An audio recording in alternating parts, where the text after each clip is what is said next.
All right. Wall. Uh, yo. I need to go knock on Gray.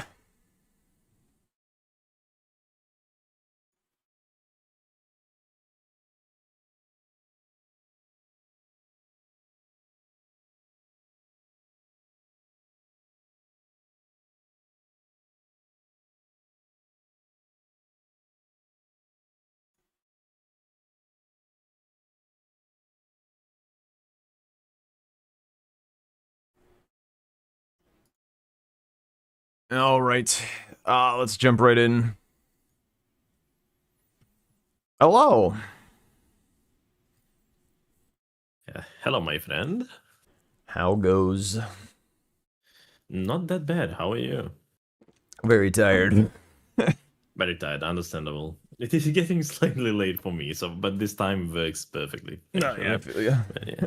We don't get to interact much these days. Nah, that's sad. That's sad. Actually, I remember the days when, as soon as you woke up, you would join Discord and we were playing. Uh, Yep. Good old days. Yep.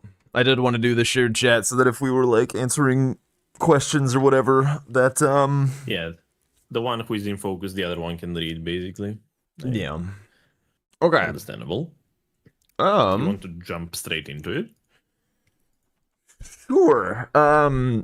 I guess we could just like do I mean post-mortem is definitely not the right word, but we could definitely like talk about like the current format and like I don't know, share our thoughts Yeah, from and the notes experience about it, already yeah. gathered. And Yeah, then we can understandable. talk about where we're going from here potentially.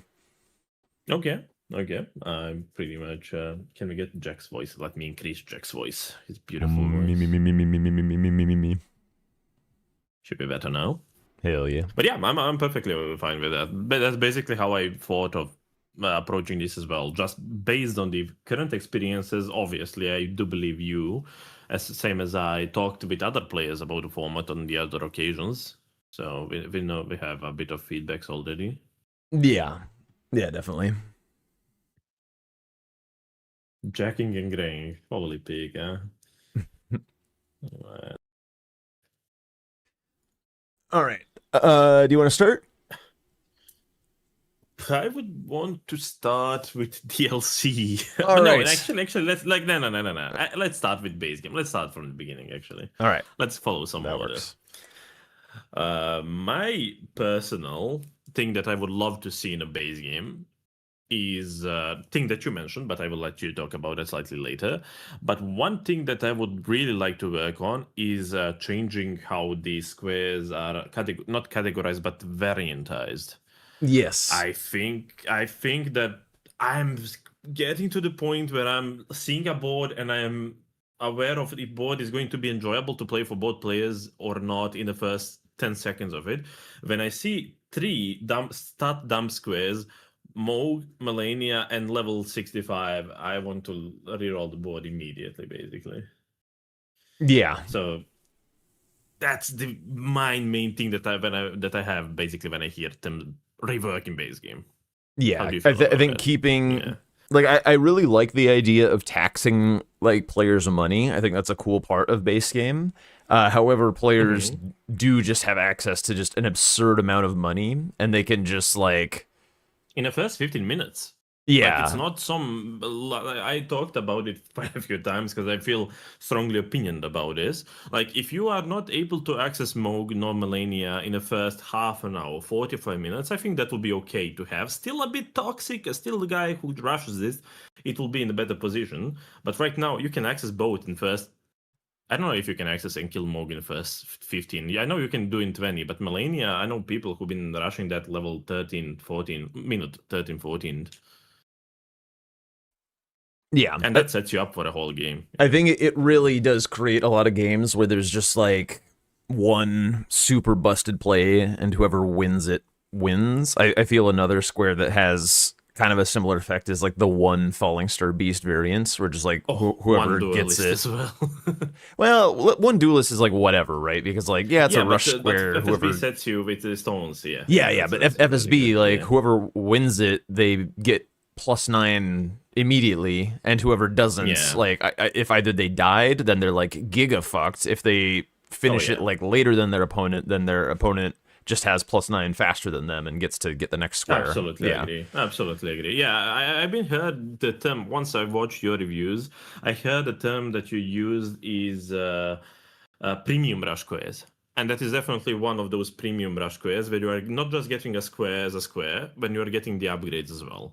And that is definitely promoting those squares, but as said, I just feel that way so often in both DLC and a base game, where I see only one correct play on a whole board, Yeah. and you are forced to race it basically, and whoever wins the race, he's a good spot. The loser, good Yeah. luck. I Yeah. did do a little bit of homework to see if there was more ways to like do some squares that get you either smithing fives or somber sixes in a way that like doesn't create that that kind of snowbally thing. Like basically like the fixed version I think of the one Falling Star Beast is Somberstone Bell Bearings 1 and 2 because like if you have a slower FSB than your opponent and like you know, you do like that your opponent does kill the FSB first, but then the thing that they beat you to is Crystallians, which isn't nearly as punishing because you've already gotten your 6 presumably from Falling Star Beast. So like Yeah, and you have stones in the second tunnel as well. yeah, Worst whichever case one you scenario, choose to do first, yeah. like when you lose the square, you've got your stones all set up and it's like, well, that sucks, but like at least I'm set up rather than like I got sniped on FSB because like either I fucked up the skip or like the cumbugs did something weird or I died or Yeah. whatever. And like it's just a really like I love me some RNG based squares. I think they're good for bingo to you know kind of bridge the gap sometimes between more experienced and less experienced players. Like getting squares that somebody can always die to or something weird can happen. I like But that, not but when when they it define whole yeah games. exactly Yeah, exactly. Yeah, the that's how I feel a lot of during these games. yeah, the thing that I discovered though was that it's actually pretty hard to find those squares that get people their sixes slash smithing fives safely without like causing runaways. And we'll get to it when we talk about what we'd actually like to change about the base game. But I did workshop with Tom an idea that I think is going to be quite nice that we'll get to in a moment. But yeah, Yeah, I I think we've got absolutely the agree. solution, or at least a solution that'll I be fun to absolutely. try. If that's what you message me, I very much like that solution. Yeah. That's what I know. Yeah. And Do you want then to go like explain that solution or okay? yeah, we'll get to that when we actually start to talk Okay. about Okay. changes. Gotta keep Okay. the suspense, you know. Yeah. Keep them on As edge. as far as those the big money variants and stuff, I think like that's 100% correct that we probably don't want to have like 5 different squares where you can dump money or combo them with the remembrance kills, like dupes Yeah. and things and stuff is Exactly. tough. Exactly. Just with Not having creating three those maybe snowbally kills things, at you the know. same board. Yeah. So I think I'd rather try and get those money dumps to be like bigger chunks of money for one square to kind of compensate for the fact that there's just so much money available rather than have like all of that money spread out a bunch of across a bunch of different squares, I feel. So would that include like increasing the level number?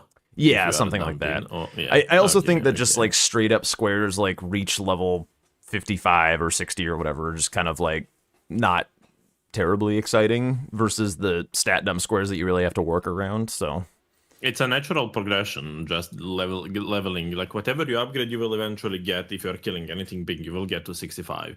But once you have, let's say, 2 stump dump squares, then you will do maybe that one extra grace or check, and you will see maybe it's Alabaster, maybe it's Dead Poker, maybe it's Health and Steeple. So you will go maybe leaning more towards int instead of just start dumping whatever you first see on the board. And I like those. Moments where you have to think what to do when you have yeah, Mog, let's say, and you have Star Dump. You want to see what your opponent doing, but you also want to leverage you.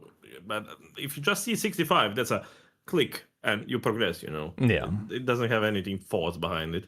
Also, one thing we kind of forgot to mention that we definitely should have is this is not like we're not like going and being like this is Oh what Bingo yeah. Brawlers is going to do or whatever. Like we're not speaking for Bingo Brawlers here. This is a bingo club talk. This is what we're going to look at doing for Not yeah, trying to badmouth Dom or his correct. ideas or Dom of shit, not anything. Yeah, We this are is how we'd like just to tailoring exactly. yeah, how we'd like to take the format forward and use what we've learned Yeah. from this. Yeah.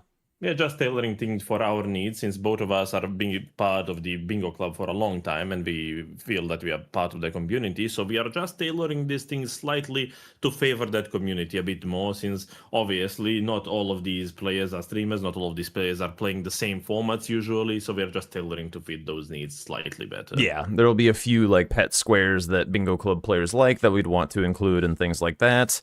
Or to annoy them. Yeah, we're definitely. And the other thing is whenever we talk about like criticisms of formats, like whenever an event goes on for like this long, like 6 months or whatever, like eventually It's the been the a long flaws are time. going to become like very apparent. It happens with literally every single format. So Absolutely. yeah. Absolutely.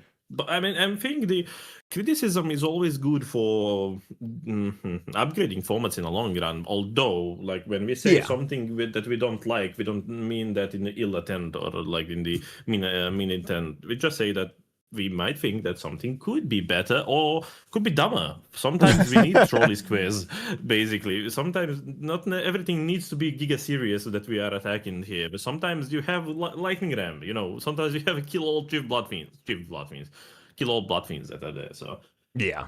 Healthy it's just balance our of take on it. Yeah, yeah. healthy balance. And then the other thing with variants I would say about the base game is there are a number of squares that like look like they should have a variant number but don't. Things like invaders, NPC bosses, duo trio Just add on bosses. top of the other one. Yeah, it's just like very easy to just throw another couple numbers in there and call it a day. So like I would imagine that doing a few of those would also be kind of fun. That is one of the easiest way to add general diversity to the squares. One square can be both mid square or rush square in terms of, but it can be giga late square. I very much like variant eyes, and I would love to see them slightly more than they are right now, in both formats. Yeah. All right, Gray. DLC time. Unless you had more to add to the base game. I think we covered like mostly base games, so I could go to into DLC. Main issue with DLC, not every region is strong currently, so I would love to add more power to, let's say, Rao Base or Ilak River. From my experience, I don't think that I went Ilak River 2% of time when I was giga needing to rush like the Lightning Ram, and that's it.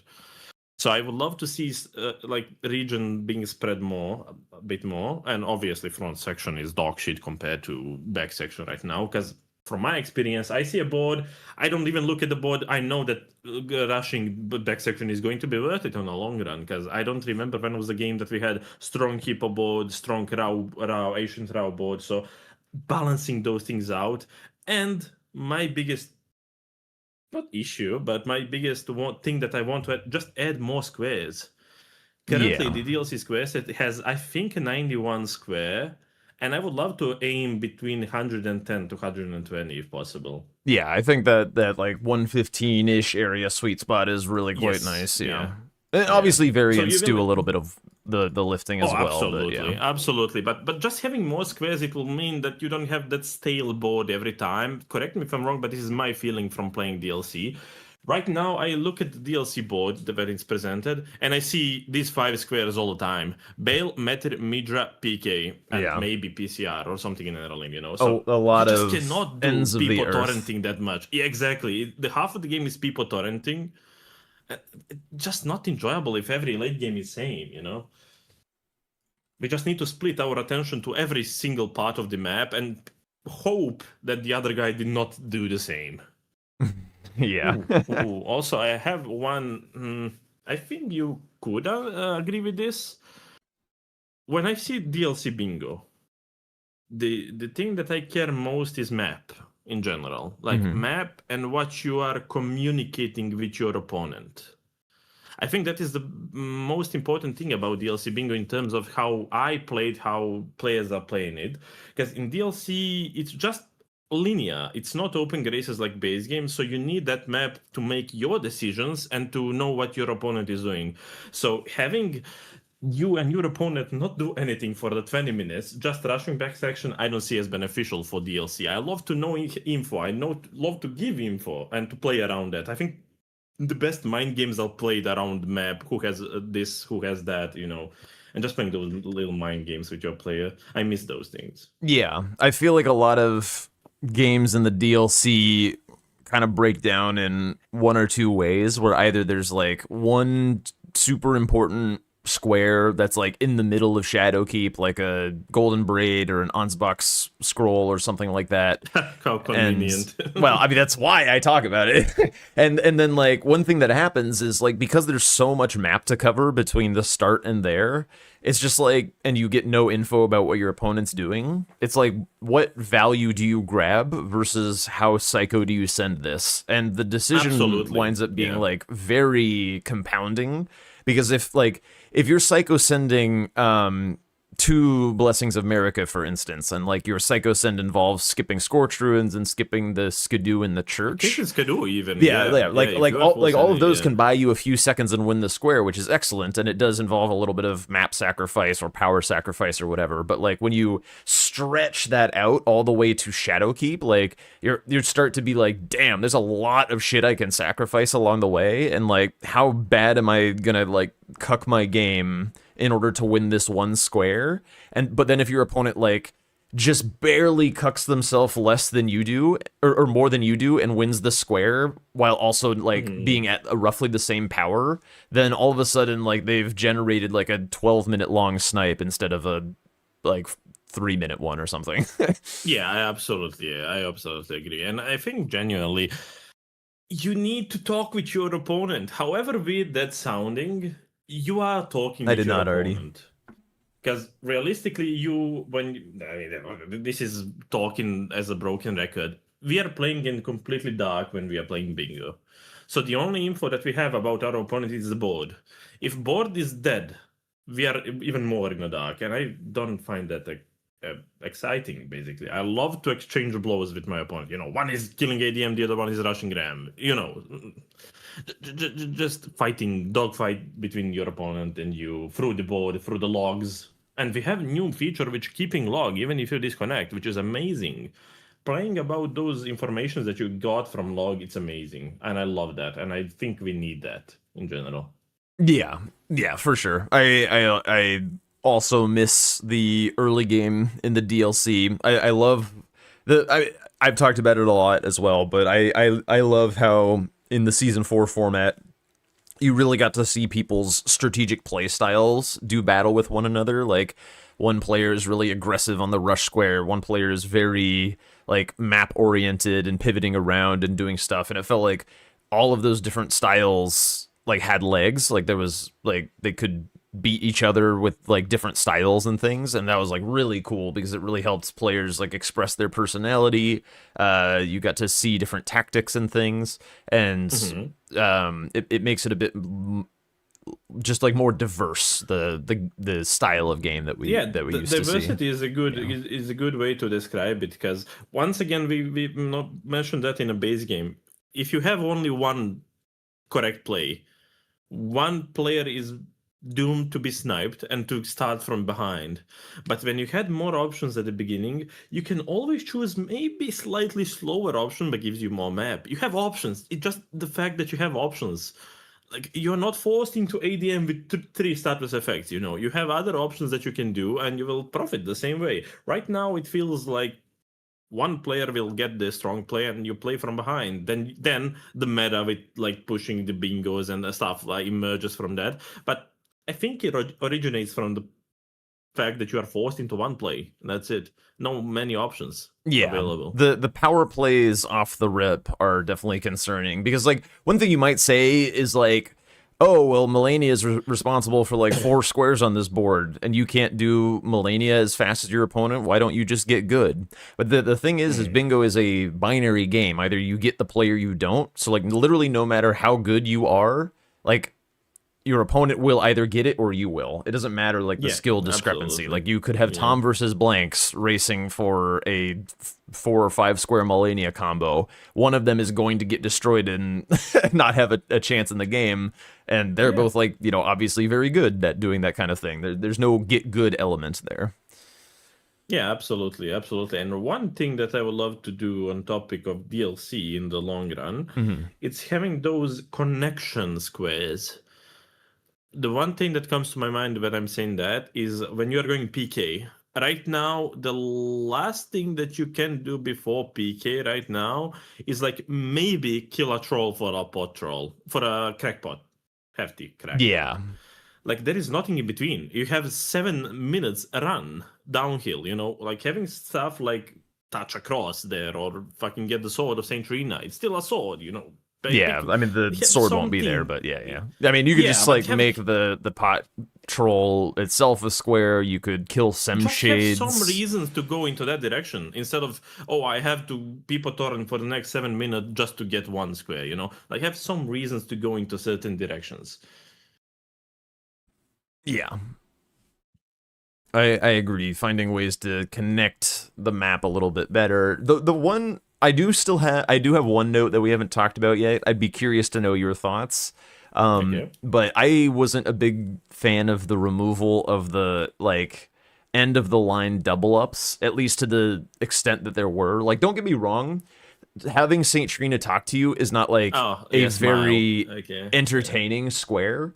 But the reason that it was good, in my opinion, again, this is not an objective truth or whatever, but to me, it felt like, and Metter still has some of this with the Yolan summon, but when there's 2 squares at the end of the line of one of these big quests and big end game bosses, is it gets players to do it out of sequence because as is PK, Midra, Consort to some extent, Bale to some extent, like all of these are going to be the last squares on the board every Yeah. single time, Yeah. unless somebody needs Nothing to block pushes you. a bingo. Yeah. Yeah, but there's no reason to like want to go down and do like a Skidoo 4 PK at like 30 minutes. Like if there was a line that had PK and St. Trina in it or something, like that was a thing that used to happen. And then we used to see like PK like actually hit people like a truck because he does hit hard. But when you just get there at Skidoo 8 with Golden Vow, Flame Grant Me Strength, it's just like, we're just He killing dies. a Yeah. random mob at that point.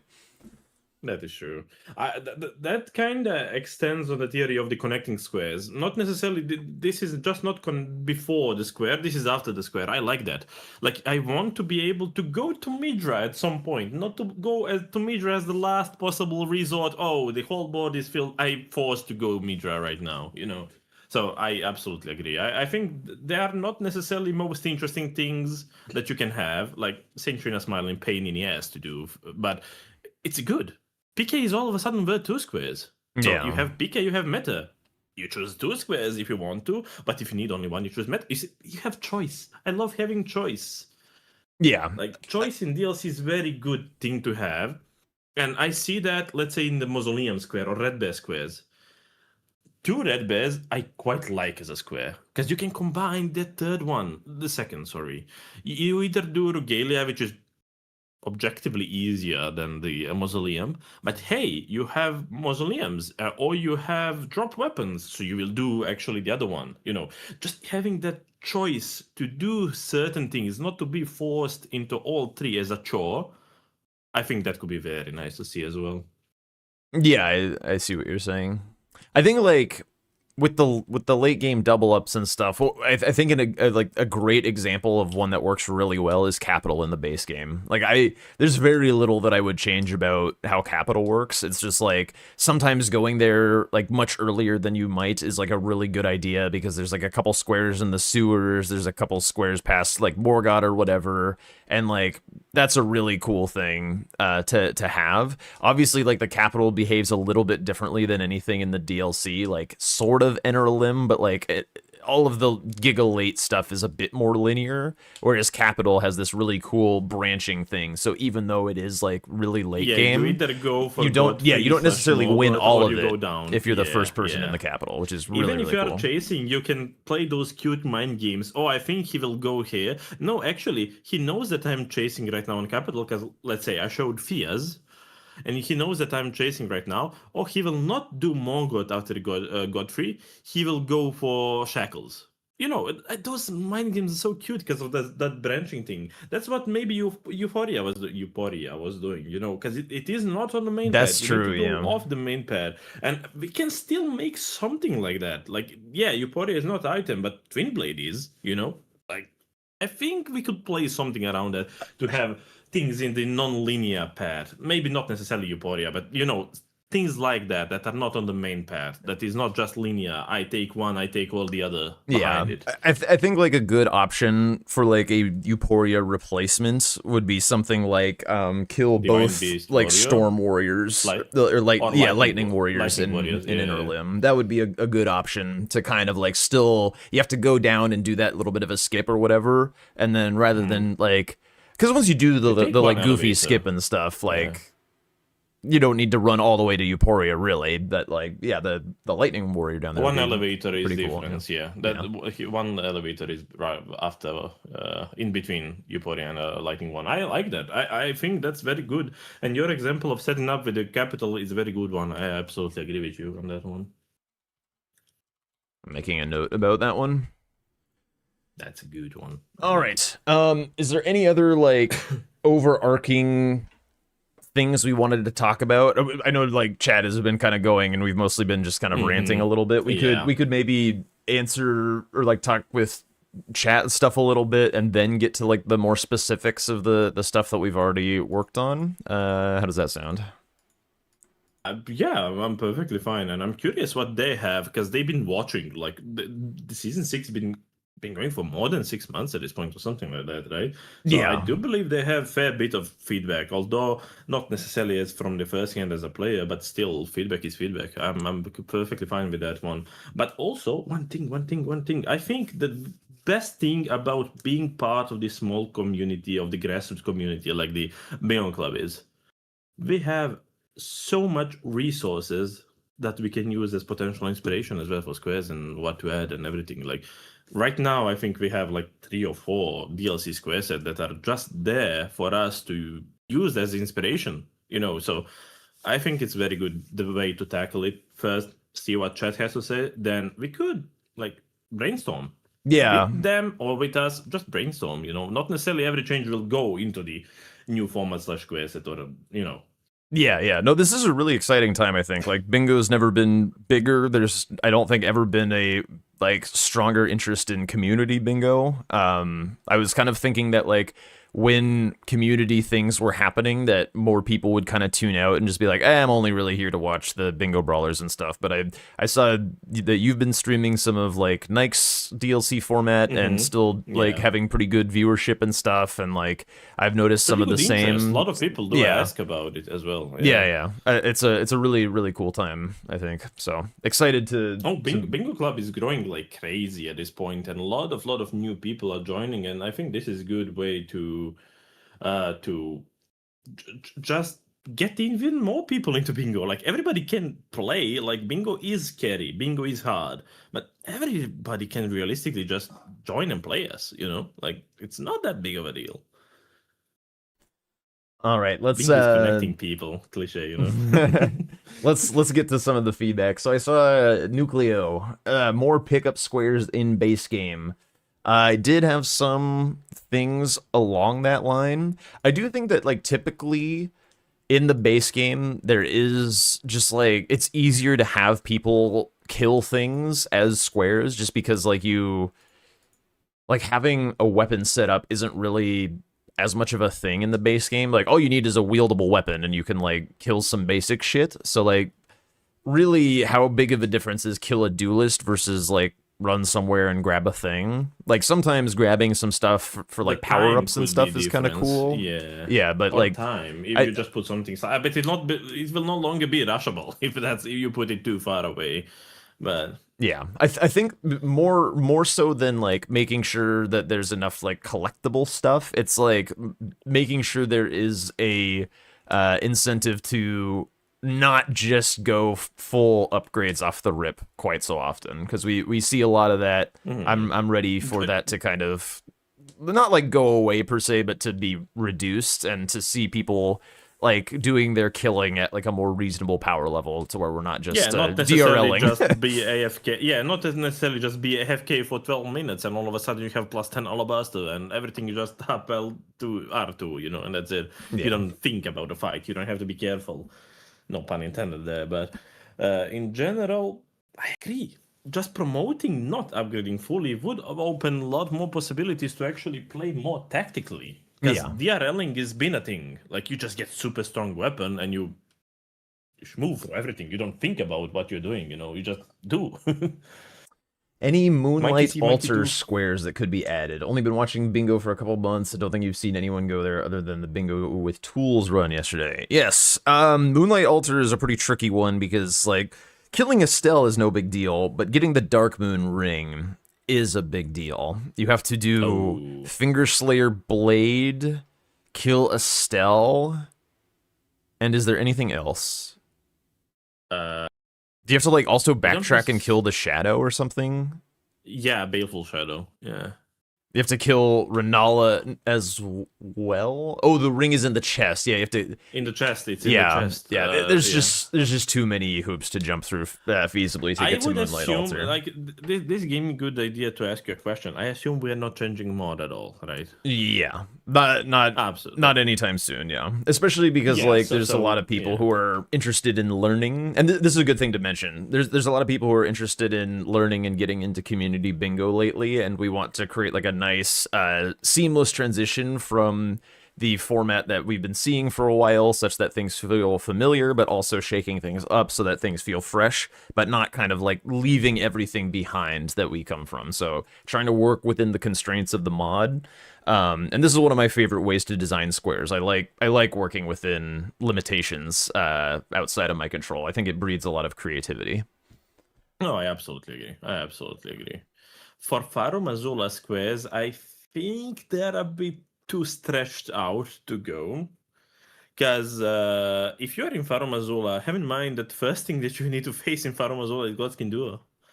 So how confident are you as a new player? Let's say if you just make squares in Faro Mazzola, like, is that enjoyable experience if you are forced as a new player to just go into the Godskin Duo fight with no much juice? I think Faro Mazzola is not that good area for DLC if we have to do it linearly, like if we don't skip things inside it. But that's why I think in current situation with current mod, Faro Mazzola is big no-no.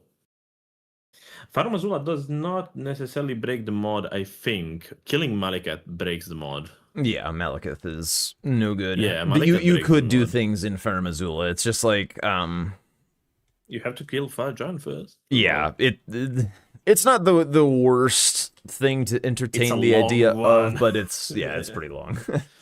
The second phase, if you don't have any status effect, can be long one. Yeah, I think like we share a sentiment of not liking bingo games to be too long, right? That's safe to say. 1:15, it's almost perfect time for bingo game, I would say. One thing that I like to compare it to a lot is like if you've played MOBAs or whatever, like it's a similarly mechanically and mentally taxing game. And like between Dota and League and stuff, like the average MOBA would last between like half an hour to an hour Half or an something. hour, I would say. Yeah. League, I Dota would say games half an Dota hour, games last longer for approximately. sure. Okay, But I'd like say League, half an when you hour. think about Yeah. like the mental tax that it takes to play these games, like bingo is no less taxing on because like you're doing really technical things a lot, like doing skips, killing bosses, running like nice lines, all that kind of stuff, thinking about your routing, and like just like you're just thinking strategically, like you're using so many different parts of your brain, and so doing that for like an hour and a half or an hour 45 or whatever, like that starts to get like really draining. So like I would say that even more draining than your classic MOBA as well. Because you have to, as you said, it is very hard game. Elden Ring is hard game on its own. Bingo is hard on top of it when you're killing stuff without that much juice. That is question about having DRL build as well. But you have to fight your opponent at the same time. You have to play those mind games. Mind games are taxing as hell, especially in the competitive scene that we are. When you have to go into best of three, that is like best of threes are exhausting as hell. as a player, and that just adds the top of it. If you are playing 3 games that are 2 hours or 3 games that are hour and 10 minutes, big difference on your mental, on your fortitude, of your strength in general, endurance. So I absolutely agree with that point. I see that a lot of you guys are talking amongst yourselves. If you do have something that you want us to see, you can go ahead and at us, I would say, or mention us by name That so it would like be shows good. up in the Yeah, chat so that we know if like you're responding to other people or you actually want to get our attention. But more, would be good still to more than happy grab to attention indeed. entertain ideas and things. Let's Do see. you have any particular new Square ideas currently? Like new Square ideas, new areas in a base game, whatever, something new that is not being seen right now in the both formats. Yeah. Yes, I do think a large amount of my changes that I want to test are currently based on the The thing. currently secret special Okay, mechanic. I understand. I understand. I But understand. yeah, I there's a understand. few little random things that I wouldn't mind seeing. I guess like I if got you guys did have ideas for things that are not like not pushing out too far into the game, because again we want to keep the game like focused and tight and whatever and like relatively close to the unlocked races, but if you guys did have things that you would be curious about seeing, like one of the ones that I have on the list is like fighting silver balls like underground. I think that would be funny. oh um oh like in a Noxtella. No, yeah, Nocron, whatever it is. yeah, Nocron. yeah, yeah, Yeah. And Yeah. Noxtella and things, and then like Yeah. also I do know a lot of people have asked for the magic golem by the painting to be a square, so I'd be down to see that kind of Ooh. thing. Onyx and Alabaster Lords are a pretty good one as well that I've seen thrown around. Hmm. But yeah, I'd be down That for seemed cool, like the idea that to kind of play thing. around that. Yeah. Is it too I got to hard ask for a question. Yeah. Fortisax to be a Yeah. square? Yeah. I would say yes. Yeah, you do Yeah, have I to would say kill yes. Fia's and do Fia's quest line. It's Yeah. not like I the worst as far as the Giga late game stuff, but it is pretty bad. It is adding like Fias is already not that willingly when going square. Like you, majority of times you're not willingly killing Fias, so this would just add on top of that. Also, there was a question for you: is this Yeah, I saw. only Yeah. new players, or this is like the base, the default square set that we're going to be talking about? I We very can. much like I very much like the what you did at the current ranked format, where you like we have one baseline which is for everybody, of course, and then out of that baseline we just fork it or let's say branch it out, and we simplified slightly for the new people like that, like low MMR, whatever it's called right now. Yeah, And I think that could be very interesting. Like it's more approachable for towards everybody. I like that. I very much approaches that opens up for a lot of people. That's what I kind of did with when I was hosting a tournament where I had one for the more sweaty people and one for the more chill, because majority of people just want to play. Not everybody wants to compete for that hard MMI, but they just want to play bingo and have some kind of competitiveness behind it. I also saw one that is would a square like go to Frenzy Flame prescription work, or is that too deep in capital? When you say prescription, does that mean like hugging the three fingers? Because yeah, that's something I wouldn't mind seeing at all. I like having the That parkour Paku, after Moog the Omen. yeah, It's not Paku too can be. far away. That one's a fine idea for things that are not too deep but are Did still deep enough and seeing something new. Did you ever see Esga, by the way, in a game? No, I think I have that on here somewhere. It would be maybe interesting to see what is in there. Because that is, I think, an unexplored area when it comes to bingo. I have a question about me, just a second. Hey, Gray, I just saw your title. I thought of something to neglect hard sniping. Just make one time thing where you can check the square even if the other player has done it. You need to do it, but if I can count on the bingo line. Not to have. That is part of the square set, kinda. Because those all things that we were. How to explain that? That like originates in general from the thing where we talked already about that. When you have one correct play and just like builds around that. So yeah, I can see that. Enter the capital without Radahn's Great Rune. Um, for one, that's kind of a funky one about like when would you mark that? Like typically having like nice marks is something that makes a good square. Like what like when you cross the threshold of where the rune was or whatever, like it's a little hard to ref or whatnot. It's just like not super clean, but also um I mean, Radahn is also, I think, like in the best spot that it's ever been for bingo. There's not a whole lot that I really want to change about the power of Radahn. I think Radahn makes a To lot of be sense at the power fair, level it is. when I started the base game Bingo, Radan was maybe too strong, but with the changes that Domo did mid-season, like right before official season started, I think Radan is not as dominant as he was. Yeah, no, So that I would say that he's in a goodish place, I, I've expressed a fair amount of like I would hope constructive criticism about the DLC changes at that time, but the base game changes at that time were excellent, excellent changes. The Yeah, depowering that's of the Radan Radahn power. was really Yeah. good. The splitting up of the like remembrance kill stuff out of like the dagger claw fist and the colossal and stuff like that was all Oh, yeah, really good. absolutely. Yeah, but those were really really That nice one was, changes. yeah.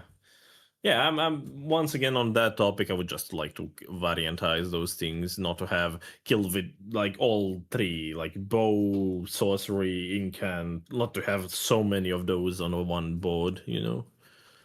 One So shot yeah, a that's just boss. I mean, you'd it's probably have to be like it's one cemetery shot. shade. Yeah, you'd have to like Claire Yeah, or like do something funky with it, like one shot an Altus boss or something. Because otherwise, you could yeah, also just like because run Sam Rick shade. with a colossal and like call it a Oh day. yeah, absolutely. Yeah, Um, absolutely. Ghost But you Flame already do Dragon one with shot, yeah. ads. I would love to see the Fort of Reprimand Ghost Flame Dragon. I'd be super down for that. X grafted scions. I think that one's a very excellent idea. We've had that a few times in How different many of community them square do you sets. have? Where are the other There's ones? a I know lot. the one. There's like the Yeah, I know. transforming one in Yeah, Liurnia. yeah, There's and a few obviously in Chapel of Gelmir. Illustration. There's Yeah. the one inside Oh, Stormvale. There's a few running around. how many? What do you think, and what chat thinks about that? What do we think about exploring parts of the map that we have not in the base game? I don't think we have any excuses to go into Mount Gelmir. Yeah, That I definitely like in one of my little notes I have adding in the full-grown Falling Star Beast to the FSB variant square. So it's basically like the version that I have right now I think is kill two FSBs or kill the full-grown is the variant that I okay, have. okay. What else is there in the mountain, like in the Mount Gelmir? There is a Maggie, few caves, if I remember. Yeah, Demi-Human Queen. There is there is there's two two demi-human Demi-Human queens, yeah. Queens. Yeah. Um, you could do things like Kindred of Rod Exaltation. You could do things like Fire Scorpion Charm. So Rabbit's like you could Cannon do or like the other cannon as well is acquire there? X Yeah. charms or like or X Oh, Scorpion charms or whatever. that will be Anastasia and a lightning one that are Potentially currently the lightning. only one. Yeah, Yeah. fire I think is faster than lightning if you don't synergize it with the glovewort bell If you just bearings and run, stuff. Yeah, basically. Yeah, if you just run towards it. nobody's I gonna would do love to see syllabus. something pushed in that. I would just love to see things pushed into that way. But obviously, if FSB is there, the skip is banned. I know the skip is atrocious, like very dumb to do in general, but there is a skip from currently Grace that we have in the Mount Gelmir of before Yeah, we when don't talk about that. towards. Yeah, we don't do that. What do you think about Consecrated Snowfield as well? I think we have one direction that we're going. What about the other direction? Yeah, I have a square on my list that's kill X number of mountaintops or snowfield bosses. So Okay, I like that. I like that. It's also good for money squares because they are worth shit ton of. I think that red bird is worth like more than 200,000 something. yeah. I also have one that's complete two dungeons in mountaintop slash snowfield. Holy. I need to learn them. Yep, same. I think something is at a good spot. I got a lot. It has a shit ton of things. I saw somebody talk about that a bit early in a chat. Godskin a snail. Like kill two snails.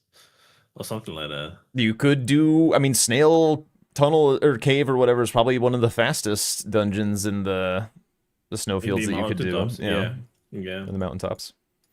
And also the Devonia one in the Liurnia, it's giga quick to kill if you are already there where the avatar is. I'm Not the also a bit behind in construction the room, chat. bro. I just got to where Sirius was asking about the skip. Yeah, the skip is definitely banned, just because it's Oh, like yeah, absolutely. super Without toxic a skip. question. I've seen that in the Nikes format, let's say. I mean, obviously, it's a different format, but in the Nikes format, front to back is banned. What are your opinions on this one? I mean, I it will think be a slightly more clear. banning Yeah, front to once you back have is it, not really where we want to be right now. I don't think because again we're trying to rescue front side, so like nerfing front side right now seems like a very bad even idea. more Yeah. would be, yeah. I don't like the front to back side skip just in general, but like I think it's necessary It's to one exist. grace that can be like to help front section in certain games right Yeah. now. Just add more squares. I can. Yeah. I want to jump onto that. How? Okay. Any other suggestions from chat? From the new Lassie? squares, No. potentially some areas that we want to see? Fuck! Who said that? No. Don't worry about it. No witch hunts. No. Simple. No. Complete Ordina? No. All right. Nucleo, do you really want to be fucked by those assassins? I don't think so, sir. Two dancing lions is a horrible It's a square. horrible square, I mean.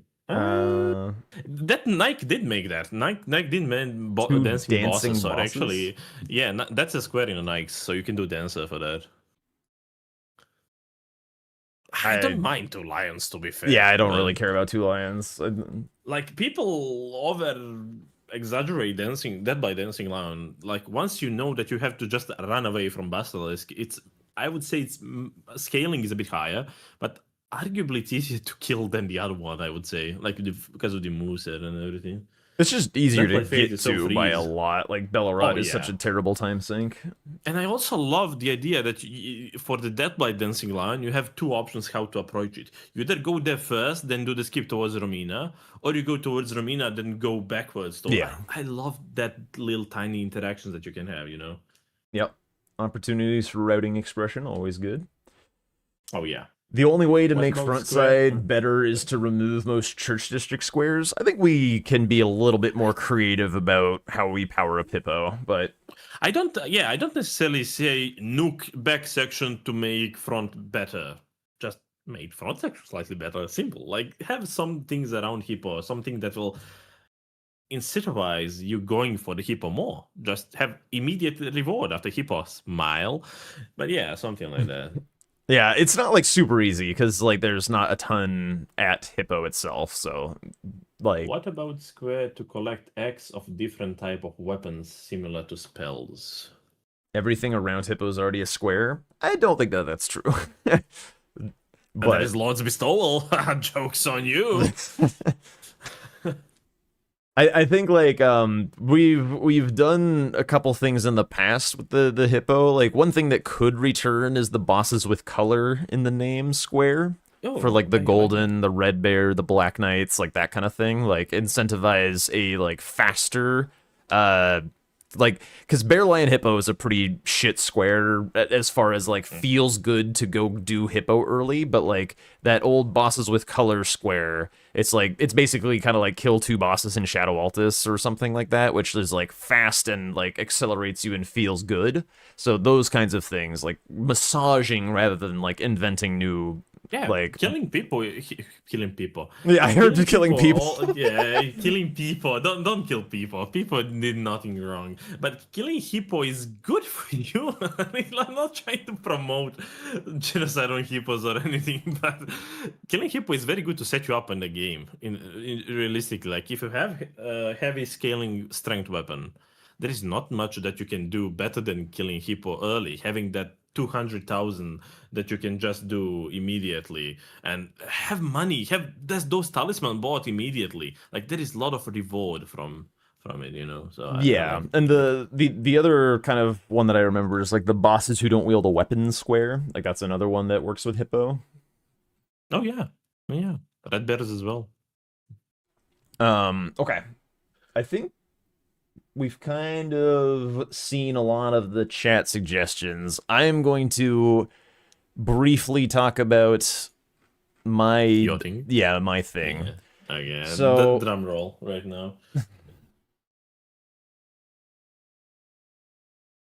I will leave you. all right, so Podium. I was Yeah. talking with Tom about ways to deal with the fast upgrades being kind of like not super fun for the base game.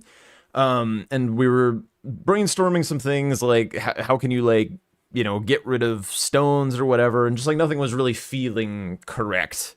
And then Tom had a idea based on the Lion Locked tournament that I held this spring, where I had a keyword that I created for the format, which is unlocked, which is when you in that format you were limited to operating in Gravesite Plain until you kill either Dancing Lion or Rolana to get access to the north of the map. And what happened was when there was a bunch of squares that had the unlocked keyword on it, and as soon as you killed one of those bosses, it changed how the square needed to be done. So basically, you could be like, kill 3 bosses who blah blah blah blah blah. But if you unlock, the number suddenly changes to 5 because like now you have access to more map. Well, now you have to do more shit.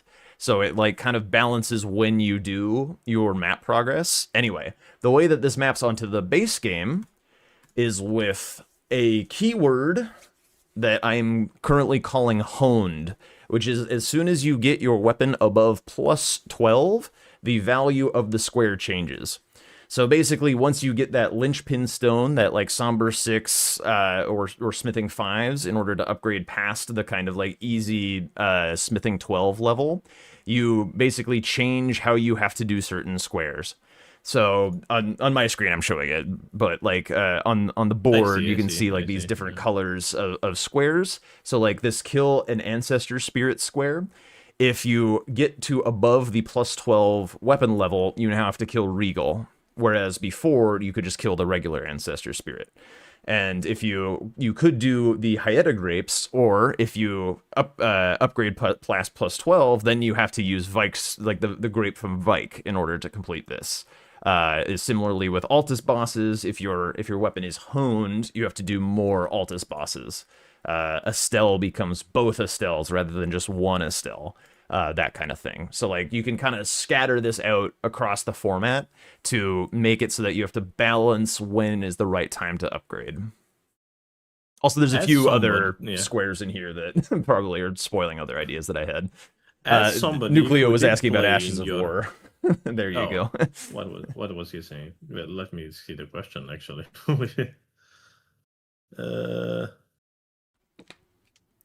Fuck, I don't see the question. It was a while ago. It was a long time ago. Oh shit. Continue talking until I find it.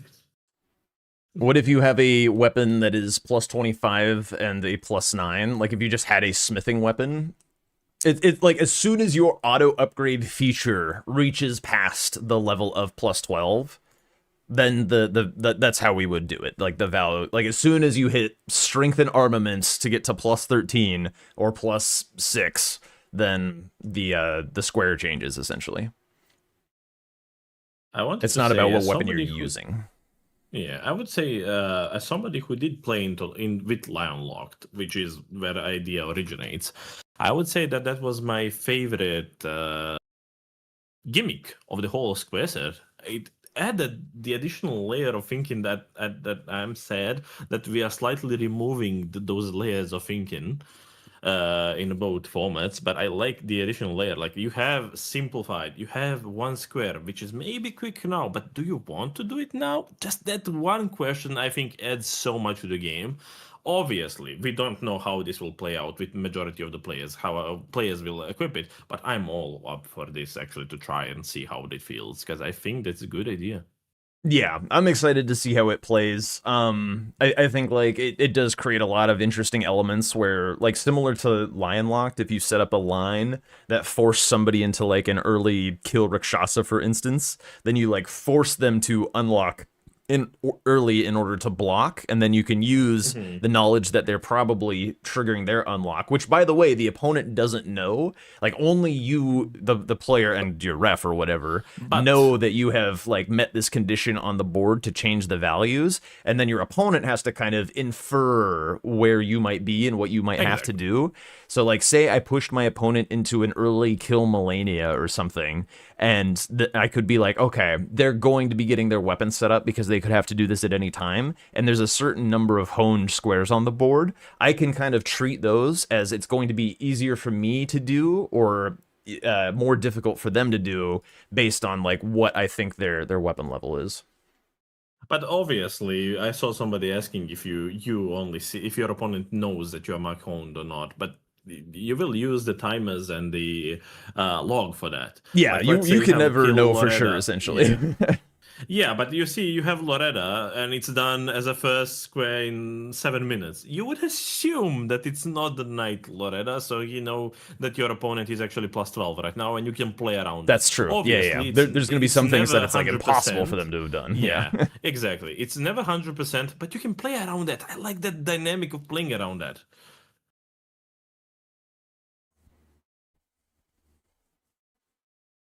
You have to know to see how many points opponent got. What Are there limits to isn't this? that? Like, there's no category limit to the amount that this could be. Like, the board could be very honed leaning or more or less non-existent. And in my I would opinion, like, that's yeah, like fine because it like creates like but very that's different RNG. feeling games. Yeah. Yeah. I would love to stay away from categories as much as possible in both square set, and to if balancing needed, to use variants for Yeah, balancing more in variance categories. does what categories like Exactly. categories is like it kind of like that old adage of like driving in a nail with like a semi Hmm. truck or something. Like Yeah, you want yeah. the right tool for the job. Categories often like very overly streamlined boards and make formats Push. too Yeah. predictable and have boards play out too similarly a lot of the time. So like if you really need to use categories to do something really fancy, then they can be a really nice tool. But for like just kind of general formats, better to just use variants. It would be cool if we had actually a few more players in the chat right now, except only Sirius, who played this format shit ton of to get even more feedback. But just having Sirius is good enough. Yeah, I also feel like You know. a lot of the kind of guys might be like, I could use a break from bingo Oh, as well. Yeah. absolutely. So, Bye bye, Sirius. Just don't fall out of your chair. Love you. but damn. Just got here is hone modifiers to the square. Yes, it basically translates to once you get your weapon above plus 12 smithing in the auto upgrade feature, the way that you have to complete the square changes. So rather than killing 4 Altus bosses, you would have to kill 6. So you would do honed plus 2 once you got to like like, level 15 smithing or whatever. like for the idea for the people watching right now, have in mind this will not mean every board you are trying to push everything with plus 12, no other approaches, not anything. You will can still have shit ton of boards that are still get upgraded immediately if the board is saying that, and then you can clear harder stuff. You know, You like that emote, serious? I love that emote. I don't know, I love that emote. Danning and Siriusing are two of my favorite emotes currently, out of those ING ones. I like nuking. Nuking is great. Oh, they just added it today in my chat. I don't know how that one looks. Oh, it's good. Oh, I don't have Danning. Can somebody link Danning? Oh, it's a good one. It's a good one. It's Dan in a nutshell, pretty much. However you imagine him when he's speaking, Danning is that, basically. Also, again, we started this a little while ago, so I'll reiterate. Like, none of this is for bingo brawlers. This is branching We the should have Bingo pinned messages Brawlers for that. format into community bingo. So like this is not like what we're now like. I really want to be sure that nobody's confused that like, oh, this is what we're gonna see for like the elimination bracket of Bingo Brawlers or anything like that. No, no, no, no, no, no, no. This is all community bingo. This is cooking. Mods having pinned messages could be useful, even though people refuse to read them. But just having them could be useful.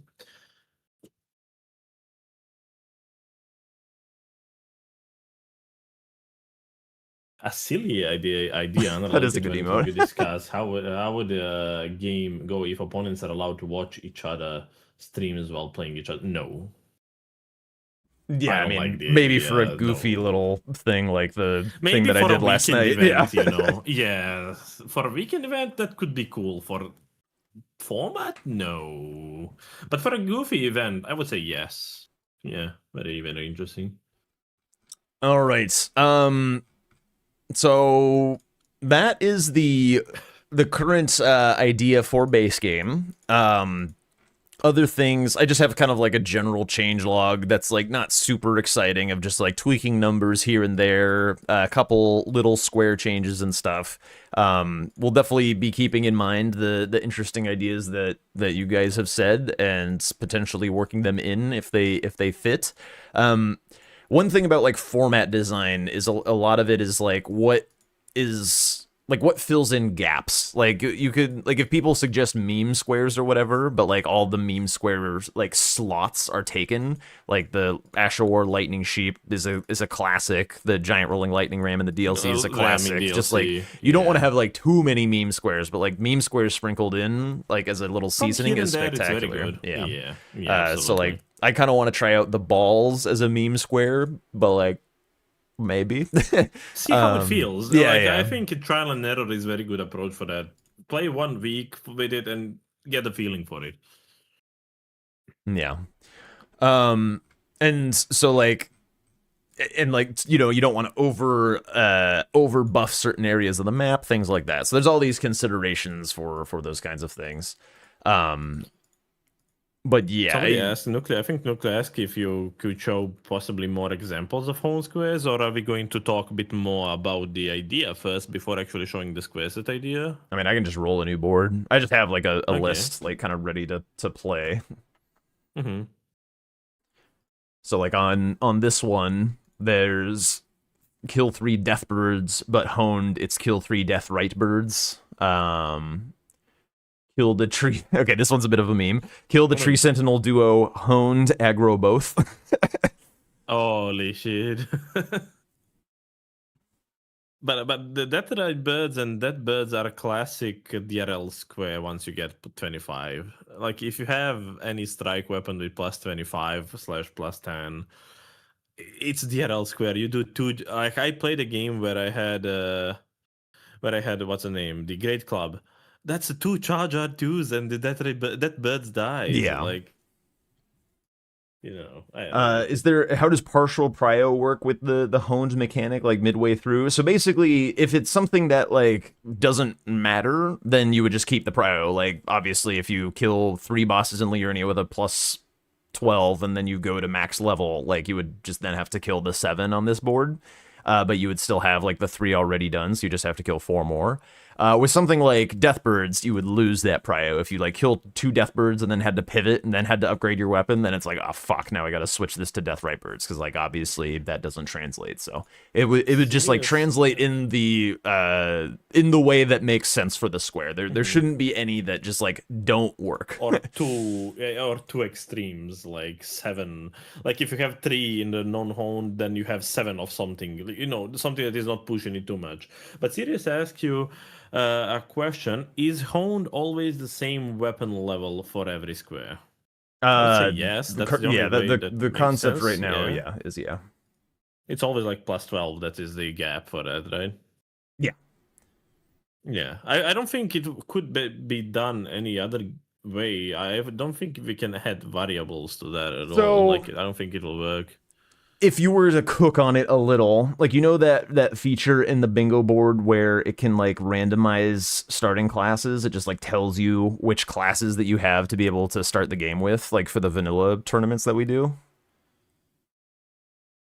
You at least know that exists, Gray. Yeah, absolutely. Okay. Like you could hypothetically add something to the board that like generates a random upgrade level or something. Yeah, yeah. And you could be like every game it rolls like a what is the honed threshold, but honestly, it makes it easier to balance To have a fixed when number. you Yeah. know that it's like that level of power. Also, plus the 12 strength is very will vary on RNG a lot now. If you have Blaster with plus 12 all the game, but you like to get Mace or something, it becomes weird to do because plus 12 is weird. Like, yeah, I mean that's the RNG of picking up a weapon. We already have that. Like we saw so many games, even when you have plus 25, where one weapon will just outperform the other. Like somebody was using regular axe and somebody has alabaster. Like you already have those huge differences in weapons. I don't think just on the honed level will increase it that much. This is already a pretty complicated thing to be keeping track of, Nucleo. I don't know that you would want to have like that that like you could like once you're above this level, like all of a sudden that changed. Like you'd have to track it for like every single individual square. Like I like the idea for sure, but it's a bit uh intensive. Yeah. What does the honed mean? I should probably have a pin message on. Absolutely, I will explain. Honed is the way to differentiate squares between your weapon levels. Basically, you will have honed as the keyword in the squares. If you see honed, you have two versions of doing that square. Let's say your weapon is plus 12 only, so you will do what the square is initially thought to be. In this case, on Jack's screen, you can see kill 3 dead birds. If you have your weapon at plus 12 or less, you can do just 3 honed weapon, like just 3 dead birds. But if you have your weapon above that threshold, which is currently plus 12, you will need to kill 3 dead right birds instead of 3 dead birds. I think we'll repeat this a lot. It's fine. Today. Yeah. All right. We've talked about this a good deal. How about we move on to the DLC a little bit? You have something prep for DLC? No, I told you to. Well, I don't have necessarily anything prepped, but I can yep. I did not prep anything. All right. I'm a professional streamer right here. I can get something ready. Give me 5 minutes yep about something. I mean, I can talk about the notes that I had wrote for the DLC, I guess. Awesome idea, Jack. Oh my god. Give me 5 minutes. Sure, we can go like here.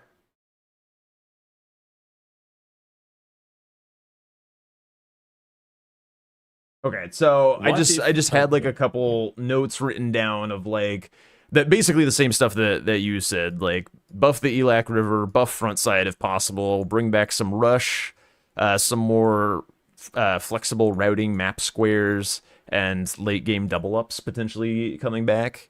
And I wrote like just some random ideas. If it's like a plus, it means that I'm interested in adding. If it's a tilde, it means that I'm interested in modifying. If it's a minus, it means I'm interested in deleting. So like for example, getting rid of the max upgrade materials square because it's just another drain the water square. Back sections just like water. Yeah, back sections is really fucking strong as is.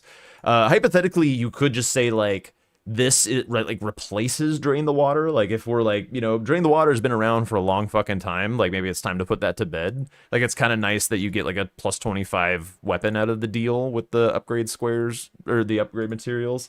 I don't really care. Like that either one could work. It's fine.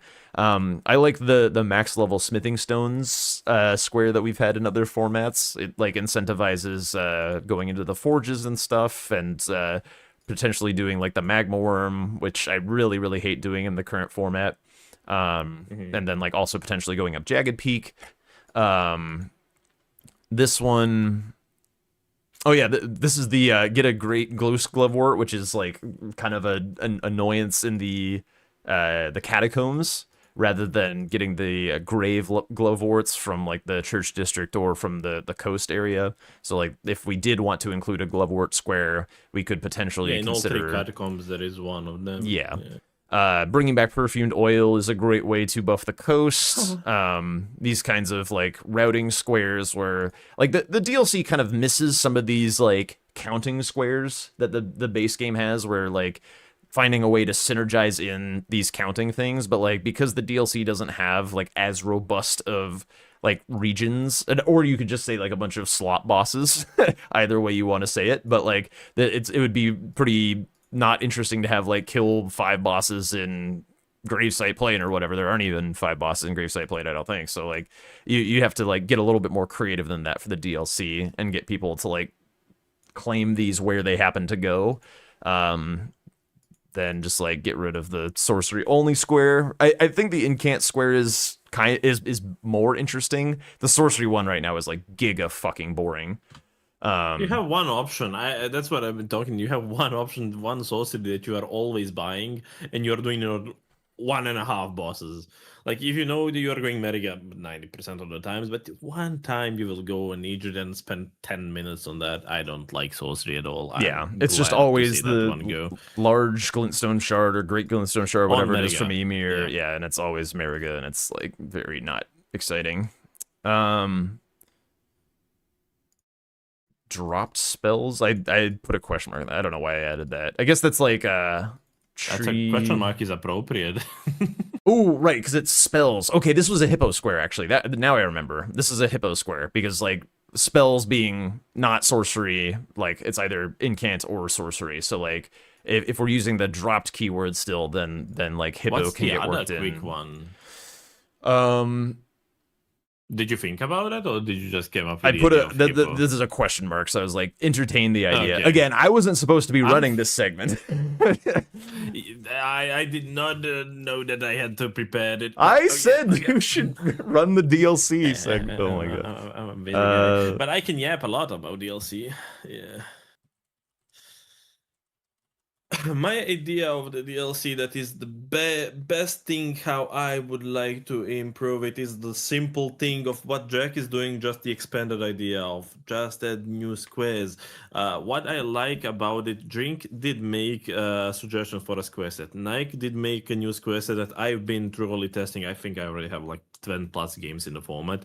So just gathering as much as possible ideas from other people. I think it's a very good idea to expand on the new square ideas.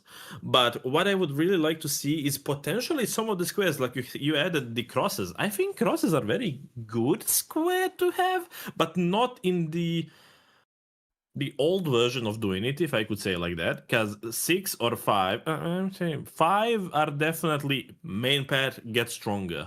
6 is also doing that, but with one additional step. The one How additional do you step feel is a about big the deal. 7? It's a big deal How because do it takes you out of just like this is just super clean Shadow Altus progress. It's like How an do you extra feel about minute the or so out of the way. 7th?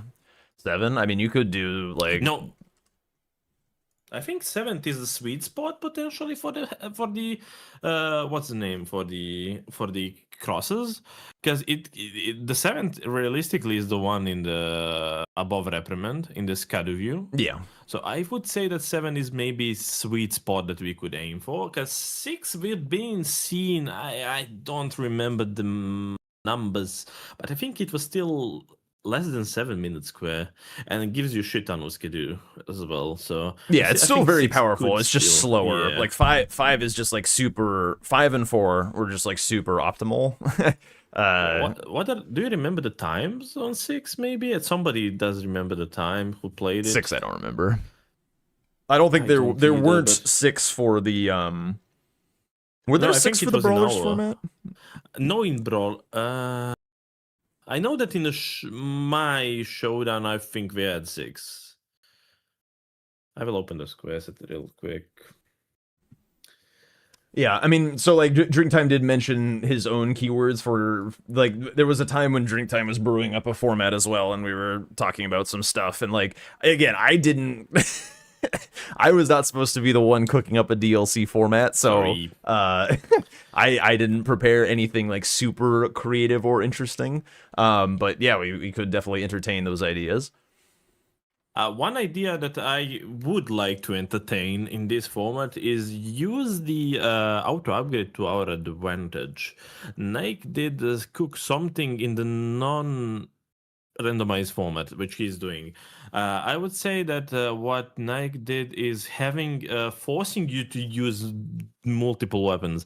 I don't necessarily like everything that he does, like as he has some squares that are like discard certain weapon. I don't like those, but Kill X Remembrances was a square in the DLC for a long time. I think it was 4 when we used to play it a lot in the season 4. But Kill 4 Remembrances using different types of weapons, I think it's a very interesting way to promote that auto upgrade, because right now we don't necessarily use the auto upgrade that much. What we use the auto upgrade for, it's the upgrades with the seal to be less expensive, to be a 10k, and that's it. So I would like if we can attack that certain area a bit when just using more weapons. I Yeah. think that's a very fun way to play the game, not just better way. I think it's a fun thing. You Yeah, know? no, I agree 100%. I think that's a perfectly fine idea. It is a little harder to swap weapons in the DLC It because you're adds something, more but, yeah. incentivized to stat dump to because you can actually meaningfully increase your damage with stat dumps in the DLC compared to the base game. It's not as big of a deal. And then like once you do stat dump, it becomes harder to meet random weapon requirements that you find just like laying around and stuff. So it can be a little trickier, but also that's just like, good routing is just like keeping your stats a little bit more spread so that you like But if at you the did have a same- square that required you to use multiple weapons, like not just like full unga boonga in your strength. Yeah, absolutely. But the DLC is good for that because you just have shit ton of money as well.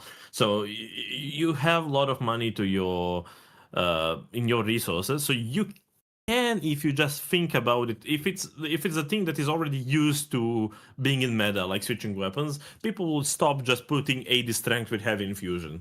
People would like to spread that a bit, like spread 20 points into fate. Of again, you can use buffs or have a bit of a dex, so you can use dex weapon early, then switch to strength later because it's better. I really like additional layers of thinking.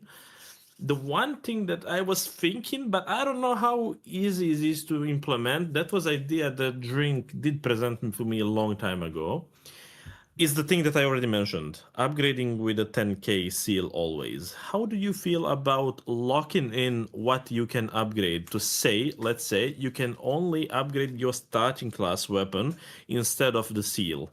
Because I think that is additional thinking point of the game where you can either choose slightly not stronger, what's the opposite, weaker weapon, but is cheaper to upgrade compared to the very strong weapon like Botvin's arm, but it's extremely expensive to upgrade. So just locking yourself with upgrading with your starting weapon adds a bit of, I would say, variety to the players choosing. Not just, oh, I see Botvin's arm, I go Botvin's arm, monkey see, monkey do. I agree. That's kind of, I would draw the parallel between upgrading in DLC with upgrading in a base game. I would say just upgrading with 10k could be in the same bracket as the thing that you mentioned, 12-minute auto upgrading to plus 10 in a base game. You just don't think about it. Yeah, You just, it's a little.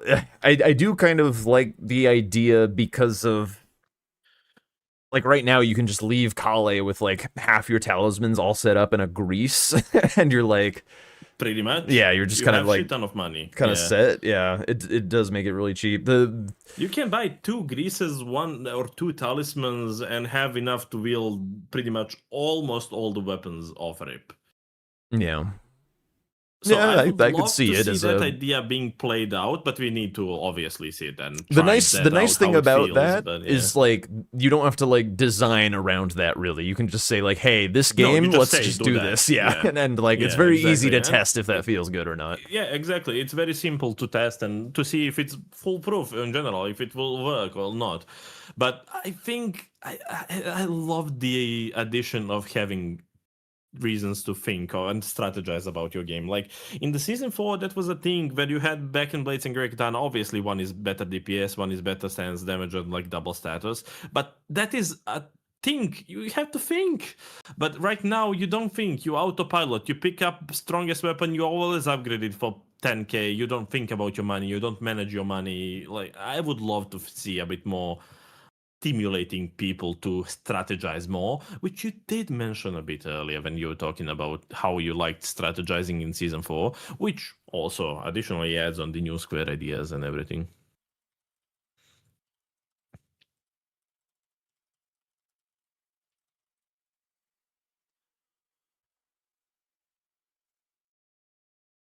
Smile. Okay. So I will give you time to think about it. no, no, I get what they're saying. It's like the back to kind of the base game thing. Like if you were trying to like shadow prep the row 5 that I currently have on screen, like can you kill some death-right birds with your unupgraded weapon and then like go upgrade and kill Vike or whatever and have it count or things like that? Like there could be some weird play with like preemptively doing a square as the honed version rather than the unhoned version. It's That's interesting to think actually a very about. good point. But I That is think a very like good as point. long as it still makes sense, like I don't mind people creatively strategizing about how to prep the lines as long as it makes sense from a rules perspective. Like that what they're doing seems like it should be fair and works within the rules. So I mean, the thing that you have to think about that, just look at it how it's written. Like, if you can obviously kill Deathright birds with non-upgraded max weapon with plus 12, but you cannot do vice versa. I think that's fairly simple to understand. Like, if you want to put yourself through the extra steps, because I don't know what is the third best Deathright bird, but I would assume that one in I'm Consecrated. pretty sure it's If you mountaintops. want, I oh think yeah, it's if you want, Liurnia, Kaled, and Mountaintops are the Deathrite birds that if you'd you have want to to do. do that with plus 12 weapon, You probably go for it. could with like Sacred Blade or whatever. With Sacred Blade, you can do even the consecrated one. I know that people been doing, but at the same time, if you want to do that, I'm perfectly fine from the rule standpoint of that. But I would not like to see nitpicking that much about that. I think it's very well organized thought already, and it's pretty simple idea. I think, Tom, if you did do that, if you did go for 2 Deathbirds, sat on it, and then had to panic upgrade, I don't see a problem with you losing progress on a square that you didn't complete. Like, that's just like a strategic thing that you had to sacrifice. We already see that, basically, at some points, I would say. You're not like locked out of the square, which is like better than the alternative, right? Like if you have to panic kill Radon and Daryl Will summoning Blythe is on the board, you're like actually locked out of that square. But like with this, you wouldn't be locked out. You would just be like kind of soft penalized. Yeah, slightly something harder we'll need to do. Bad design? I think that's just a design choice. I think it's a raid. we gotta try it out and figure it out. I mean, nothing is set in stone that we are talking about right now. Like, it's everything. Play for a week, have another meeting next week, see what's the feedback for this week, and do some changes. I don't think anything that we are saying right now will be the final version of this. We still have shit ton of time before the actual season ends and when this will become a thing. What is the mid-September end the season, right? Like 20 September, something like that. Literal so right weeks. after that, yeah. So yeah, we have a lot of time to play around ideas, bounce back my idea with Jack, Chat's idea versus both of us, and I just don't want to be fixated so much on the one idea and to say something is bad, Tom. But yeah. Yeah, if I've learned anything from my like near decade working in game development, it's like try out variations of an idea to see like what is good and don't like dismiss ideas until you've actually tried them. Absolutely. I think that's a good way to carry yourself in life, not just in this certain situation. Try food. that's basically what you teach kids, I don't like try broccoli, food before you gray. try Fuck you, bitch. But yeah, one additional thing that I would love to Good to Lord, touch upon Nike. DLC. He always does that. One additional thing that I would love to touch upon the DLC is my idea of making certain areas stronger. We had the idea of the already that was being cooked, which was let's say for our base to be strong, we have legendary ashes and we have two-headed sword into turtle.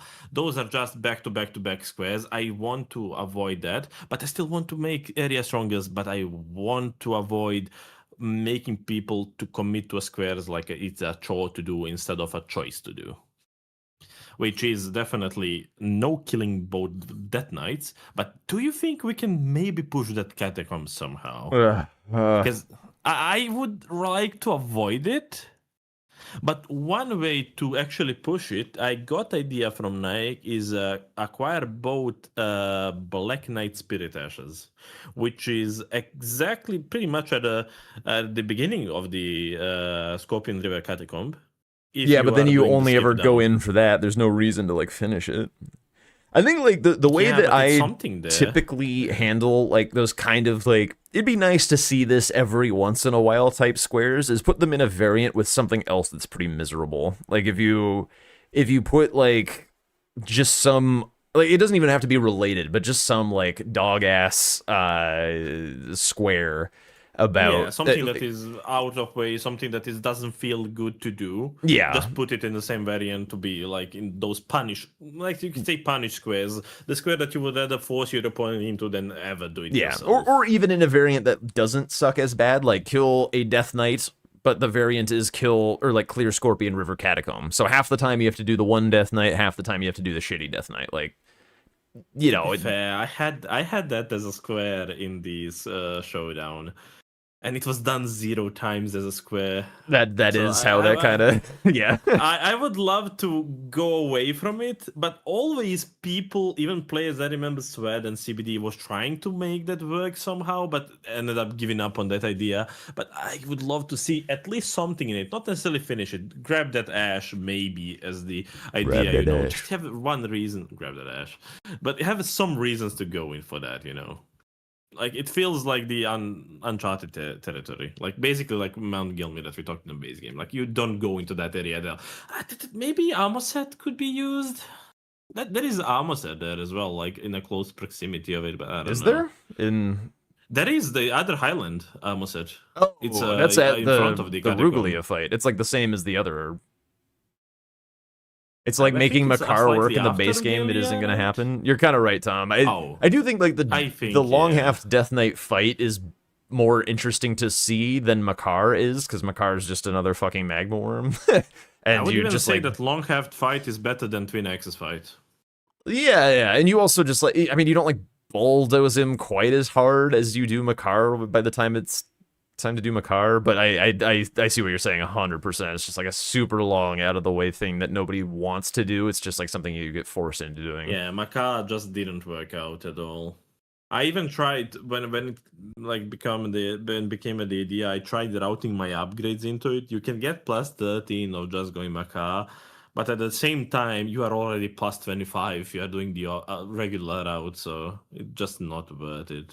You rushed Makar and Swed killed Theo before you? Yeah, I saw that. Yeah, rush Makar with the upgrades, I think it took me like 11 minutes or something like that. But at that time, your opponent is already able to get plus 20, you know? Like yeah. You could just like, yeah, exactly. You get a +8 weapon and kill Theo or whatever. Anyway, so I guess like we can walk away from the DLC thing. Like, I don't know if you want to be ready for the next thing. Well, I don't know if you want to like resurrect the drink time format or whatever with like the elites concept, or if you and then like see if that's cool, or if that's just like too much of a change from season 6. I think it would be too much of a leap right now. As the separate format, I would say it's a very cool idea. I liked it. But I do believe it could be a bit too much to steer away from the bingo brawlers, you know. I don't want to make whole new thing with DLC. I obviously want to make it slightly more better, you know, and everything. But I don't want to steer away too much from it. So my idea is to get DLC plus basically edition of this one. Like do good things about it, make certain areas stronger, and not necessarily overtune it. I don't want to overcook with it. I don't think we can introduce something similar like in a base game, like with the Hound. I don't think that will work in a DLC. as it is right now. But I would just love to make certain areas stronger. Basically, whatever you wrote, I completely agree with that. We already covered those, so I think I'm pretty set when it comes to that already. But I would love to see hear chat if chat any have any new ideas for the DLC as a squares, like how to promote certain areas. I obviously have my opinions on that, but I'm curious to see what chat has to say. Oh shit, did my pin message go away already? I put it on for 40 minutes, so we've been yapping that long. I have my pin. It's still there. My mods are doing a good job. No. It is pinned by you. What rush squares would you want to return? What adds some idea potential new ones? Jack didn't mention Mikula crosses. I would love to have 7 Mikula crosses as a potential rush square, because it still gives you power, but still give you access to the map. Because right now I don't necessarily want to have purely every rush square that was there, but clearly some of these squares are needed. I have seen plays by Dodgy especially, rushing Parfinol of Rana is the first square in certain games. I think those things could be cute. More ammo set could be cute as well, because it's a lockout condition that adds that. I don't know to answer you immediately if I want to One of the add things that. is, I would Sorry. say, is like a lot of the rush squares still like kind of exist, but they're trapped in these variants that make them just like not show up enough. Like number of kindred. Oh boy, the dogs are barking. Kindred cookbooks. Yeah, Yeah. kindred cookbooks going up to like 4 is like, that's so. Have you ever done 4? I don't know if I have, to be honest. I don't think that I ever did 4. To be honest, I when I see 4, I kind of leave it for my opponent because it's so much I've work done to do like if you are even going 3 for it. feels like I'd rather just much. do Ansbach Yeah. scroll. What about mechanic like home, but instead of schedule level? We could play around that, but that could be interesting idea to carry across both formats. But I don't know if Skadu can be like the same. Like let's say. I also just like don't believe, like I just believe that Skidoo has such like diminishing returns that once you get above like 4 or something, like the difference just like doesn't feel all that tangible. Like I know that that's like not entirely true, but yeah, but everything like if you have 6, you can kill every single thing except maybe not feel confident on PCR. You know, I think you are fine with pretty much all the whole thing. But I wanted to ask. I wanted to ask because I've seen a few things, few times mentioned already. Holy shit, dogs! A few times mentioned. It's the torches. How do you feel about torches? Torches are still randomized with torches, if I recall correctly. Orchers? Not 100% sure. Torches. Nanaya's torch, the Lamentus torch. Wait, Wander, I think the torches. what's the Yeah. Giga Magic Golem or whatever? Like, is it just like specifically the painting golem? Is that the one that people want to see done, or are they all like super crazy? Yeah. I know that one shoots the magic beans, like the laser beans. It's the one where the painting is. Okay. Golem. GG's Wonder. Kill the... friends. How would you even call this thing? I mean, it is Magic Golem in Golden Battle. Dragon Battle. I think that's good enough. Kill the hidden golem or something? Just trying to figure out how to, like, name it succinctly. How to differentiate that one. The laser golem? Sure, the laser golem. Why not? Painting Golem as well. Oops.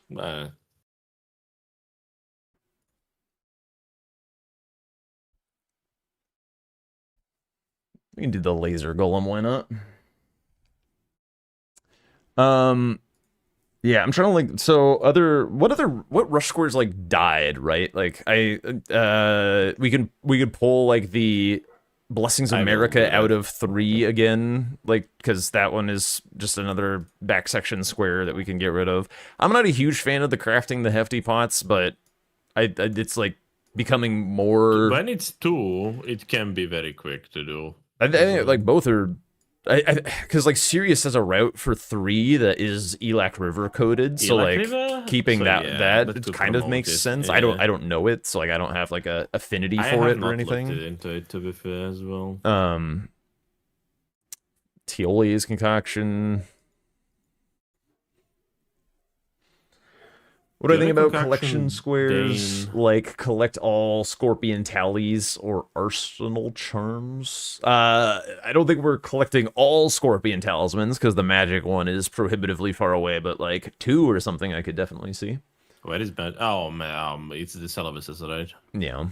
Oh yeah, Oh the shit. rush, the single kill rush squares. Like I feel like balls is a Dane? nice. Dane Dane is balls? kind of, Dane can be used for too many things, yeah. but Dane balls is is very good. Yeah. powerful.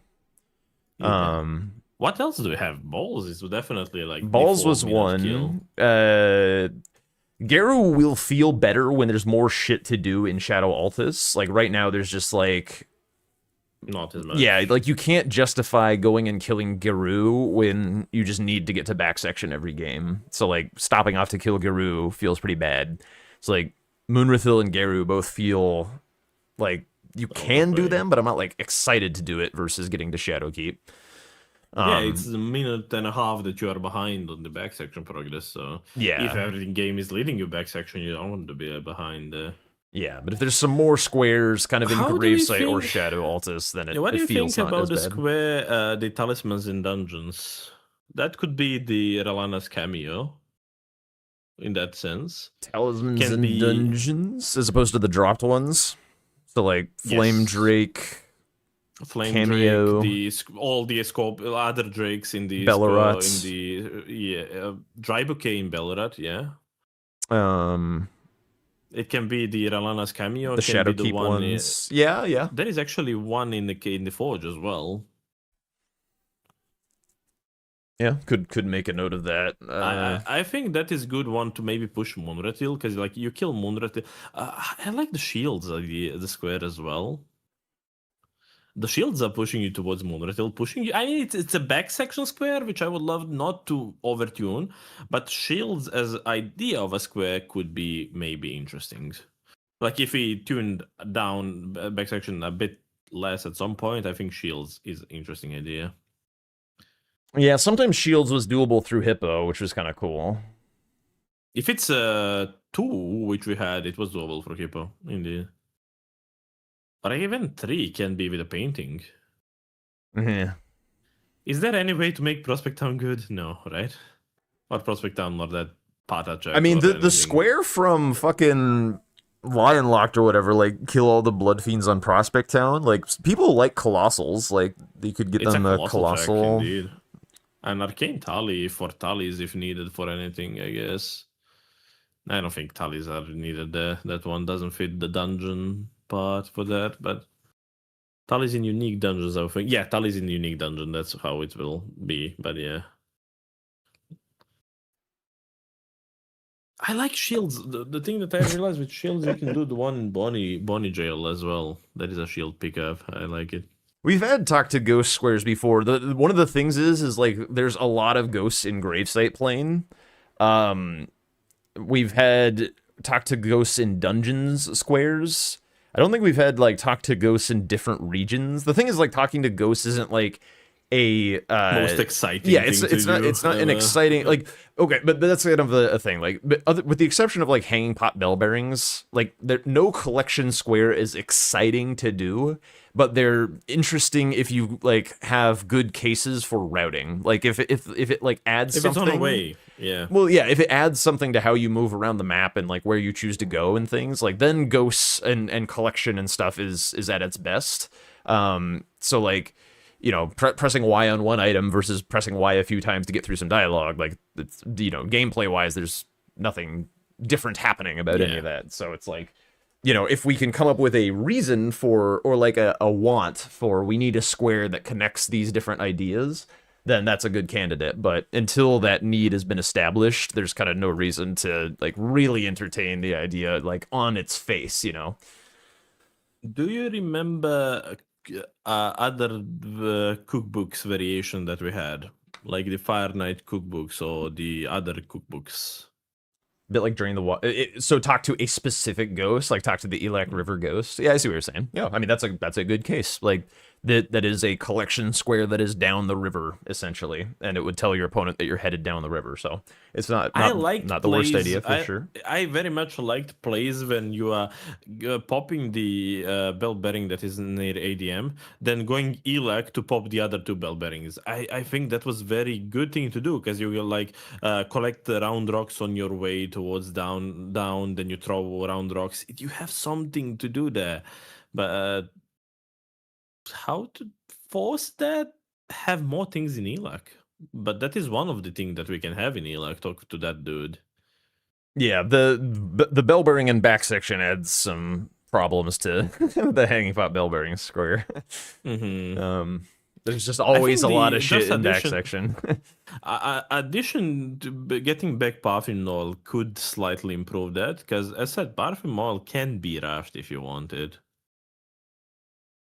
Sleep Patrol, did you add that one potentially as the idea? I was not working on this format, Gray. Yeah, you already have your notes. I'm looking at your notes right now. I will do my homework for the next meeting. Fucker. We've planned this for like weeks, bro. True. Professionalism is my second name. Your opinion and chat's opinion, I saw that was being tossed around at the beginning of the stream.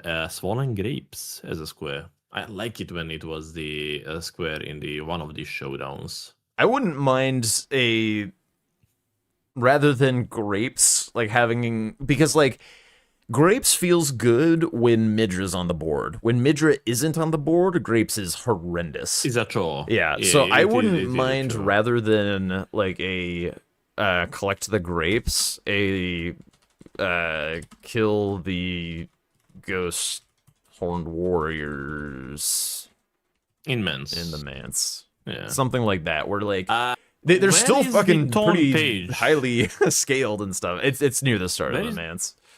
Oh, okay. I know, but like really, I don't think that you want to run that far to collect something. Yeah, like the perfume bottle in Frenzy is pretty bad. Matting End is good for that reason. Aged Untouchable, if like you like back in the day where you could like guarantee a parry, that was good to have. Because it involves like a confrontation at the end of the road. But yeah, and like Saint Trina talked to you, even though it's like kind of a bullshit square or whatever, you do have to still kill PK. It's still behind PK, so like you do run all that way, if fight it's the a boss. Smile, you have to kill Thioli as well. Yes, technically that is a talisman in a dungeon as well. Sure, dude. But in general, the Fat Inquisitor does that, I think, what you just described. It is in a man's or NRLM. It is on two different paths where you still have to kill guy. He's easy, but not that hard, but it's there as an option. I think Fat Inquisitor, like Spirit Ash from Fat Inquisitor could fit in what we need as well. But obviously, these are just quest ideas that we can do in our own time as well, just to add them. Kill X sheep with Ash of War Crucible Wings or something. Oh, dude. Blink Bolt. Should we bring back the Blink Bolt sheep? It was funny, bro. I remember in the Lion Lock, those are the most hype moments. 3 giant lightning rams were not that bad as well, to be fair. Minor red bears, holy.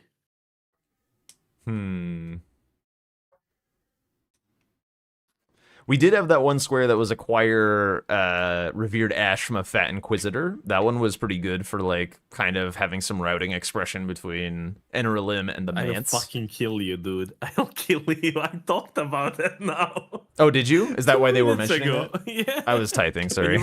When you were responding, I did say that. I did mention that it is a good one. I think it adds exactly what we wanted to do. It's either Manse or Eneralim. Like, it's completely two different paths. And and you still need to interact with an enemy to get that one. I think it's a very good one to do. They're also Or like more dangerous than you might expect. Sometimes they do just get bullied and stuff, but there are ads as well around them.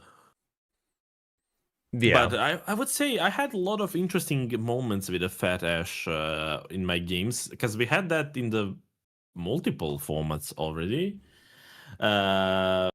The moment when you know that your opponent is, let's say, ahead on Midra, ahead of you, like you already killed Jory, and you have some progress towards Burn the Ceiling Tree, you can't just rush your one to take away something away from an opponent. And I had some very good interactions with that one. Yeah, being able to take value away from your opponent's prio from other regions, I think is like a very nice square design to have in a format. Like that's something that base game bosses does really well. Like if you rush Mariga off the rip because you know your opponent's going back section and you can like take a base game boss square away from them, like that was a cool feature of concept to have. Yeah. More of a season 4 thing, but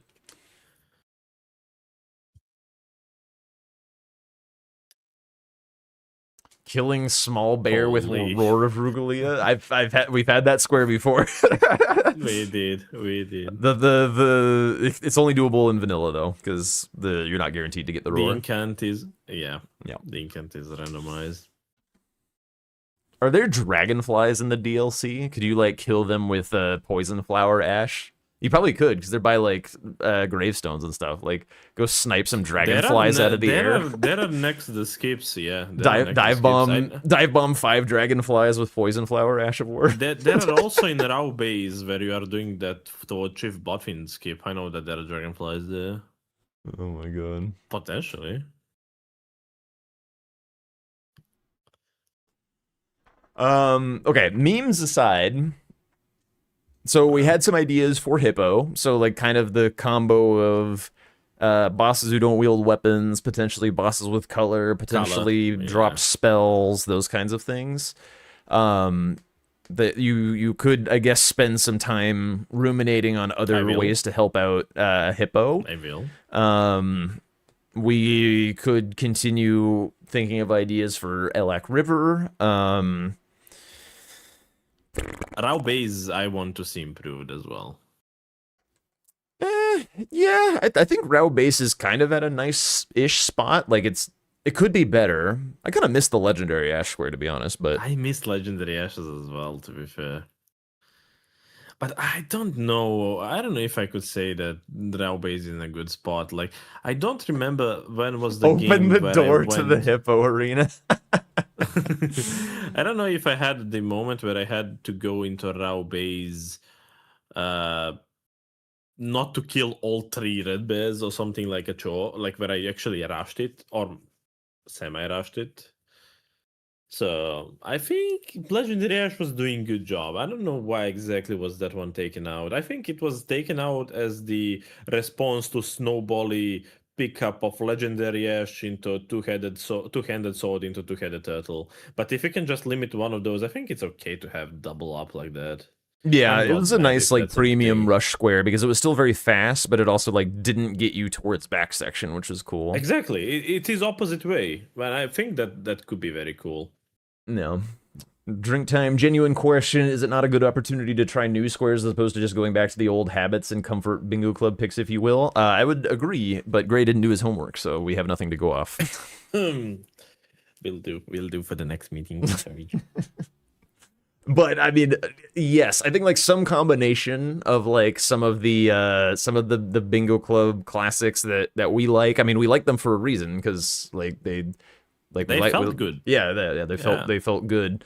However, like new square designs are always difficult to come up with. They're untested. I love the idea of trying new squares and stuff. But yeah, it's pretty tough to think of like actual good ones on the spot. That's why homework is important. So yeah. What have you guessed? All right. Anything else that you wanted to talk about before we wrap up here, or are we Gucci? I'm trying to think something about base game. I had 1 point, but I lost my thought. But I think we can wrap up for today. pretty much. All right. And do you have the oomph to try a game of the base game list, or are you ending, would you say? I will be ending. I will be ending. It's midnight for me. I want to go to sleep, but I think that there are a lot of Bingo Club people who might be Yeah, eager to play. I'll see if anyone is interested. Yeah. I mean, if anyone here in the chat is interested and has the ability to try this out, do let me know. Otherwise, I'll go ahead and ping around and see if anyone wants to try some shit. Mm-hmm. Any final thoughts about the changes that we said about DLC or base game? You Both want to from play you or Enki? chat? Yeah, I'll play you. No, nice, nice. Enki was the faster typer. Which one? Sorry, Nucleo. Ah, Which one? What do you mean, which one? There's only one square set. There's no DLC square set. I spoke too quickly on that. I will leave myself out of this one. But yeah, in general, I think we did make some good progress with both. Even though somebody forgot to do their homework, I think that there is progress that was made. And, Look, yeah, I mean, if you then, can't flame yourself, who can you flame? So we exactly, respect so. that, Gray. We're glad that you Definitely, can blame yourself for your failings. In my free time, I will try to make new square set to cook on of it. But I am not as creative person when it comes to creating new squares, so I would highly appreciate help from chat with that one. I can always ask more experienced people like Drink, obviously, but I would always like input from chat as well, since I'm very, very vanilla, boring guy who does not know how to create new things from the scratch. So thank you in advance if you are helping me. All right. Yeah. I guess that does it. We'll get a showcase match then here to see how this all plays out with Enki. So yeah, stick around, I guess. But we'll be ending the collab here with Gray, and Gray can go about his going to sleep business. Going to EP indeed. So thank you, Jank. Thank you, Jack, for this wonderful meeting and reminding me that I have not done my homework multiple times. You and Drink are doing awfully good job with that. But in general, I think we are on a good road to build something that is interested to our small communities right now. Because I think that is what we are aiming for, and I think that we are on the right road right now. So it was my pleasure speaking to you, sir. Yeah. I'm looking forward into the next one where we will have a bit more feedback on the base game side, and we will have something to show on the DLC side. So I think it's a good start in general. So absolutely. All right, Gray. Thanks for hanging out and doing this. I'll catch you later. Likewise. Take care, Jack. Bye-bye. See you. Okay. I guess I'll go to a public channel so that people can watch your perspective if they want, Inky. We can go to Bingo 69.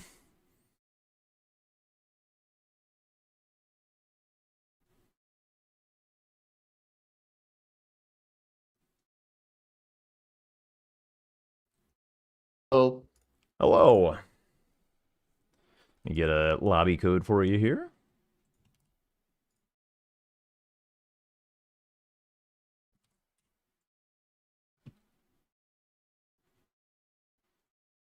And I guess we can just use that as our seed. same code Yeah. for the two. Okay. I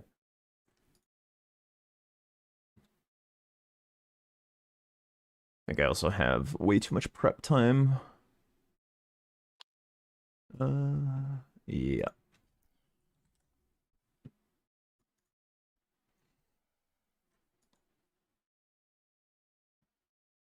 When does the shared chat end? Is Gray still live? Oh, wait, there we go.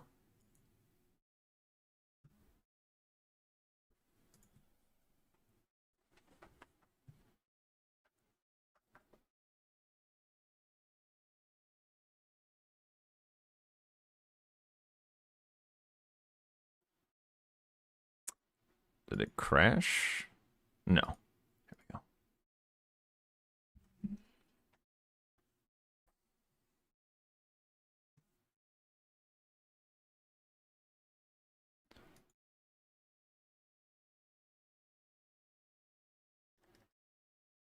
Oh wait, I'm still on Ask Reno. Are you having a hard time connecting? Uh, I can swap over to the bingo brawler thing. Swed was having an issue last night, so I had to switch. it's a bit longer than for most people.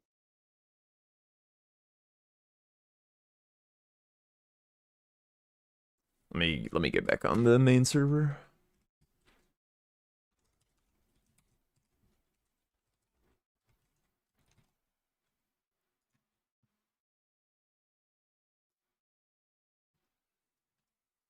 Okay.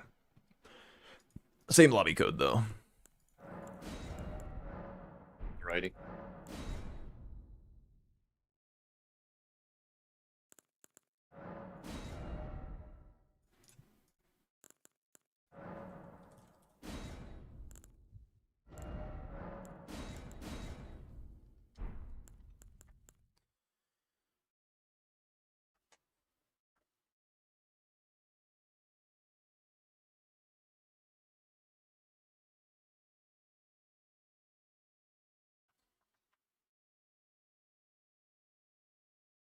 I have a flamberge and an inverted hawk healer shield. Yep, looks correct to me.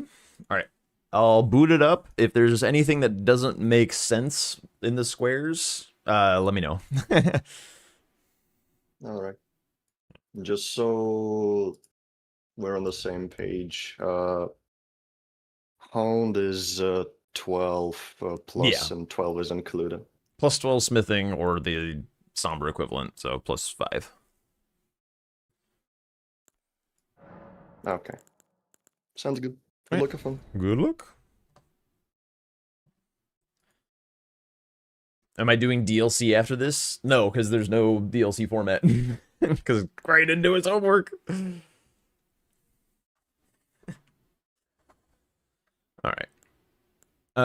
What do we got? Oh. Actually, hang on. There's an issue with the acquire sewer target. Hang on, I gotta restart the thing. Acquire sewer target. What broke about that? Sewer. Ah. Surprised that even compiled or whatever. Thank you for the raid, Gray.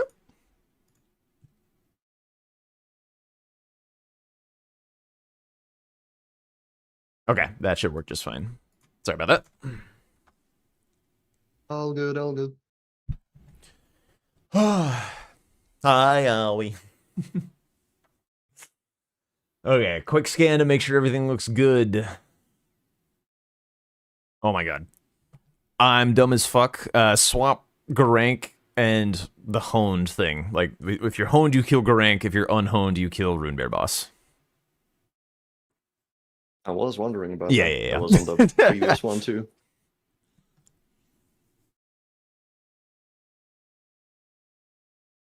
Okay. How were the rest of the games last night? CBD and I played one, and it was pretty good.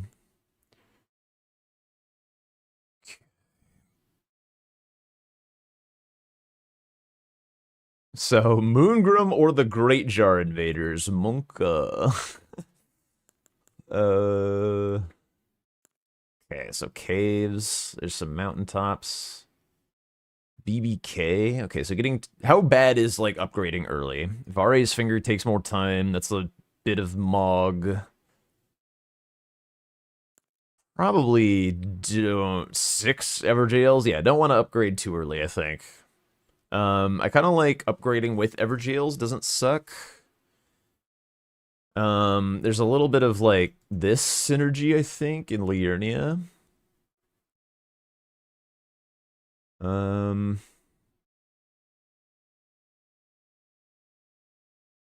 This is also a big honed penalty as well. It's like a bunch of +0 stuff as well. Interesting. Blombear's wieldable off rip. Surely that's going to be the best thing to go with. Large club wieldable is also kind of interesting. It's a pretty good class, to be honest.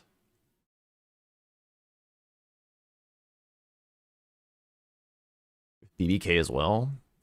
I could actually see this.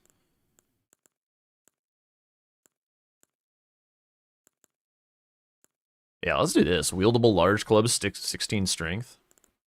Wait, did the pin message go away again? No.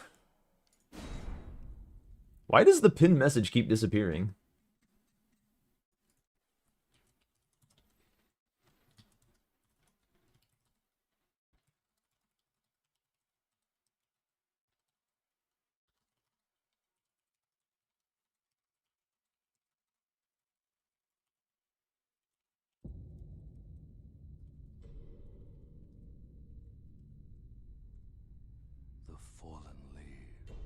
All right, there we go. Thank you, Nick.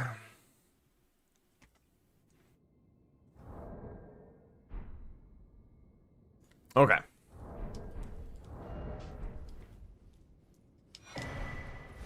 Mid-load, cool. I changed it to 240 minutes, but obviously it did not work. Oh shit, we started already.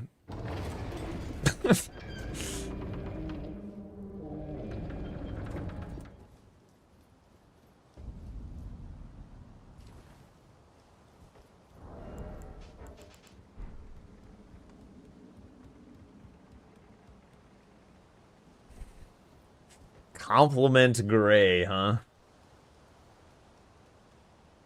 I appreciate Gray's grind. He did a very, very nice job grinding with the best grinders for Season 5. Well done, sir. I respect it.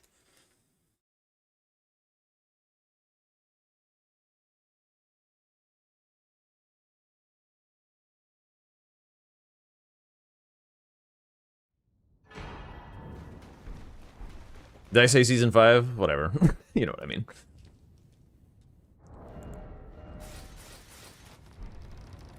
Huh? Hello? Character? I endowed you with clothes. Holy shit. The fuck?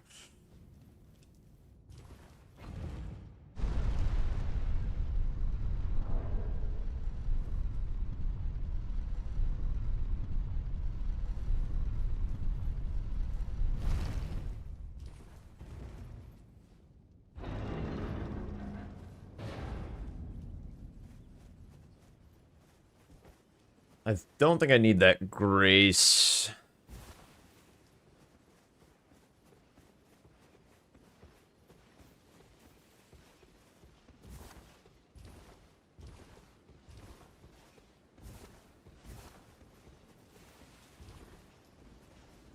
Wandering NPCs?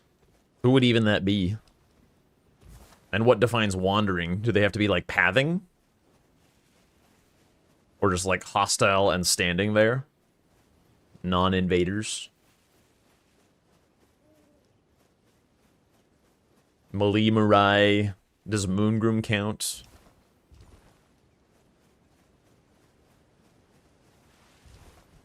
So, could go kill the Rune Bear boss for a talisman. I am very scared of the level of vigor that I would have for that, though. Hostile non-boss slash invader NPCs. Kind of a mouthful, but that would get the point across for sure.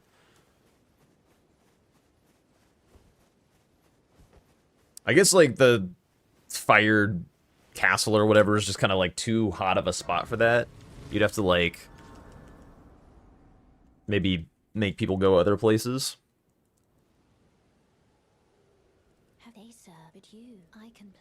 Unique. I mean, there'd still be 2 there. It'd still really good.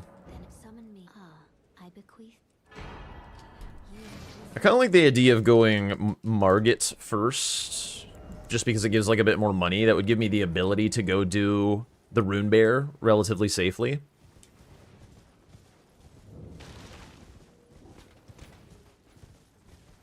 Was Ashes of War on this board? No.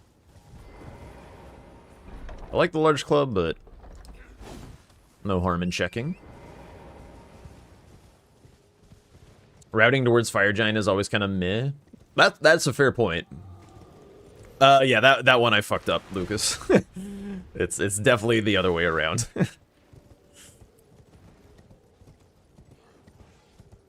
That is a oopsie poopsie.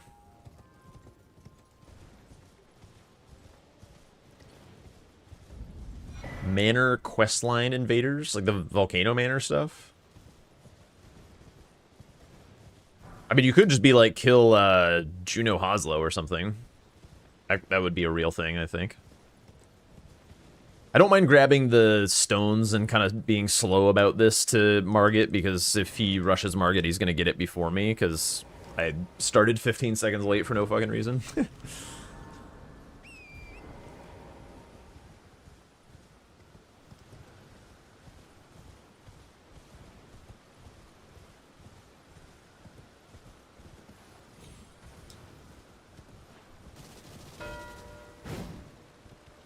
Buh.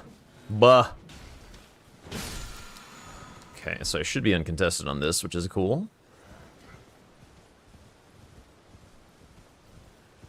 Well, actually, the Rune Bear was a cave. That could have been a synergy, actually.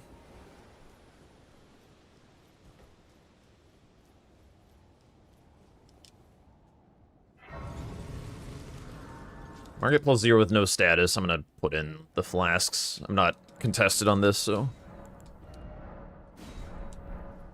He also did that such that he doesn't have Torrent, I don't think. I could go get, like, money or something, but whatever.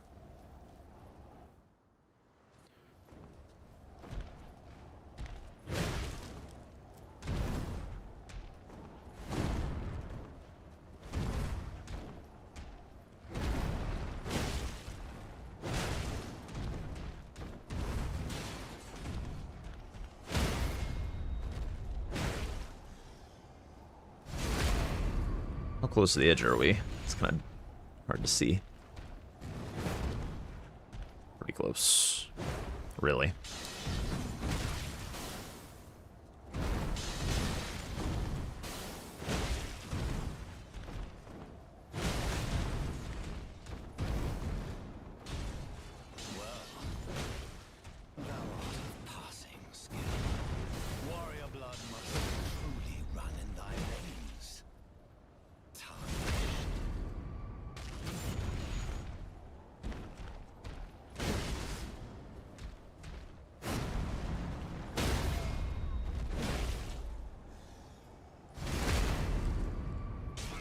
Yo, what up, Fonzie? Get low profiled, idiot.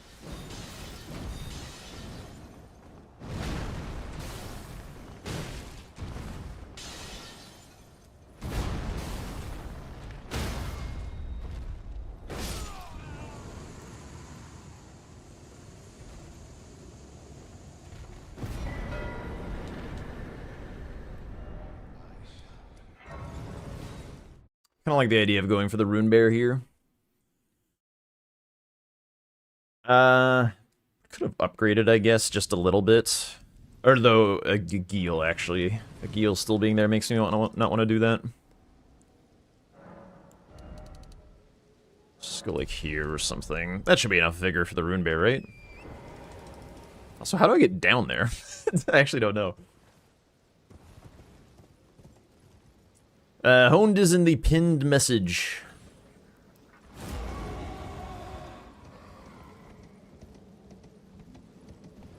But yes, the task of the square changes once you get to +12 smithing via the auto upgrade, or the equivalent. Jesus Christ, scared the shit out of me.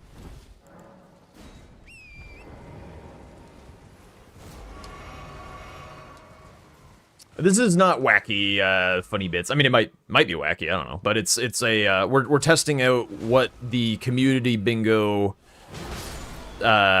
season 6 styled format might look like after season 6 ends. So Gray and I were just Jesus Christ. Gray and I were just brainstorming what that might be.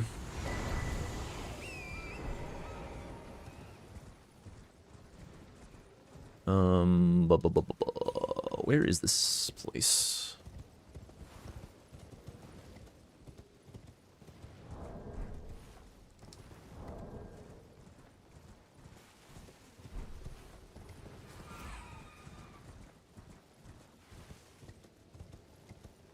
looks like not death.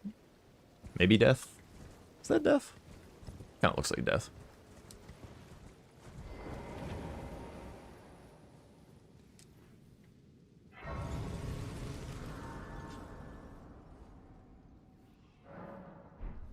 It's death. Okay. Jeez, am I gonna remember how to like do this place actually?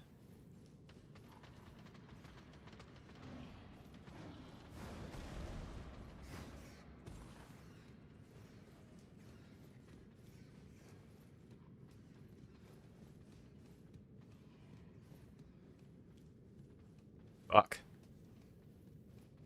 Like trying to remember from French. Shit, I am lost. Oh, the brightness. I was looking the wrong way.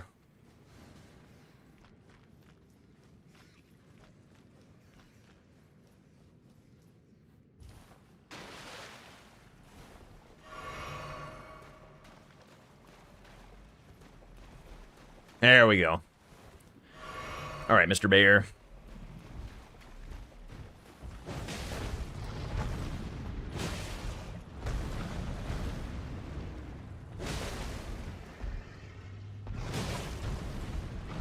I rolled.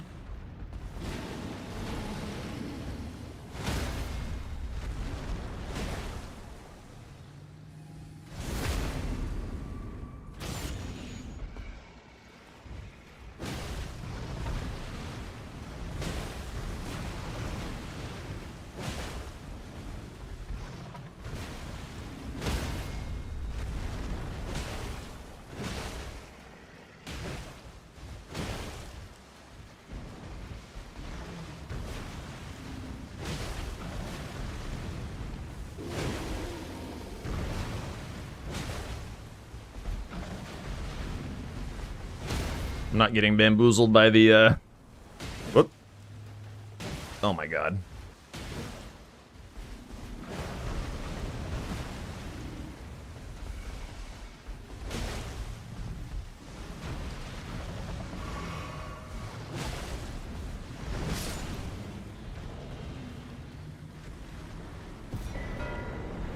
Okay.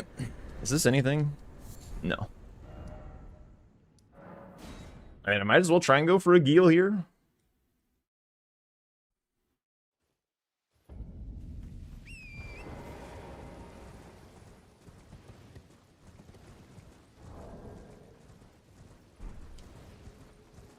Just like fully take advantage of the early rush and stuff, and then maybe eye up the Everjails idea that I had from earlier.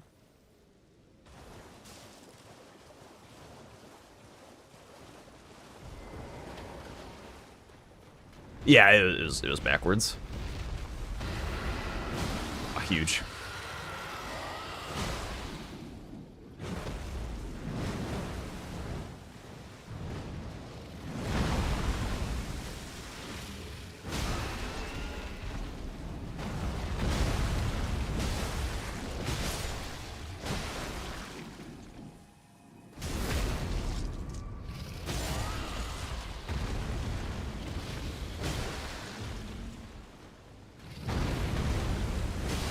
Oh, yes. Poise damage.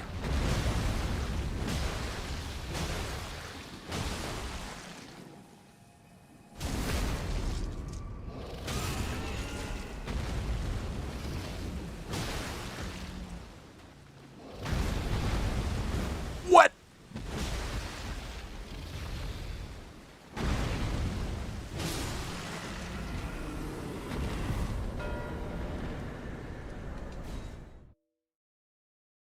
Okay, that is also a dragon boss.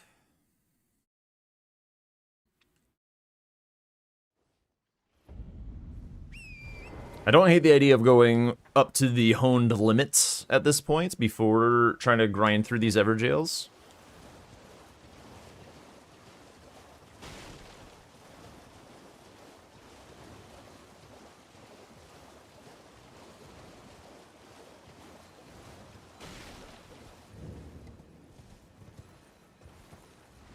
The limit is above plus 12. So once you get to 13 or somber 6, you are above the honed limit. This is the large club. The great club is colossal. The large club is a great hammer, as hilarious as that is.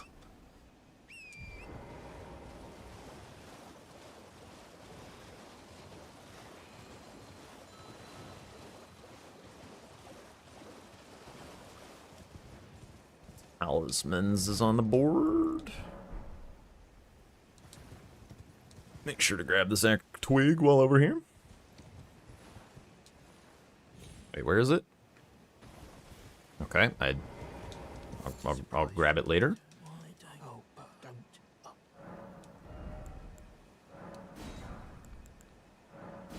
Nothing else of note.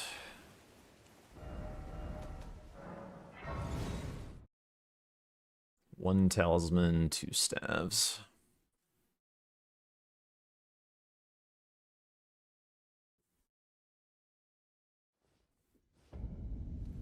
The brief summary is we're just in like the beginning phases of trying stuff out. I just whipped up a square set around, like with some of the kind of overarching changes I wanted to see, built around this honed mechanic, which is in the the pin message. Jesus Christ. Oh, fuck.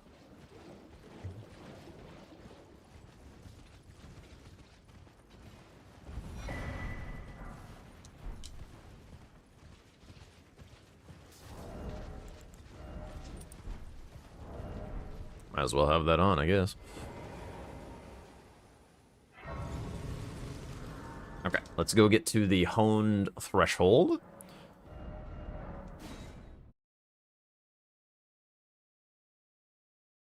All right, catch you later, Gray.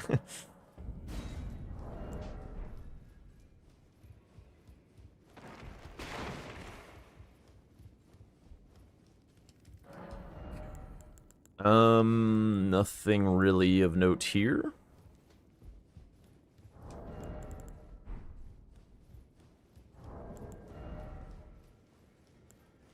Oh, I guess I could have just upgraded the staff. I keep forgetting that kind of thing.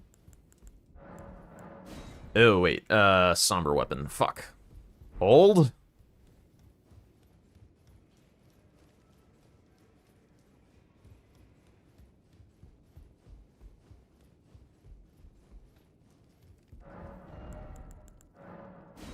Nice and light. Very cool.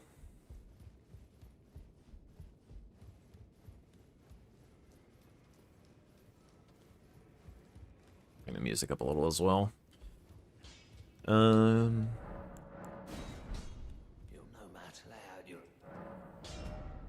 Well, don't upgrade that. Yeah, the square changes for you when you meet a certain condition. That's kind of the gimmick that we're trying out.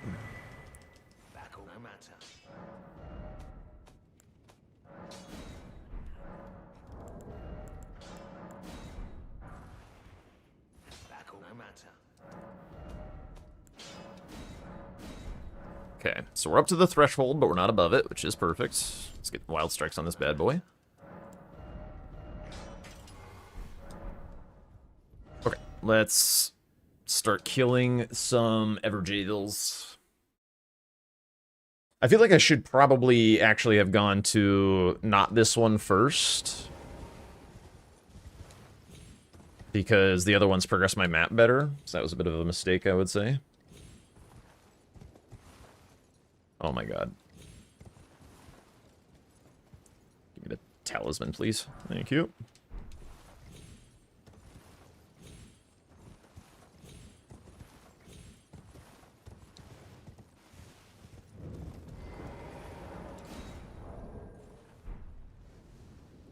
Lion locks for base game? Kinda, yeah. It was actually Tom's idea, technically. Boise.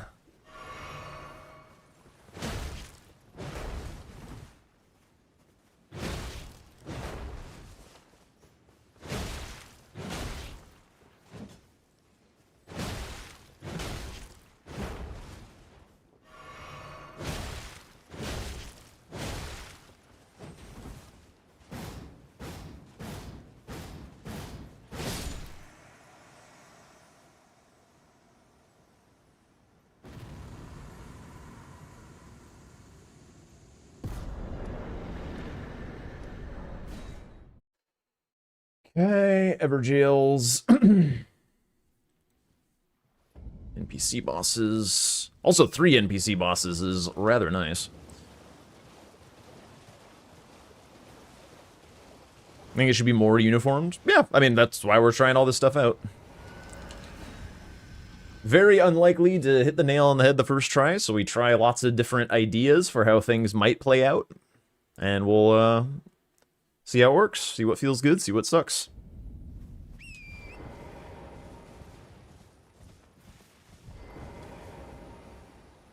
I don't really have a great block on the row 1 that I like, actually.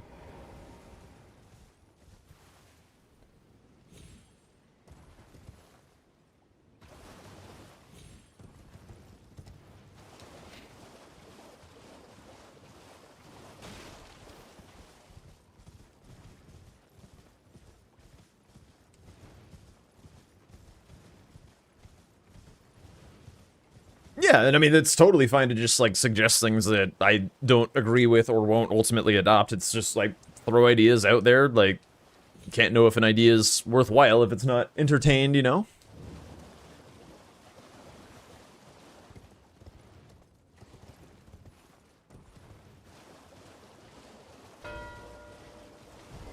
Bummer.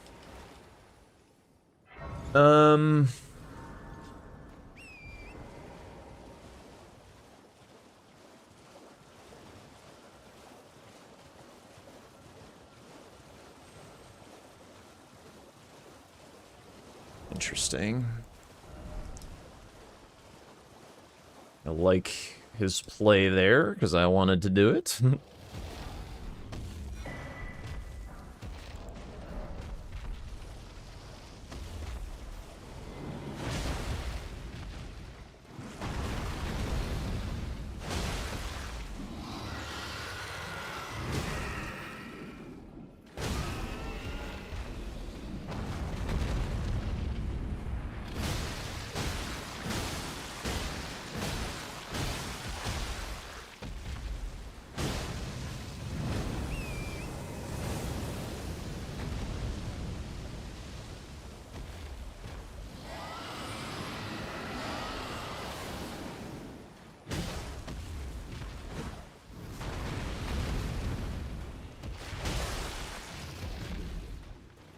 What if it changes into something that you're locked out of? Hopefully that wouldn't be a thing.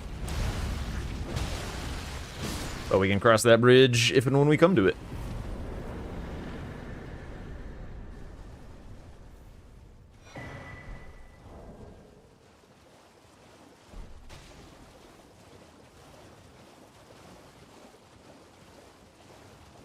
I could potentially get him off of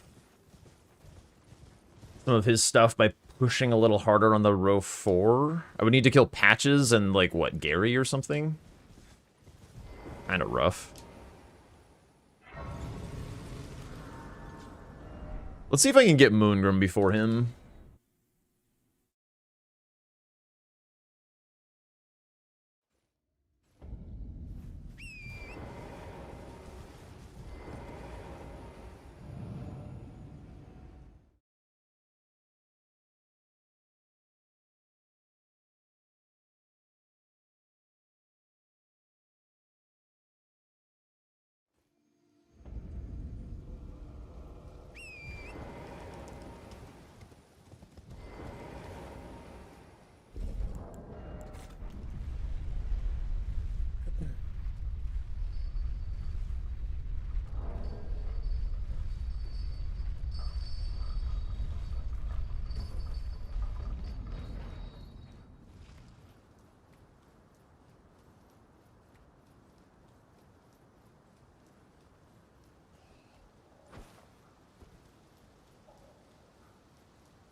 Okay, let's see how my skip is today.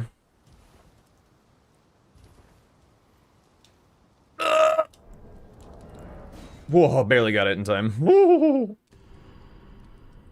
Honestly, my quit out muscle memory is a little wonky from the different game speeds yesterday.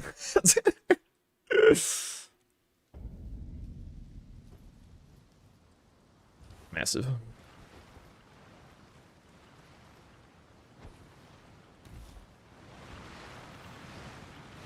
No Alabaster Lords, right? Or Onyx Lords. None of that on the board.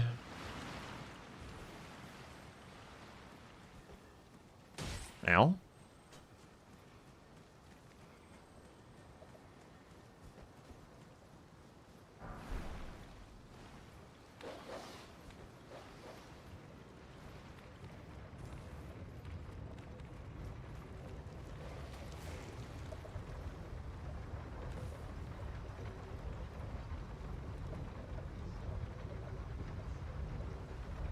So, like, normally, in a, like, more normal format, I'd be super interested in killing Magnus, like, right now for a Somber 6. But there's a lot of honed stuff on this board that makes me not want to do that, which is currently pretty interesting, in my opinion.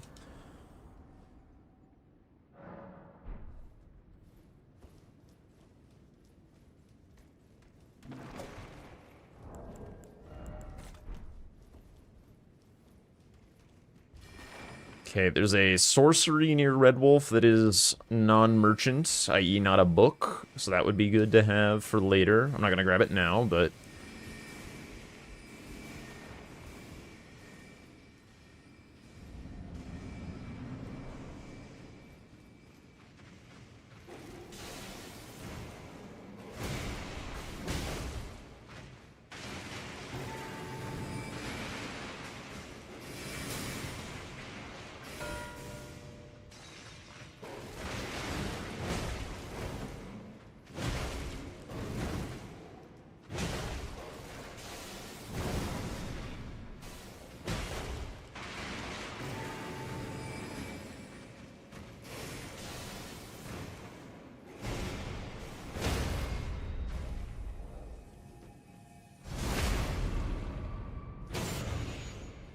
Okay, so we prioritize the staves for the block. That's fine.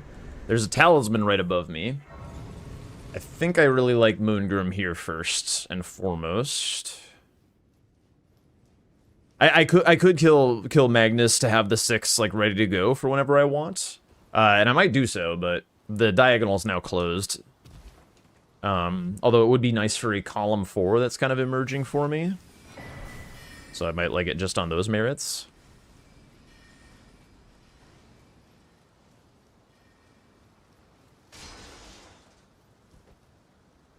Yeah, I think I might want to try and do it, like, immediately after Moongrim.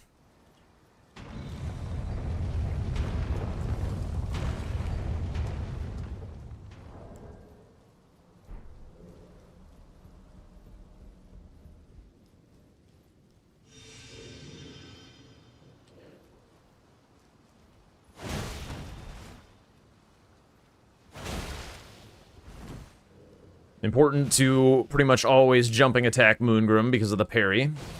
You can't parry you out of the air.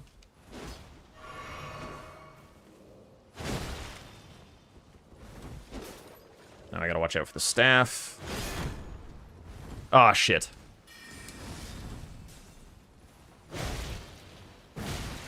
Now he's got his staff out, so that works.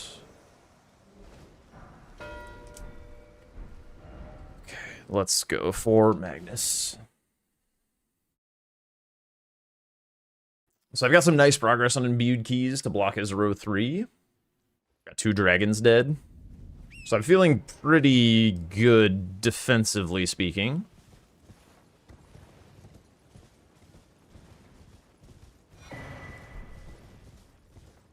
Honestly, I'm having a lot of fun. I feel like having a like still good weapon, but not like a absurdly overpowered weapon is really changing how I want to do these squares, and it kind of feels more like other base game bingo formats that I played, where like my power level feels like more in tune with what my opponents can do, and I'm not just like going as deep as I can on the board like super quickly. Like I'm not just going for BBK right now because it's center.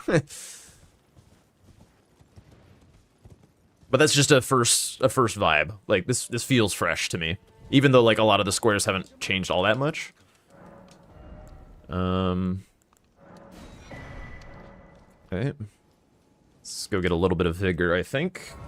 Magnus being Magnus.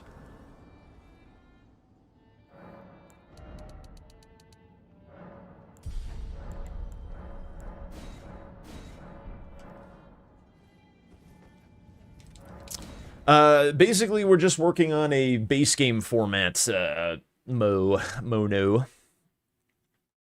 Kind of centered around this honed mechanic, which limits your upgrade speed. Basically penalizes you for upgrading too quickly.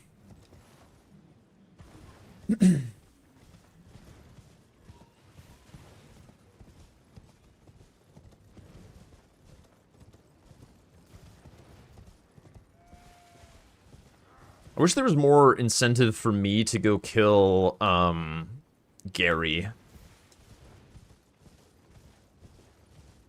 Although I guess that square's dead now anyway. I'm just trying to think of, like, whether I want to upgrade and have to do the extra boss or whatever.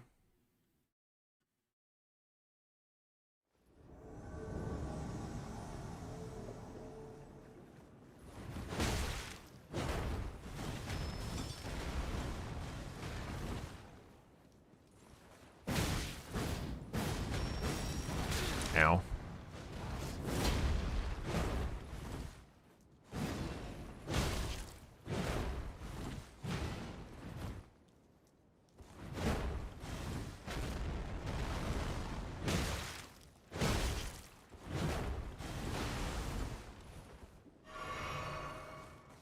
What? I rolled.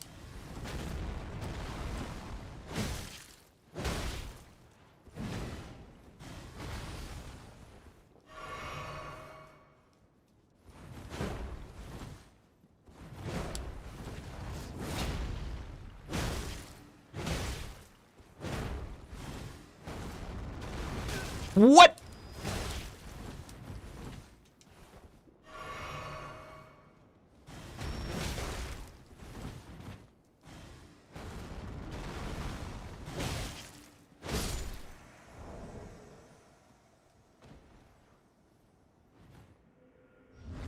Yeah, Stray Mimic would be solid. I'm just gonna try and push him into the bell bearings. Although the counter threat on the row 1 is really fucking annoying.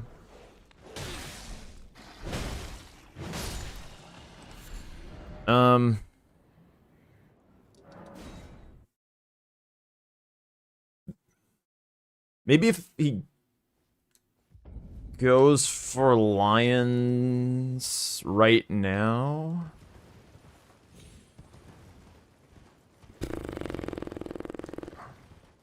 Yeah, we do have some squares like that, funny bits. It's not a bad... Wait, we have one that's death birds that changes it to death rate birds once honed.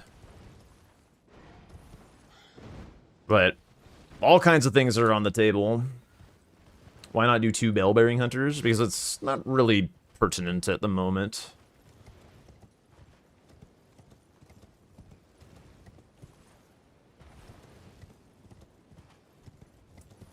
The 3rd Dragonheart boss is really kind of tricky to figure out what I want to do. I don't want to do Xeeks with this fucking weapon. Also, I was reading chat and didn't kill the the Elder Lion along the way here, which is a little bit dumb.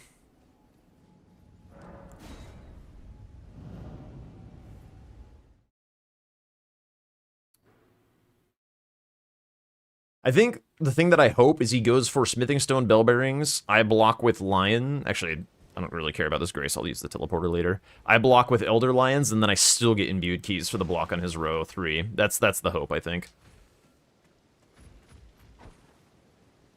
Yeah, the Magworm's just a long run is the problem. I guess it puts me near Bellbearing Hunter. It's not that bad. Or not Bellbearing Hunter, BBK.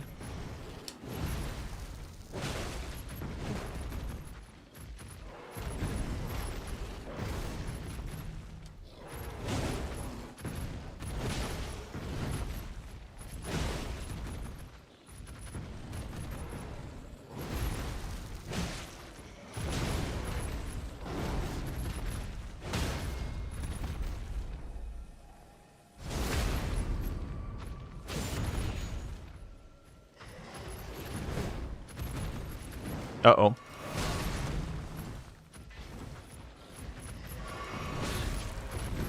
Would you, like, fucking stop? What? Is it still on the pinned message? The honed thing? Brother.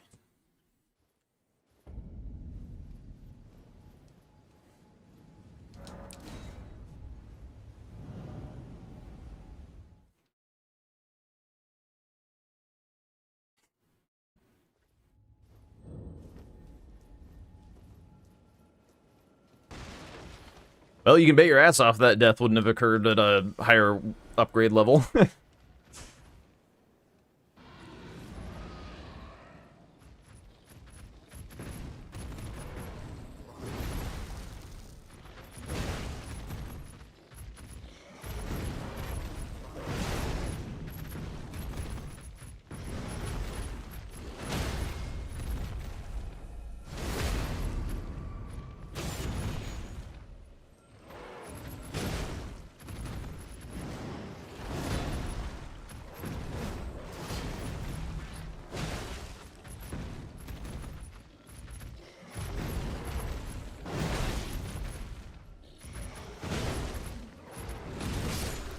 Okay, that was weird. Get over here, bozo.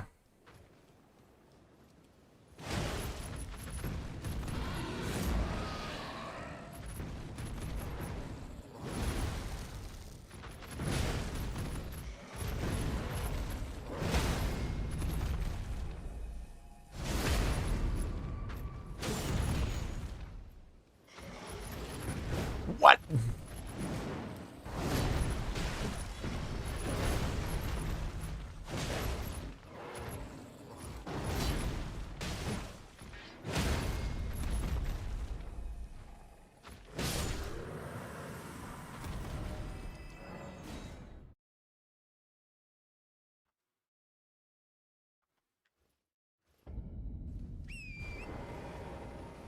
Okay. Whoops. Fuck. Let's try to star some squares and accidentally clicked on the board. Or scroll up on some squares.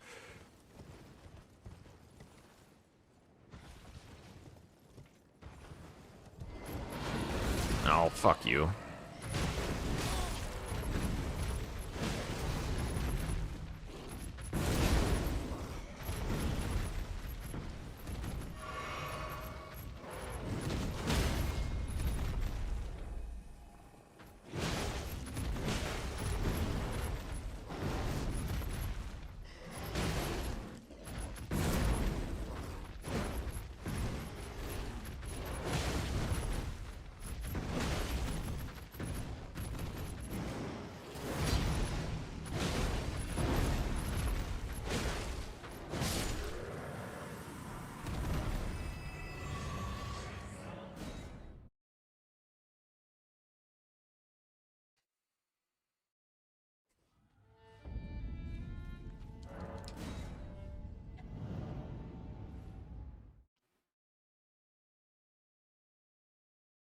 Actually, yeah, the Magmorm's probably better than the imbued keys.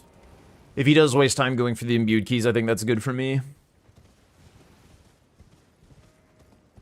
Something about Apostle, right?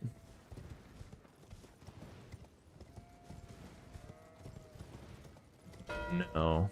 Yeah, okay, so there's that.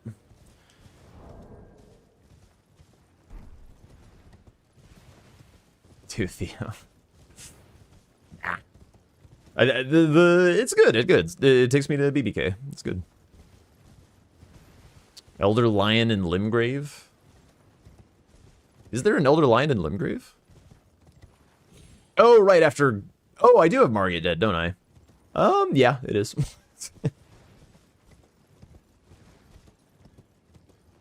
This gets me towards a Bellberry Hunter, I guess. Something.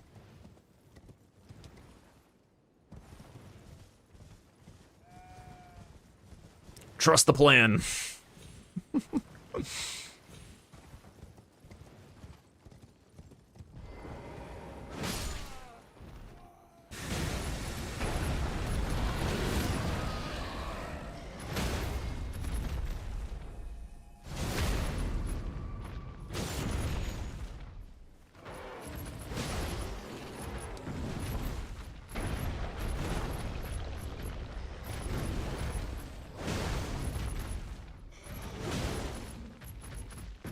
What the fuck?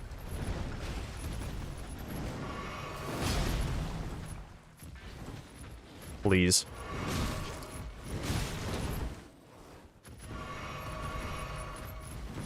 What the?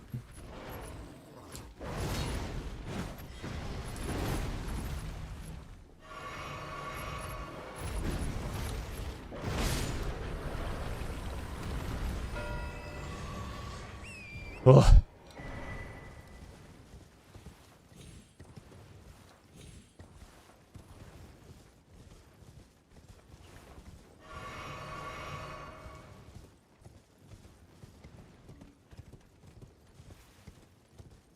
Okay, so we get this Grace, and then we go for Kalid Magma Worm.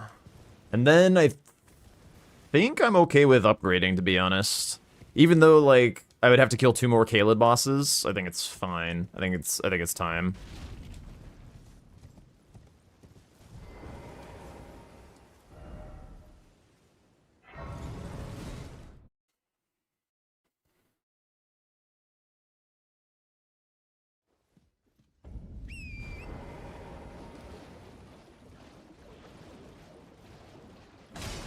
I don't need to get this staff.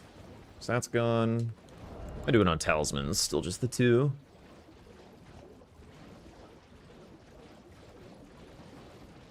There's some talismans kind of by this area as well, like Anastasia, Turtle Talisman. Kind of nice. How does Hone work for Somber? The equivalent is Somber 5. So Somber 5 is kosher. Plus 12, plus 5.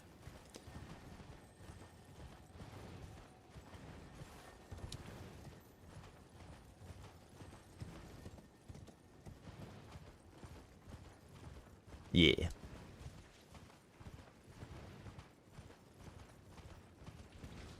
There's a Grace over here, right? Do I need that Grace, actually?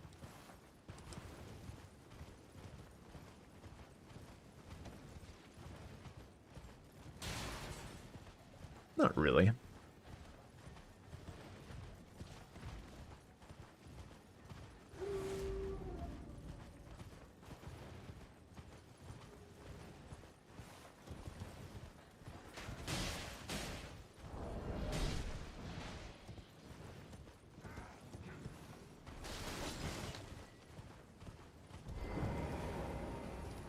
I don't happen to have a better weapon for this, right? Nope.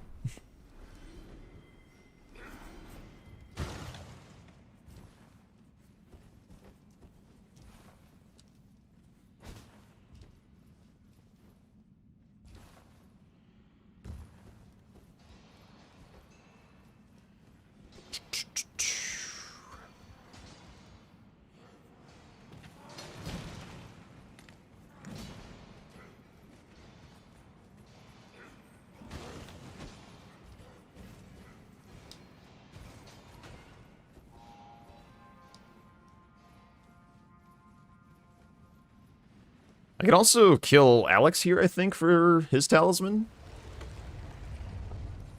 Or did I already move him via Radon Festival? I don't actually know. I probably did.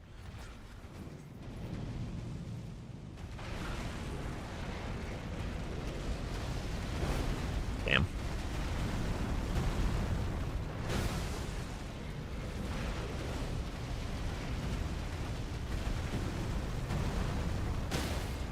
Stop that. I have Wild Strikes.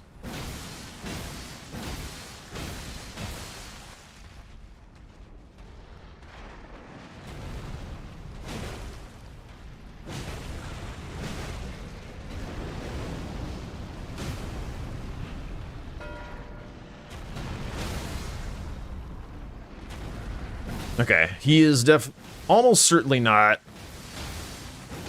fully upgraded yet.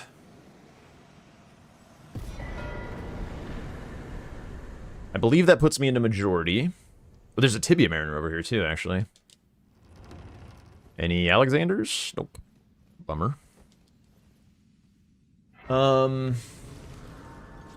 Yeah, let's get upgraded. Let's get upgraded.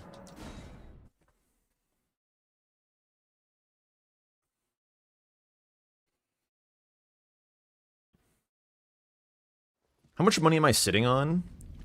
Ooh, I could actually mog Haligtree. I think I got the yeah, I got the big rot. Can I make it with 6? I probably can. So I can not actually upgrade just yet. I can run Haligtree for the more money and stuff, and then I can mog all that before upgrading. Actually, will I have... I won't have money for my actual upgrades then. It's... I can just run mountaintops or something. It'll be fine. Or I can just kill something as well.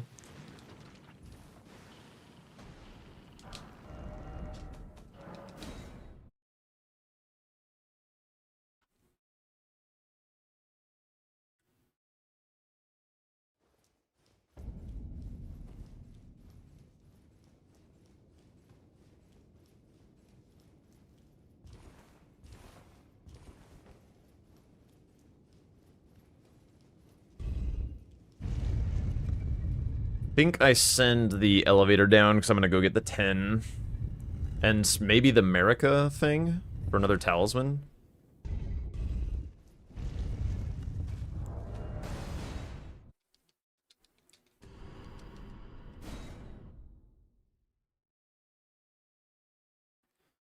Like this here rune.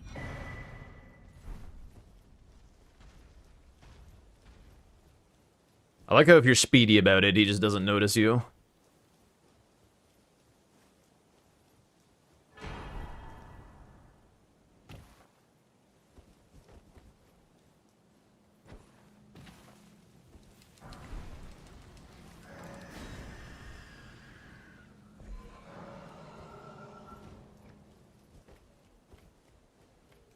How many stone sword keys is that one, actually?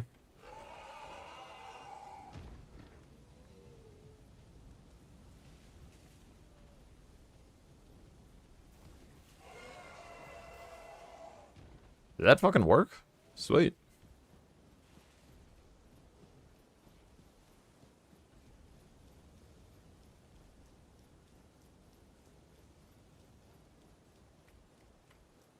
Ooh, this does mean I have to survive the putrid guys.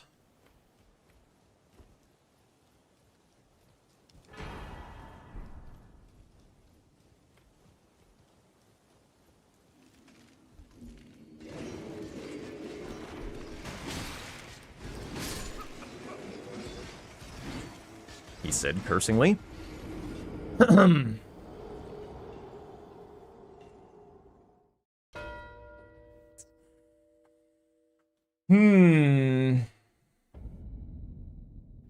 I think that's just gonna be what it is, right? Yeah, it doesn't. Alright, whatever. We gotta mog the big amounts. It's fine.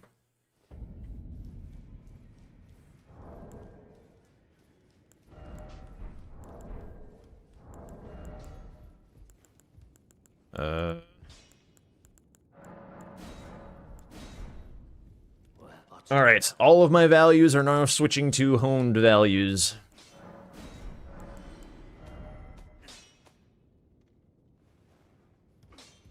I didn't drop that.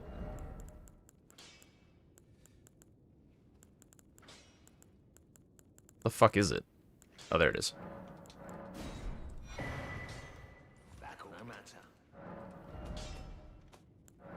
Well.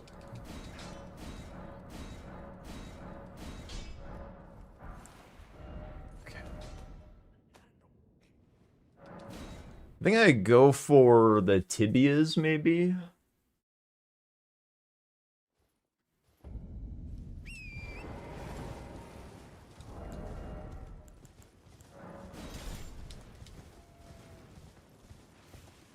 Get a couple talismans along the way as well.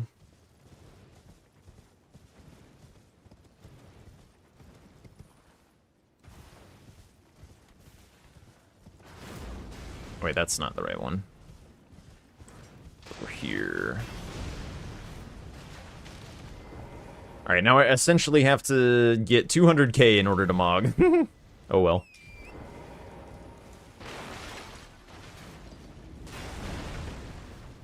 Do I have any more sorceries that I've acquired? Just the one.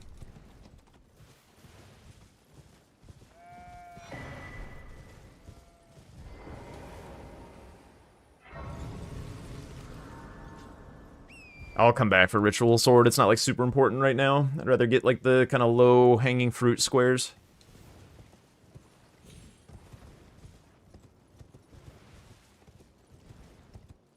As soon as I kill BBK, he'll know that I'm upgraded, I think, so. That might cause him to full send, like, Caleb bosses or something.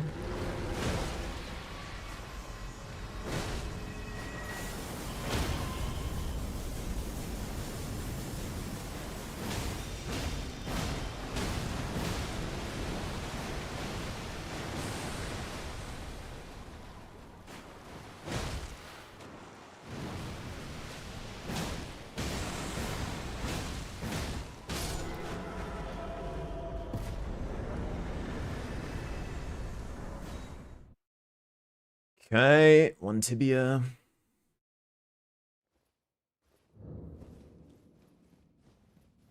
Wait, which? It's this way.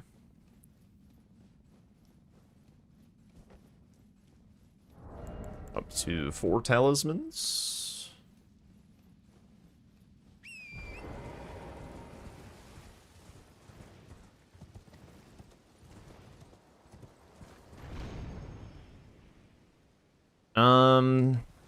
It's not that far to come back for Anastasia. How many keys do I have still? I'll grab this one while I'm here. Actually, I'll grab it after the tibia kill. That makes more sense. Grab the talisman after the tibia kill. Do not forget, Jack. Do not forget. That's some damage. Oh, right here? Hell yeah.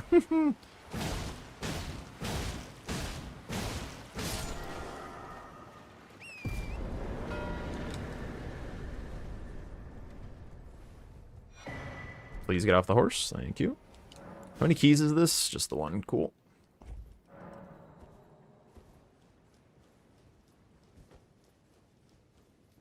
Oh, right. It's kind of a jog through here.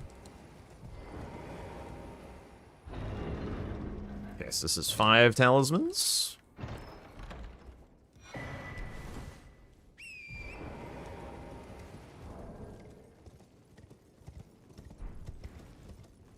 Although he might be convinced to close on talismans kind of soon because of the column.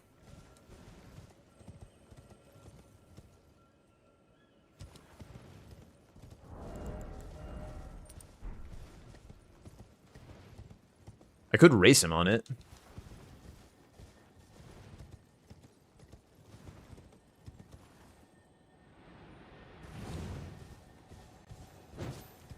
Whatever. Although, actually, that probably could have been nice for mountaintop snowfield bosses, but I deal strike damage for the birds anyway, so it's like, whatever. Oh, wait, it's the dungeons. Radon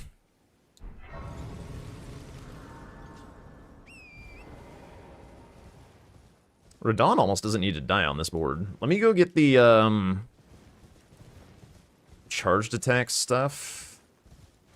I'll try and race on talismans, maybe. Although invaders do give a lot of talismans. I've been pretty good about picking them up. Yeah, Axe Talisman. Might as well grab the tier while I'm here since I have the physic as well.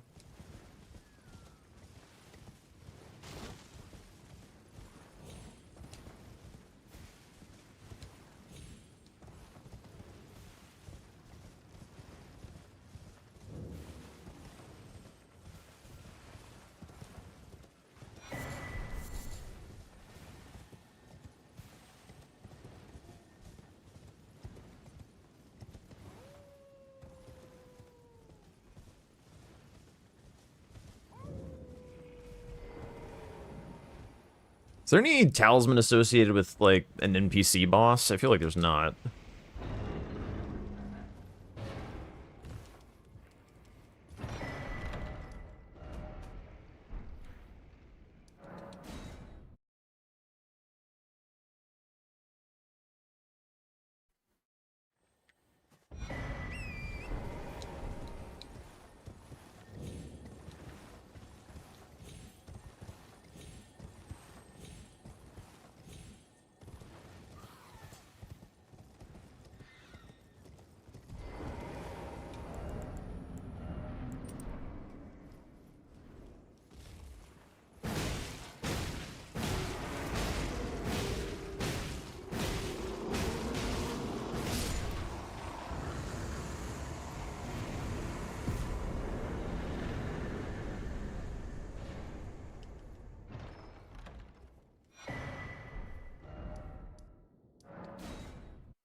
I'm just gonna go for fast ones at this point, I think. Do the one above Red Wolf. What are other ones that I'm forgetting?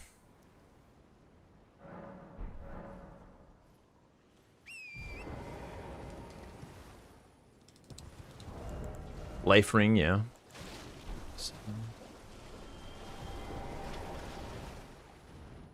Oh, Round Table.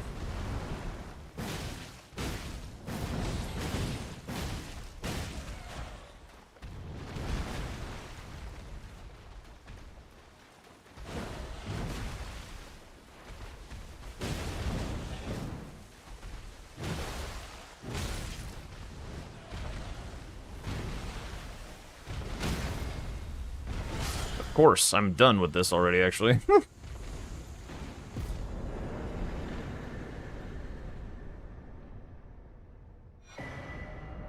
I might want to, like, get rid of the round table ones, maybe. They make it a little free. The final two.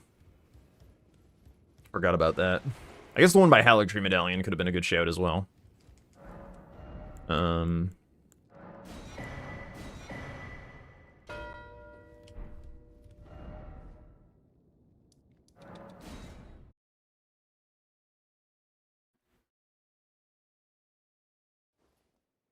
Physic, good shout.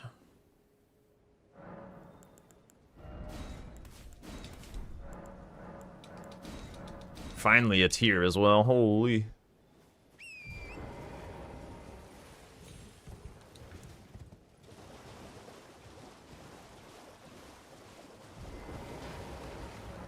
There's not really anything underground, so like Radon doesn't feel great.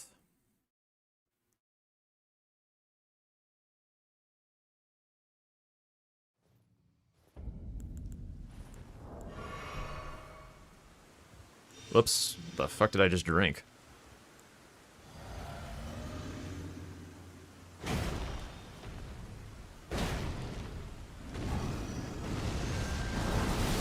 Gotta get down here, bro.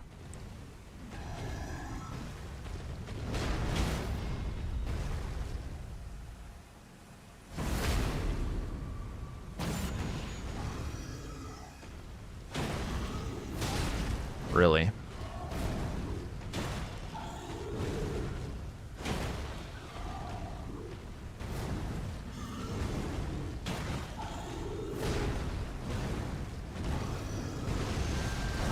What the fuck is happening?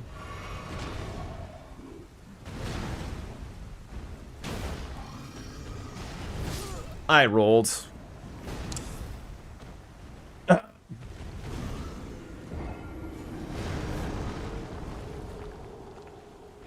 Bummer. He was in a weird spot. It's like hard to see what he's doing with his like axe in the wall and stuff.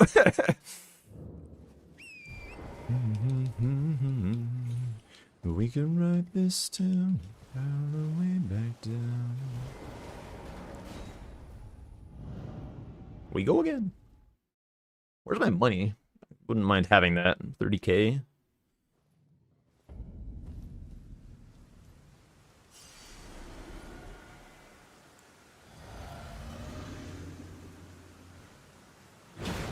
Modeled necklace? No. Come on.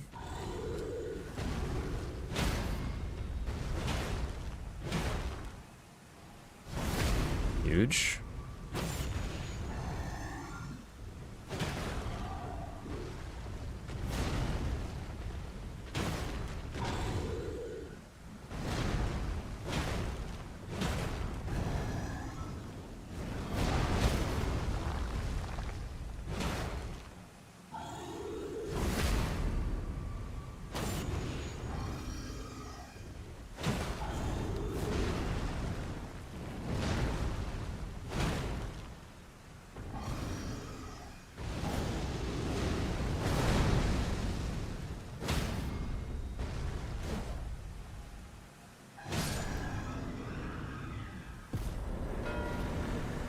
Okay.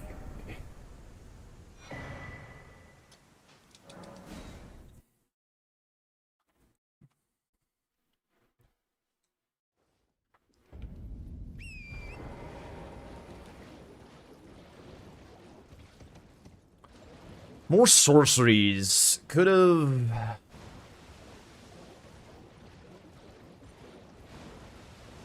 done something about that.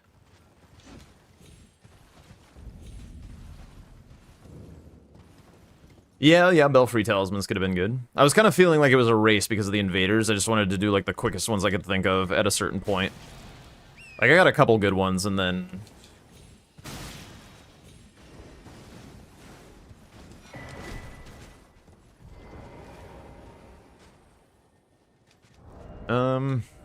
Legitimately, let's go here, I think. I do charge attacks, but I'd rather have stamina and full health thing.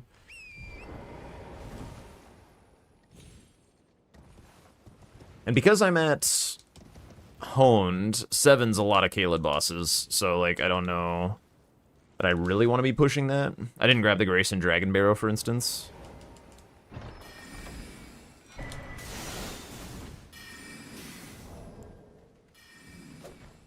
Wait, where can I even safely code out here?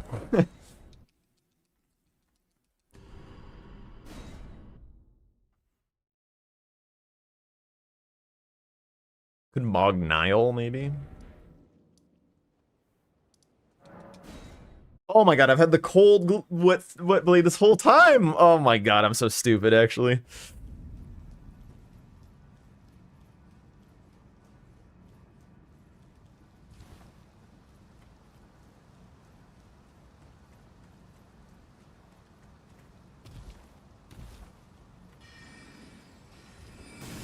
Dr. Duo pretty fast? Could be, yeah. It's not a fight I'm very comfortable with, and I'm kind of wanting to save my money for the Mog, rather than jumping some Vigor.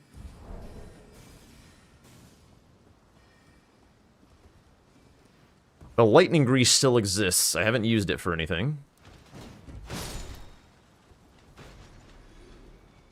Can I explain the format? Yeah, so the honed mechanic is explained tersely in the pinned comment about what that means. But basically, it's all about, like, trying to rebalance the scales as far as when we upgrade our weapons, rather than just, like, people doing it off rip. Try and create some, like, incentive in the board to not just full send weapon upgrades as much as possible. That way we're fighting more of the things in the game at, like, the... Ooh, Jesus. At the correct, quote-unquote, upgrade level.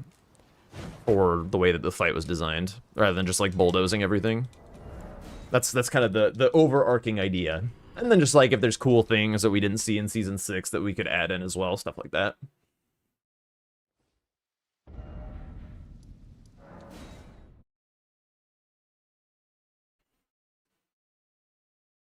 Sorceries. So I know Caria Manor has several.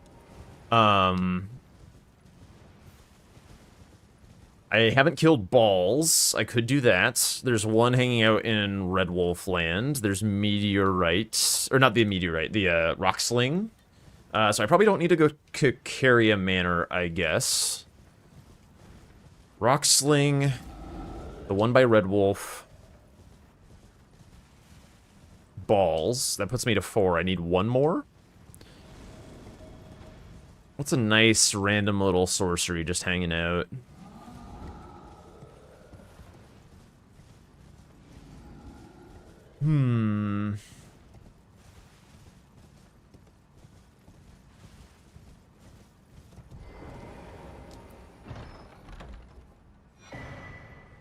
Great Oracular Bubble? Where does that come from?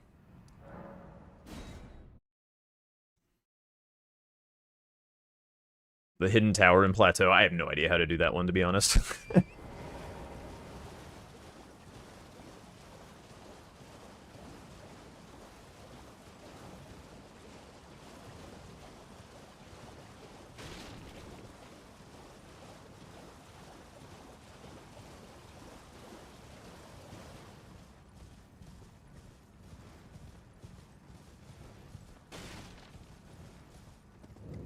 Do I know if the playoff matches have been decided yet for Bingo Brawlers? I do not.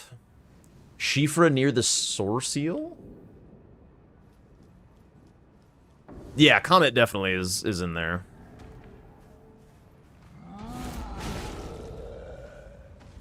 Okay, near the Clayman or whatever.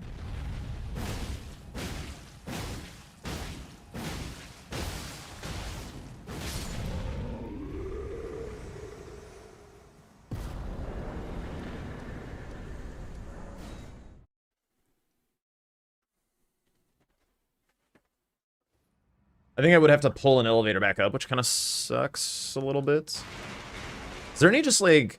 Oh, I could take the elevator back down and kill the Onyx Lord. He drops a sorcery, right? Question mark? That's like Gravity Well or something?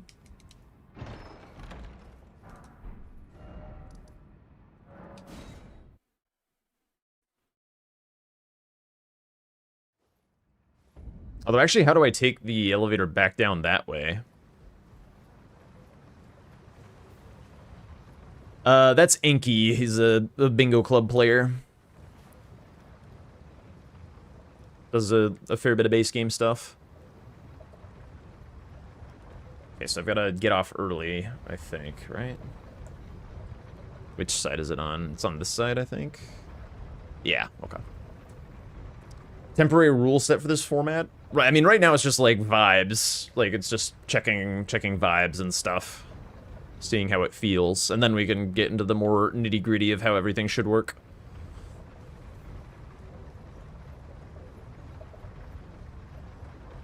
Yo, England! Oh, come on! No, damn it, I'm not gonna get there.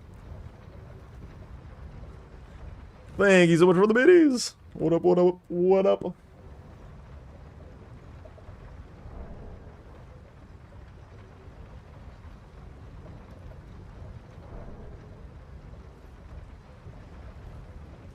Yeah, he's a pretty good player. Honestly, I'm surprised that things are going as well as they are for me.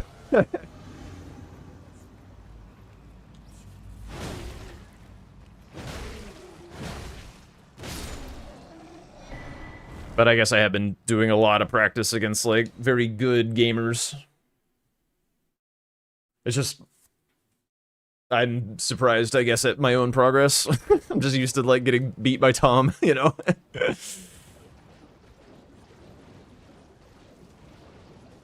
I think the dog needs to go potty relatively soon.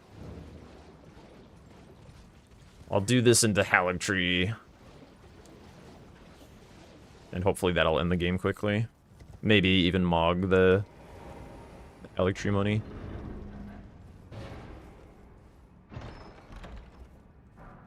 Huge. Dude, Glintstone Ice Crag. Holy shit.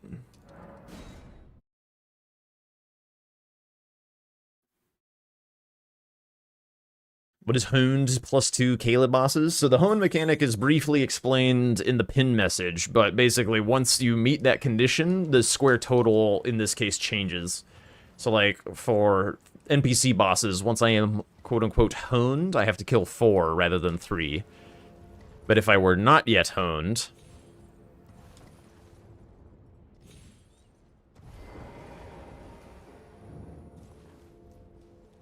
then I could just do the reduced amount. Yeah, the Virgin Abductor Duo is the Volcano Manor one. Alright, let's see how this goes. Probably won't be at full health, actually, for a lot of this. I should have drunk my physic outside the door. It's a mistake.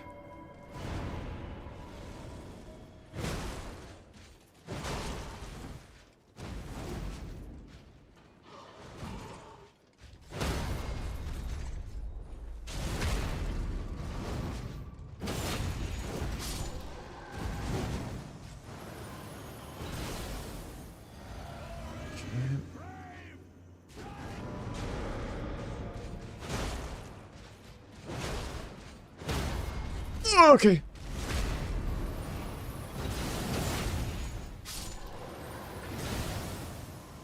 I hear you, Phoebe. I know you want to go out. I still didn't set this to cold, by the way. Big dumb.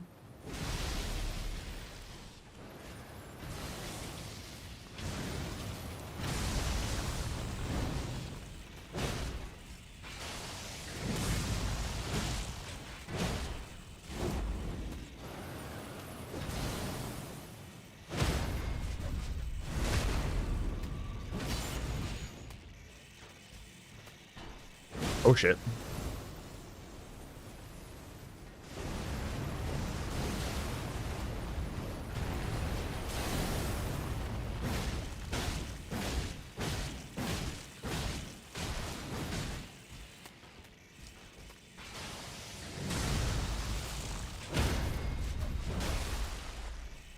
That was a headshot, actually.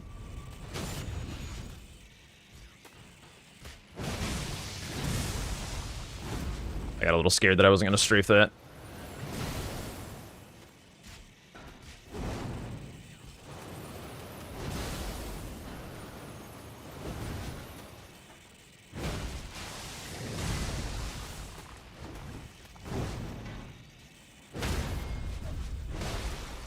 Maybe another headshot, even? It's kind of a sick Nile fight, actually. Okay.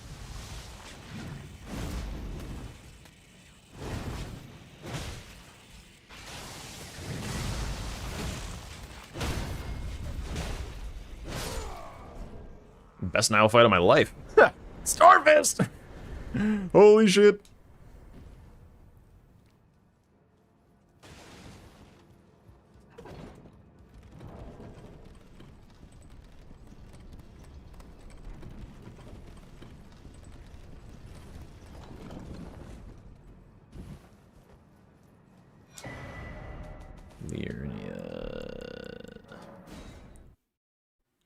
That was indeed hitless. From the little nerds as well. Oh, actually, hang on a sec.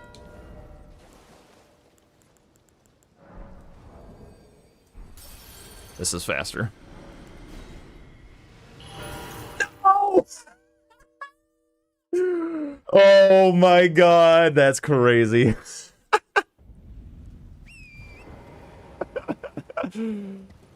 Alright, I think we're still good. Jesus. Stream sniping?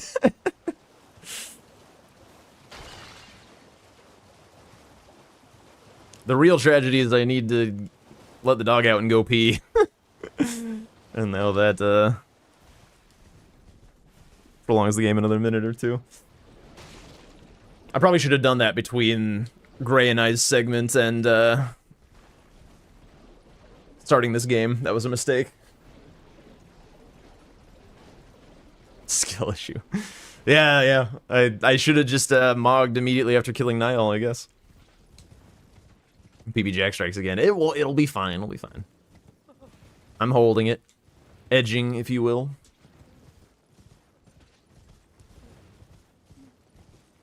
Why didn't I kill Moog after killing Niall? I have no idea how to possibly answer that question.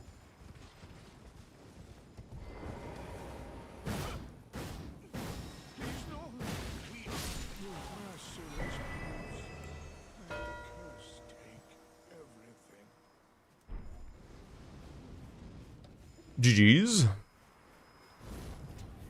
GG. You sniped me on Mog as I mogged. Cool. I was like, no. Sniped on BBK. I was in the fight when you marked the talismans, I think, and I died.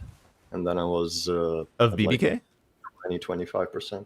Yeah, BBK. Okay. Had you fully upgraded by that point? Yep. Okay. I upgraded after I've done Invaders. Invaders. Oh, okay. Gotcha. How did the hone mechanic play for you? It was fine to play. I mostly feel like I am still not that much used to the squares themselves. Because there are some synergies there that I just don't see yet. Oh, okay.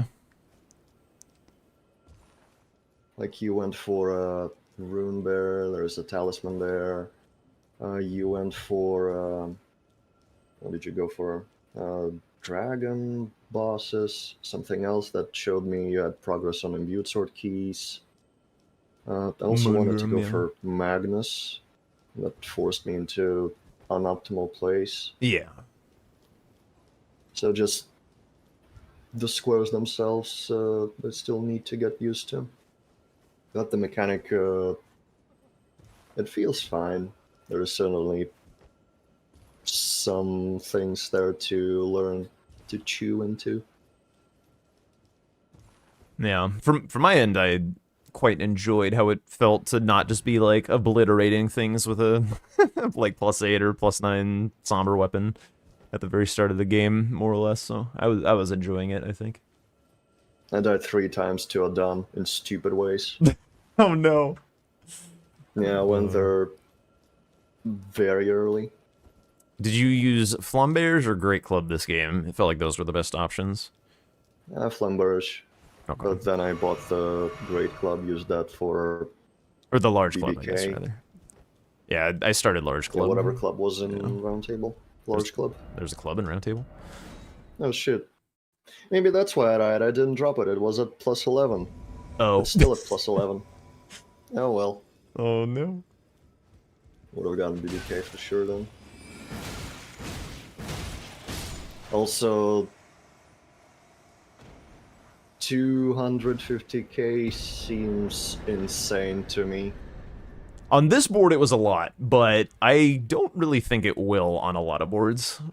Like, because the 100k is always just there, right? Like, that's not that bad. But the 100k, yeah, but we both did 250 250 on this board, right? Like we both did I it. needed to kill BBK, Rodan, and then Stray Mimic, and then some just pocket change as well. Like, that's half of Millennia money or Moog money, and if you don't get that, you need to kill like 3 different big things. Right. That does seem like a lot. Okay.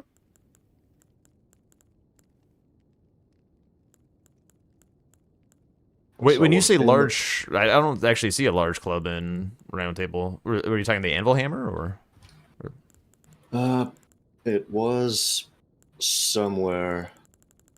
Where did I get that then? Might have been a merchant, Oh, perhaps. I killed Bernal. That's where I got it from. Oh, gotcha. Oh, right, for the thing. Wait, where the fuck did I get Steeple from? Huh? Where did I get this? What wasn't Round Table? Oh, BBK. That makes sense. Qatar? Yeah. Qatar wasn't Round Table. What did you get from Magnus? What was the weapon? Rot Hammer. That's nice. I didn't use it. I just used the large club. I like range. Swear to God, that range thing's is like nice. half as long. I was in the process of killing Kaled bosses by the end. Right. Not sure if 7 is a lot or not. I think that's the highest that one goes. Yes, that's the Are there highest that one also- goes. Are there also variations in the hound text, or just the initial number? What do you mean? Like, for example, can there be complete 3 ever jails, hound +2 or +3? Oh, yeah, there definitely can be. Yeah. Okay, yeah, that's nice.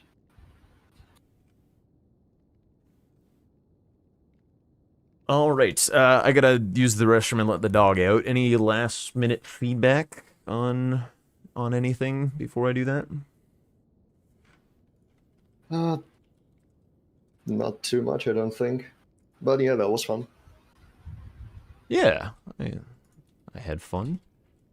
All right, thanks so much for playing. I'll catch you later. Thank for the game, GG. Yep, GG's. All right. I will be right back. May do some content stealing if Tom and Sweat are playing. Or I don't know, may do another game. I have no fucking idea. But yeah, we'll be right back. Just a moment.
Okay.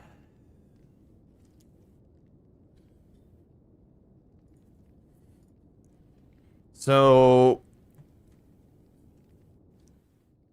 what would you guys like to see? I'll put a little poll up real fast. Would you rather do content stealing or more games of new formats? What do...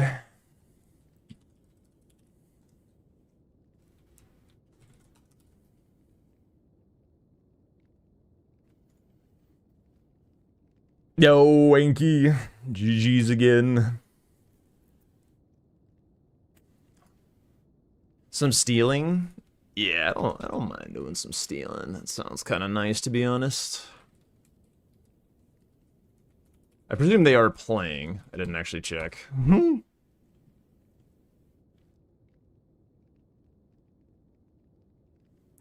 actually, yeah, they just kind of started. Like to see another game with the new squares. Okay. Were they very mad at the end yesterday? No, they were mad in the moment. They were very nice about everything.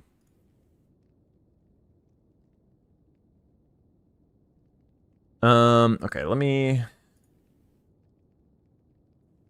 me just put this on and then I will see what might be, if there are folks who are interested, maybe I'll do another. I wouldn't mind taking just a little bit of a break from playing. Just see how this plays out a little bit.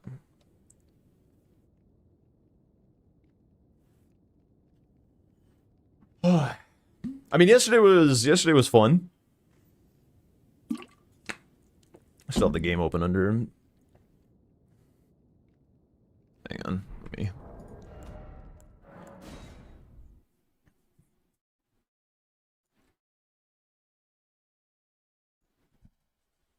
At what point did I fully upgrade?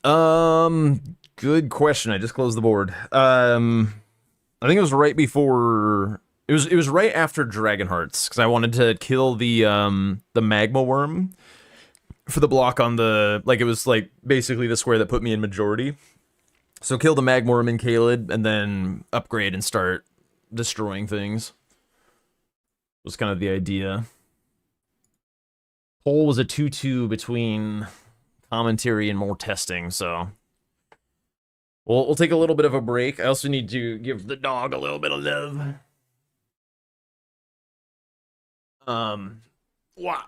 And we'll watch this game, talk about what happened, and then maybe as this wraps up or starts to become like obvious who's gonna win, then we can pop back in and see if people want to play some testing games. I think that seems like a good plan. Blah. Blah. Okay, so what do we got? Tom eyeing up center square, kind of, although not really. He's going for armor sets for the block, actually. He's hovering dropped weapons, but it must have just been to tick it up. He probably killed Egon, I would assume, in the pursuit of armor. Oh, wait, actually, no, wait, it's not a dropped weapon anymore. Did he kill, like, Jail Knight or something? Yeah, don't bite that. Don't bite the cords. Don't.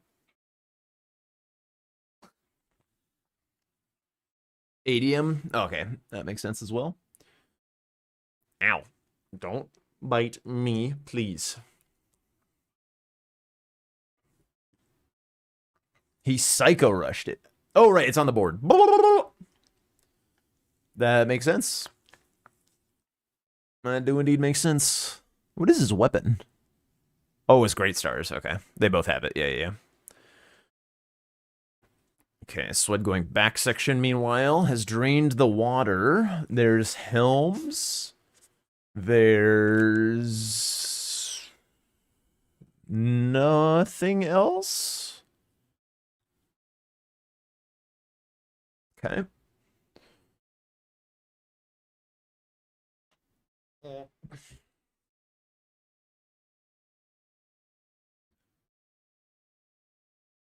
How is Swed's line? It's pretty bad if Tom doesn't get doesn't get the armor sets, but he definitely will. Swed's not going for it. There's basically none in Shadowkeep, so.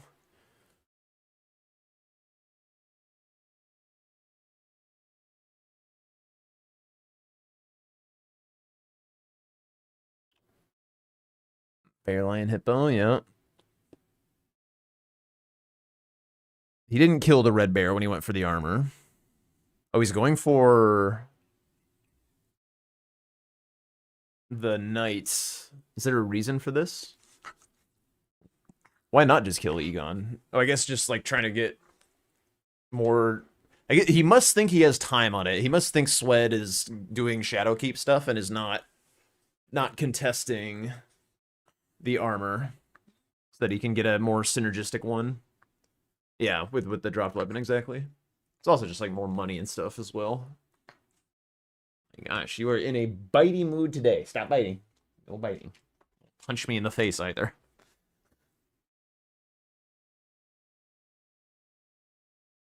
She's finally lost her puppy canines, so I'm no longer getting daggered, which is spectacular. Yes, it's spectacular. No more daggers. Yeah. No more daggers. Painting for Swed. Yep, painting rewards. Transformation. All that's good.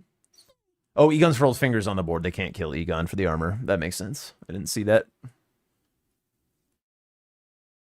Tom dies to jail knight. What the hell? Oh, he's blue dancering. He's trying shit out. I see. That makes more sense. That makes more sense. Swed also naked. Oh, wait. Tom isn't naked. He just has blue dancer on. I guess he had that from the ADM rush. That would make sense. Pretty easy to keep ADM under control while blue dancering with this weapon. Swed just forgot to buy armor. What? He would never do such a thing. How would he do such a thing? Alright. Alright, back in the jail knight fight. Big proc damage. Doesn't skip the heal.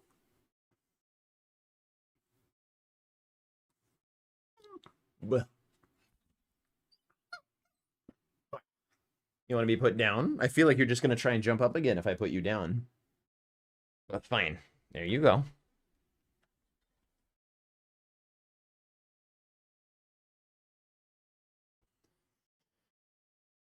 Bam.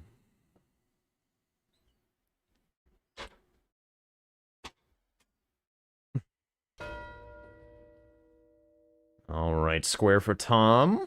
Blocks the line. That 3 armor sets is kind of slow. Like, it doesn't feel great to do. Swed got Ashes of War and he's not infusing. Classic.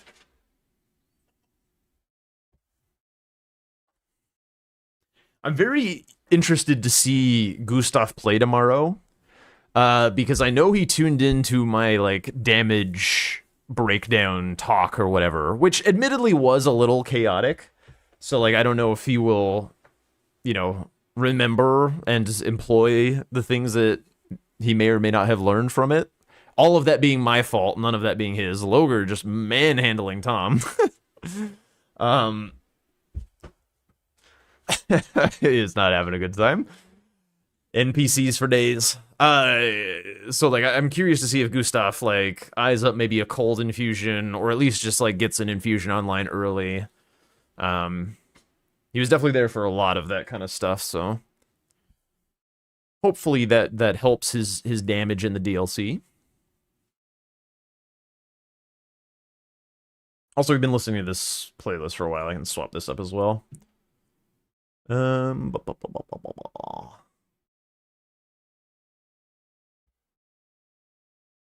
Let's... I don't know what the hell this is. Let's go do this. Swed trying to sneak into south. It does appear that way. Oh, Tom.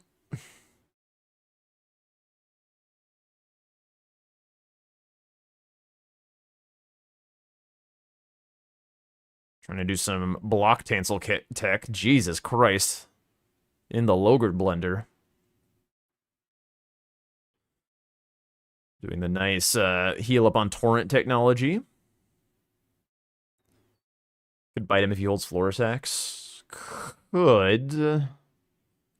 Florisax isn't like the world's chasest square or anything. I said it just like it's not a super feels good square to do. It like feels like it should be faster than it is. It's really not actually all that fast.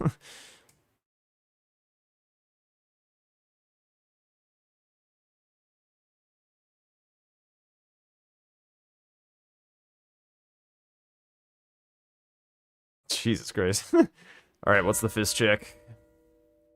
Cypher Pata. We go down and get some Skidoo. Makes a lot of sense. Sweat's got ADM killed. Still not even putting heavy infusion on his fucking hammer. Sweat! Yo, what up, hero? Main appeal south on this board is the double of a furled finger, dragon bosses, transformation paintings. Yes, I do agree. The Florisax direction looks... It's okay. Trolls, Florisax, Lightning Ram. It's in the direction of meta as well. It's okay. I feel like either way, I would like to see potentially Swed think about killing this boss here. This dragon. So he doesn't have to run through this lake again. He's not going to, but... Yeah, I knew you would be back up in no time. I knew it. I knew it.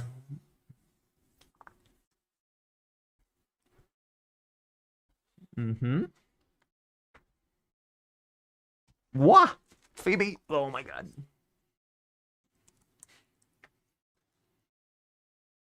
It's very easy to do my job with a dog eating my actual ear.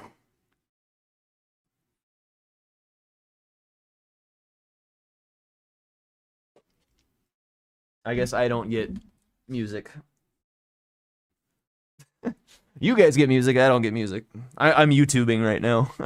I'm a YouTube viewer. Ah!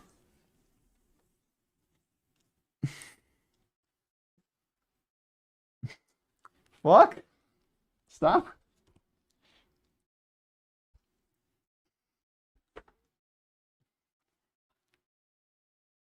Mm-hmm.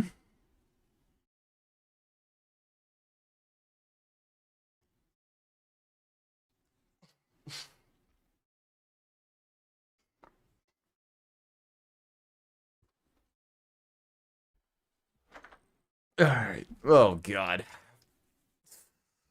Ears are now slimy.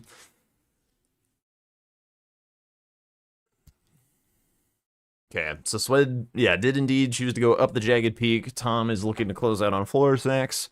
Both are perfectly reasonable ideas, I would say. The row 5, hypothetically, from Swed is relatively spooky. Tom's going to want to do Bearline Hippo probably to block that, which is not a good square. It would be cool if squares... It'd be cool if squares that you can get locked out of, like Darrowwill and Blythe, had a Giga late game honed. Interesting. Interesting idea, Lily. Interesting.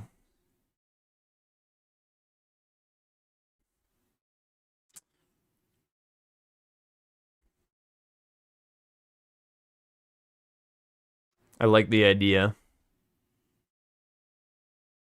Probably not like Blythe specifically, of course, but like I like the idea of having something that is like thematically tied. Like thematically tied is the most important thing for these kinds of mechanics because like you want it to make sense. Like if you look at Runebear and Garank, like they're both kind of like beasts or whatever. Like that's the thematic tie between the two.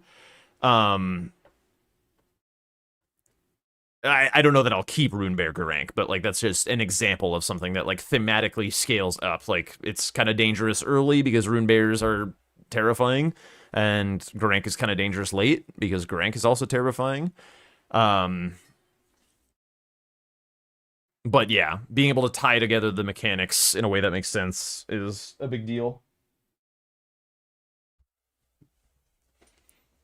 And then I like the idea. I don't like the idea of like giving people a free out to their lockouts because then people probably won't do the square. But I do like entertaining it if it's a very brutal, like lock back in essentially, like being able to do the square once more. Because you wouldn't want it to be like, I just want to upgrade so that I don't have to do Daryl Will Blythe and I get to just do something chill. But yeah, it's certainly a thing to keep in mind when building these squares. I will be keeping that in mind. Wonderful suggestion, I would say.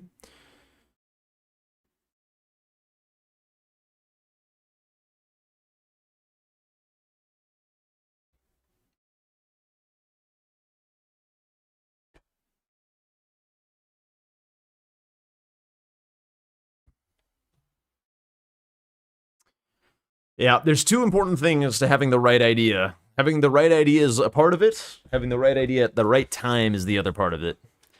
The right idea at the wrong time is recipe for disaster and is usually worse than doing the wrong thing at the right time. Timing is everything, as they say.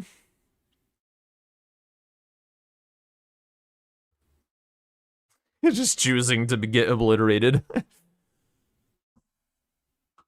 I mean, he can go get the painting rewards for the block. In a way, he maybe shouldn't have bothered to try and do that because of the Oh, he did infuse his weapon. Holy shit. More quest theme squares.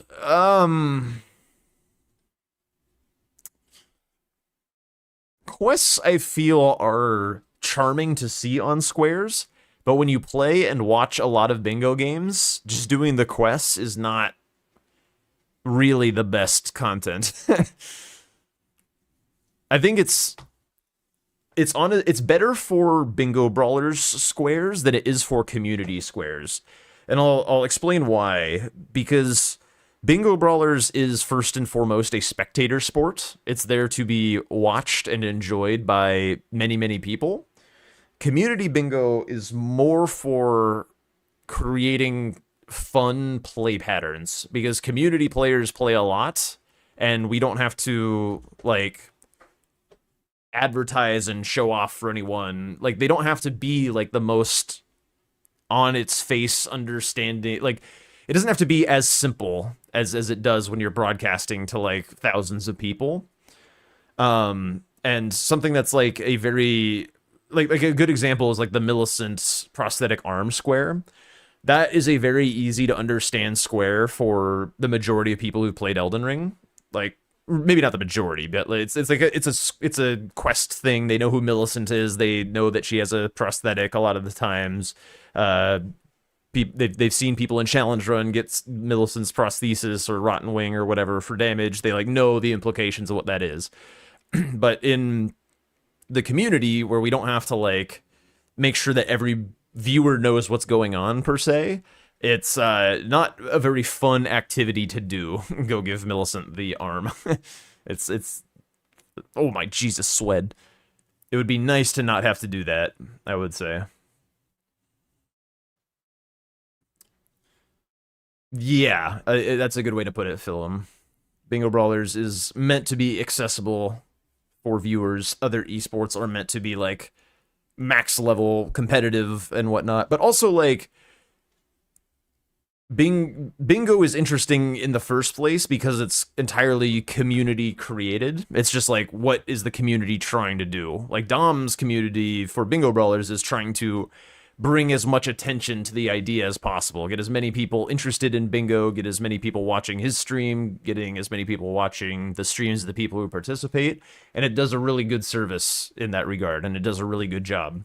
But it's not like designed to be the most like competitive event or whatever.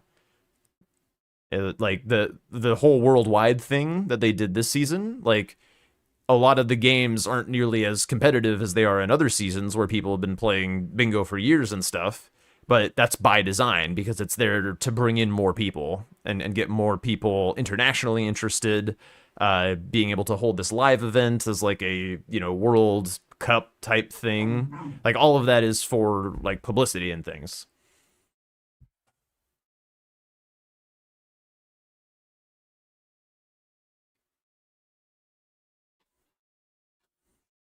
Yeah, yeah, I see what you mean, Colton. And like there are certainly like questline things that are fun to do. I think like good examples are things that involve more, because they have like a lot of strategic implications for their lockout conditions. Like you have to be careful with how and when you do the squares. That makes more related squares in the DLC very interesting competitively. So that would be a good example of quest line stuff. And not to say there aren't more out there that we haven't discovered. Jesus, Tom won Furled Finger? That should not have happened. That should really not have happened. I think Sweat's fucked this game, to be honest. Yeah. I don't know how he recovers from this. That was kind of his big play, was to sneak into the peak and get all that shit, get row 5 cooking.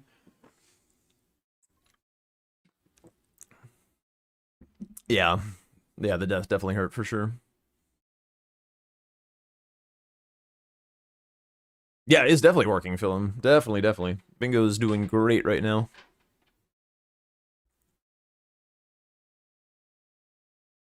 What are you doing, Miss Chibi? I don't know why you're bringing this to me. This is supposed to have food in it. It's not really a toy, but sure. Where the fuck is Tom at? Going for Death Knight? Tom does like doing Death Knight a lot faster than I do. I guess there are 2 catacombs.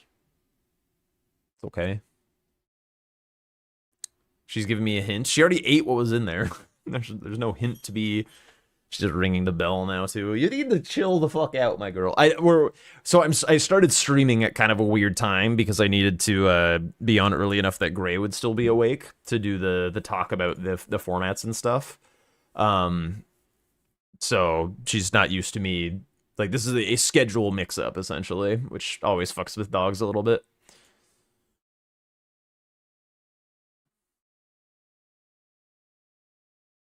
So I'll be patient with her.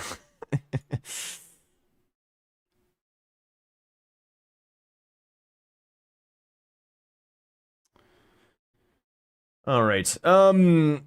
I'm stamping this game is cooked, I think. I'll poke some folks. I guess first, is there anyone here who wants to try out this base game thing? I know Nucleo was here earlier.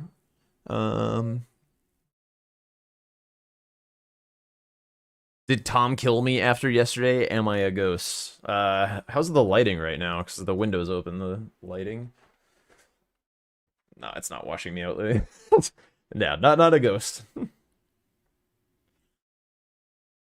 Tom always kind of like when something doesn't go the way that he thinks it should rules wise or whatever, he always tends to have a pretty strong reaction about it. Maybe you could say a little too strong. But you know, afterwards he's always like Tom's a wonderful person. He's always a chill dude. Just got a little Irish temper on him, you could say, with the shamrock. I don't know if he's actually Irish.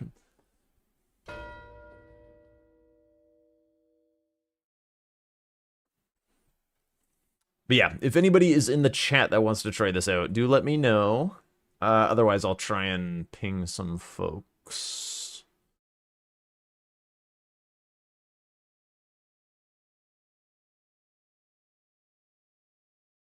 Never seen him as mad as yesterday. Yeah, you know. Let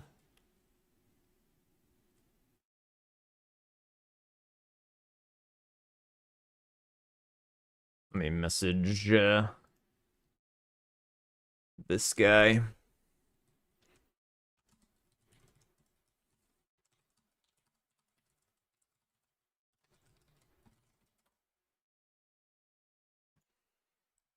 Who else is around?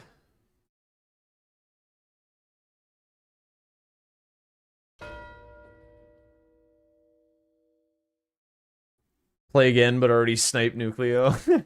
Yeah, we'll see if we can get New Blood in. If not, then having someone's better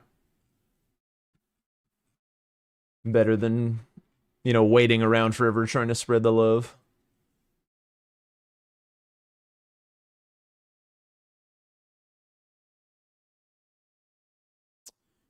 This is the startings of the what Bingo Club's ranked format is going to be as Brawlers wraps up. I gotta shut this window actually.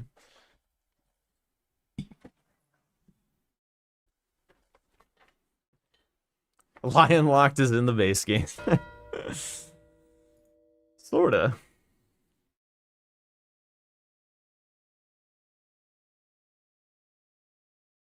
Will there be a DLC version as well? Yes, there will. Gray was supposed to be working on it, but he didn't. But we already teased him about that kind of stuff, so it's fine.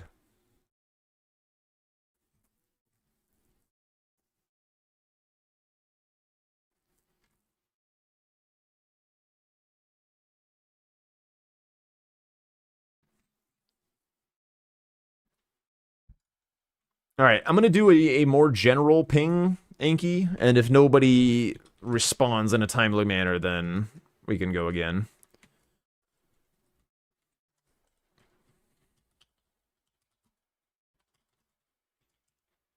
How do you spell guinea pig?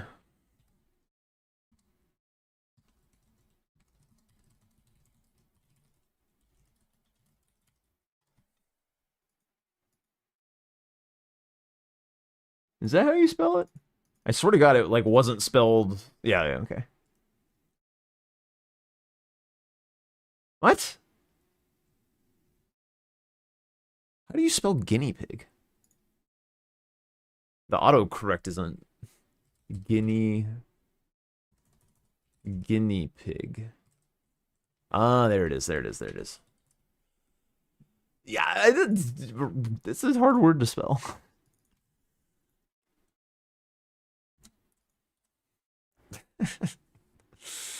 Have any Bingo Brawlers players expressed interest in participating in the Bingo Club ranked, like Tom or CBD? I have no idea. I mean, they might at some point.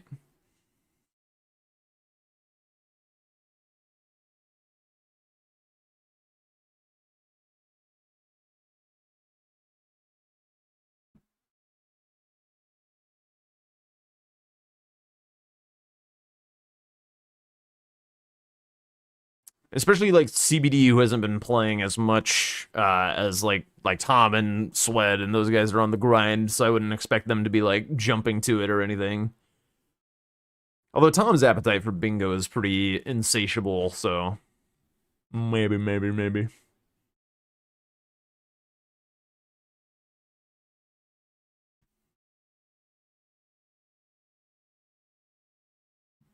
It's like maybe I got somebody. I saw some typing and then some not typing.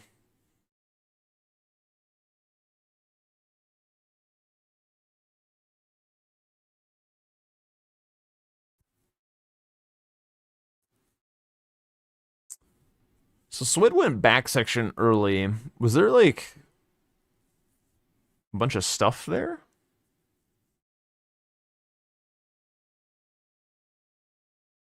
Okay, got maybe somebody in 5 minutes. We can stall.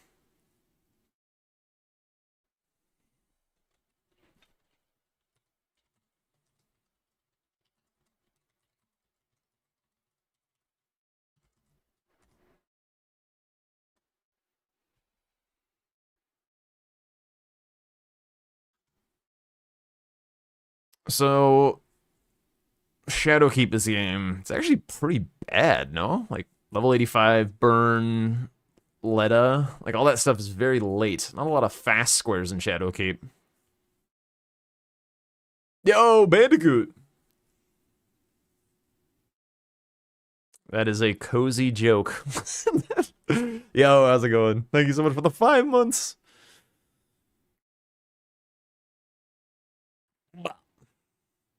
Bah.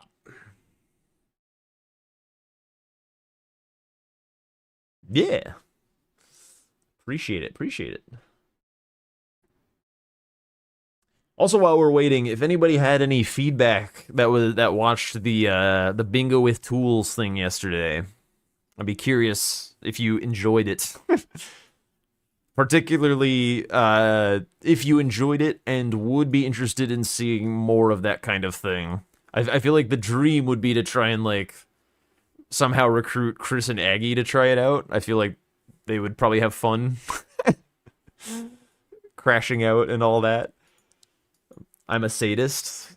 Sure. I'm also a masochist, so I spread the pain. You enjoyed their suffering. Bingo with tools? Yeah, I did a little surprise event yesterday with Tom, CBD, and Swed. The squares were too easy, make it more intense. Hilarious to see Tom's crash out. I do feel a little bad about Tom. He's right. I could have popped into his call and said, "Don't quit out," but instead,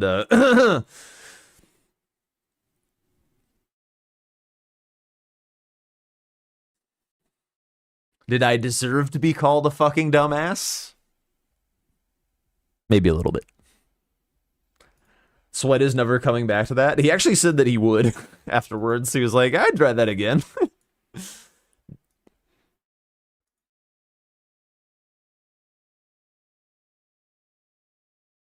Need more rule and setup prep? Yeah, I agree. That was my biggest mistake for sure, was trying to spring it on them. I explained it at the time. I was like, I feel like if I give too much of them, or too much info to them immediately, that like Tom is gonna tech for the thing and like set up all the hotkeys and like try out a couple things to see how they work or whatever. And I didn't want him to do that because I was very sure that Swed wouldn't.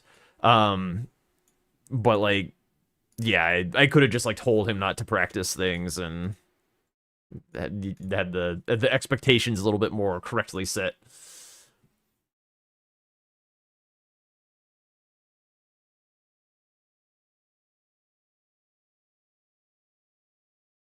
Because I think like when CBD and I played, it was pretty fun. At least I had fun. I had fun like doing all the goofy things, like zooming around through the air, smacking Fire Giant in the head. Like that was pretty amusing. And like trying to come up with some tech for like how to handle the like ridiculous Rolana fight.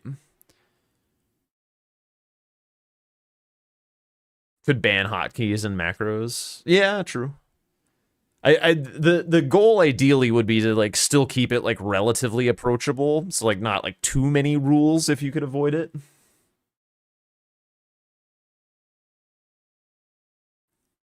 Tom did it during the game anyway. Yeah.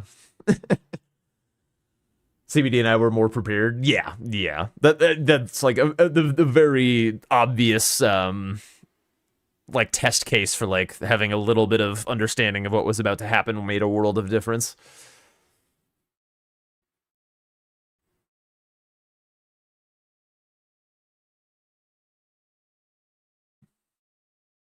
But yeah, I haven't had very many people be like, "This was absolute dog shit. And never do this again. You were fucking evil." Even the players. So yeah, it was fun. Not in like a hurry to do it again, but wouldn't mind. Need to find a way to get some faster squares. The average game of yeah. I don't know. I mean, it's not like really bingo, right? Like it is, but it isn't. It's like I feel like that keeping it within the 2 hours wasn't like the biggest thing.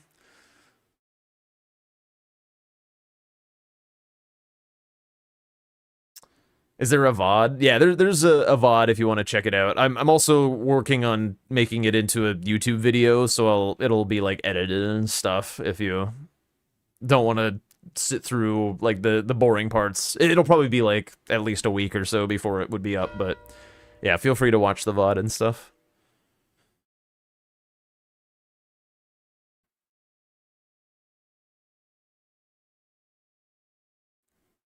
Okay. Wait, what is What just got marked? Helms, okay.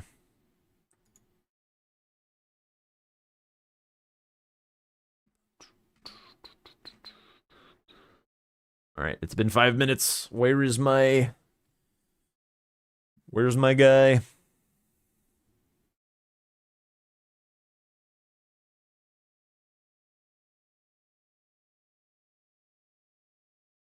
You think it was a fun and ludicrous concept, but didn't really have the itch for that kind of content? Yeah, that's fair. Wanted to try out bingo eventually. Joined the Discord. Was wondering, do you need a particular program to run the mod, or does it work on Linux? Linux. Good question. Feel free to either ask in like the new player hub or general for help with Linux. I think there's lots of folks who are very eager to help with that kind of thing. I don't know anything about that really.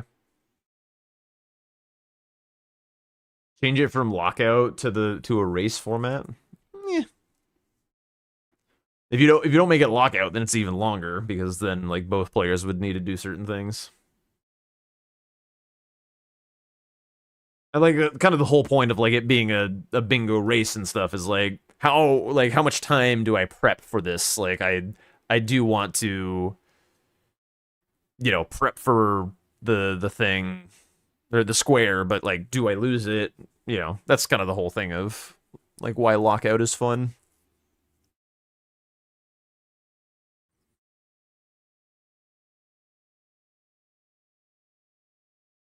Is Swed pulling it back?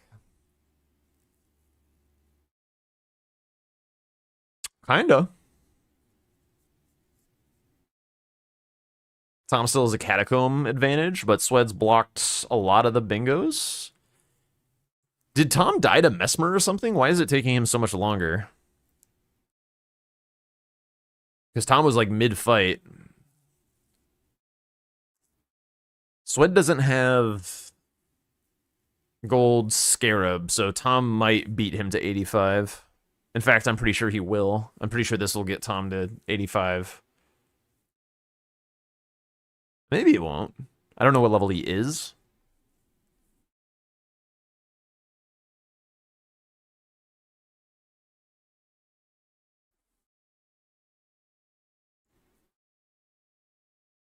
Yeah, always the part of bingo is like trying to force your opponent into the dumb shit, so.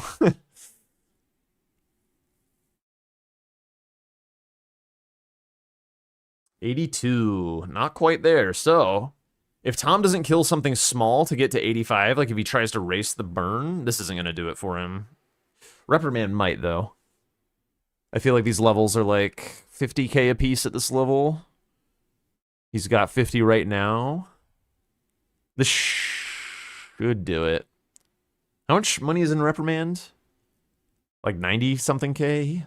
I think he's got it like exactly almost. Or maybe is just a little short.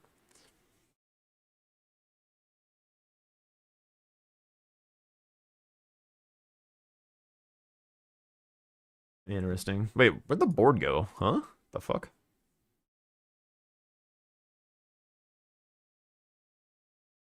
How did the silly bingo thing with CBD end? I beat him. It was fun. I don't know.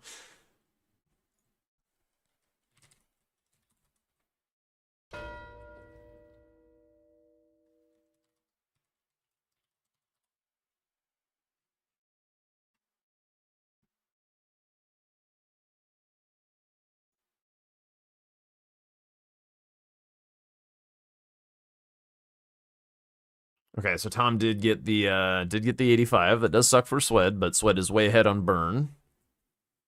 The problem is now Tom gets to clean up this faster shit in the south.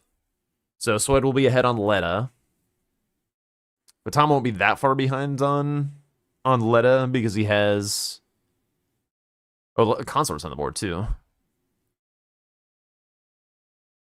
Tom's ahead on Dragon Bosses, presumably.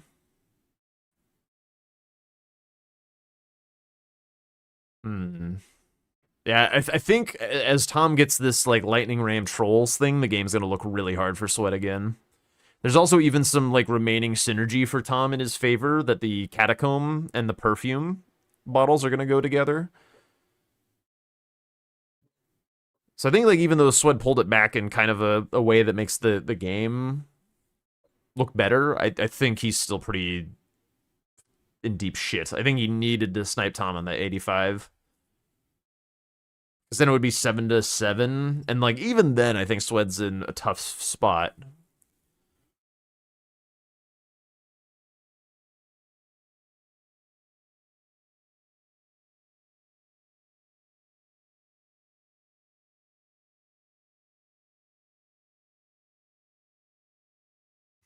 Jeez, it was right on the edge of that swipe. Nice stagger. Some body shots.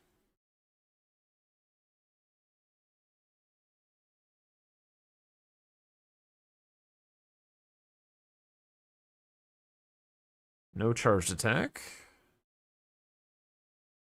Nice. Nice jumping heavy. Classic lock off. No idea where she is, but it all works out.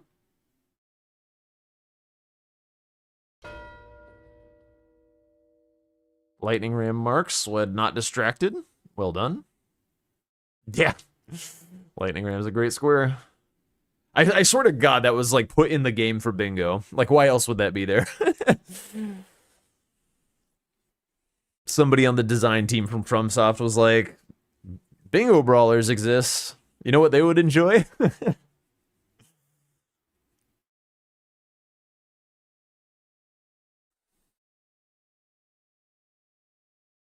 All right, it looks like we have an opponent.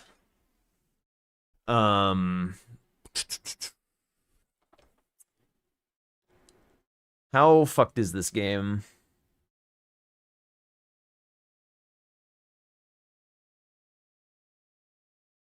So I don't want to like tune out if the game isn't fucked, but it kind of looks fucked.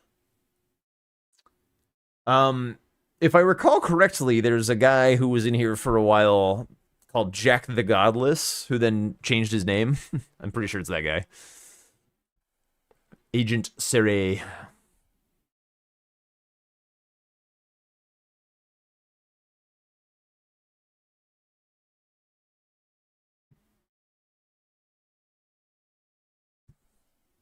Okay, he's saying take your time. Cool, cool, cool.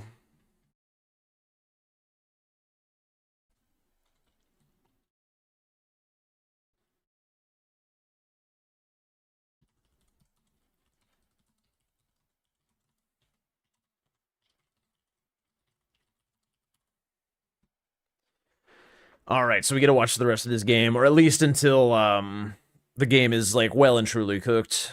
Sled is looking to steal some Dragon Boss prio. I think that makes a lot of sense from him.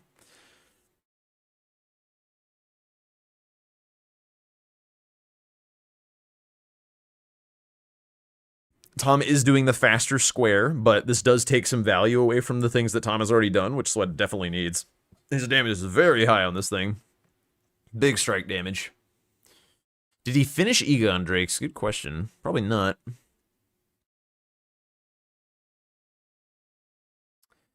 So I'm interested in what he does sequencing-wise here. I would really hate to see him kill this dragon and then pivot back for Egon's Drakes if this is Drake number 2. Because I think he needs to get over to the Metter Grace. I think it's hard for him to win without that Grace for the blowing the finger. He won't be able to get trolls, obviously, but he would still be, like, in the neighborhood for perfume bottles.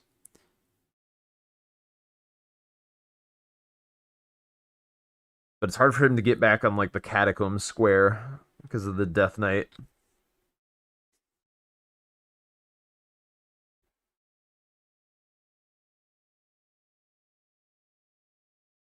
Is the DLC worth it, says somebody in Tom's chat.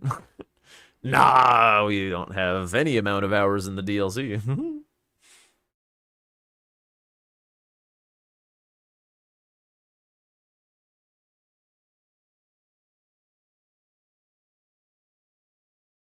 Max punish on the head, nicely done. I'm never confident in that last attack, to be honest. It's like so tight, the timing.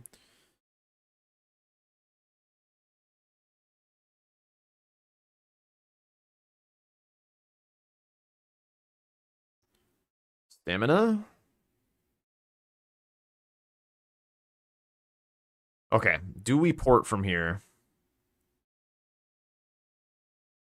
Looks like he's going to. So now the problem is, like, Sweat is not going to have a grace towards Karos, and there's a chance that Tom still snipes him away because he's got like all this. He's got like E-Guns Drake's dead already, which is easily the slowest one, and this weapon's gonna fucking cook the Ghost Flame Dragon. If Sweat has a good fight here, the buffs and stuff may carry him. May be able to beat out Tom, because he's already here, and Tom still has to run all the way from 3-path. What the fuck was that hitbox? Whoa! Well, that's not a great start. Whenever something bad happens, like right after you buff, it's so bad. Yeah, the stalling. He's not gonna get a single hit with FGMS. Maybe he'll get one. Can't dismount Torrent. Jagged Peak being hilarious. Tom's leveling up, starting to move towards the buffs himself. Sweat is very pissed. That hitbox is hysterical.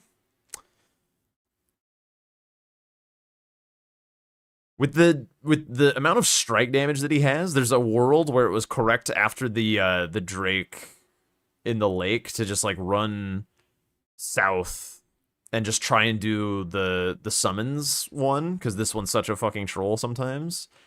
But obviously with the grace right here, it's so hard to make that kind of call, you know. Rebuffs. Okay, near a stagger. There we go. Gets on Torrent. Jumps over the head. Take the riposte, take the riposte, the fire's coming in! Oh my god.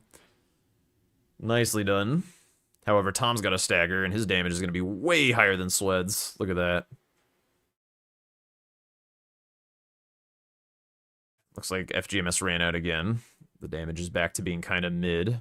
Oh, the fire? Oh, he got another stagger somehow? How did that happen? Bleed? Oh my god, he's actually got it. Wow. Just by the slimmest of margins.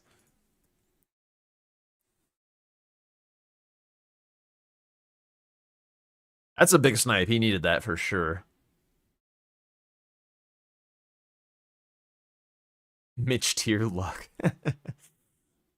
Alright, where are we going here?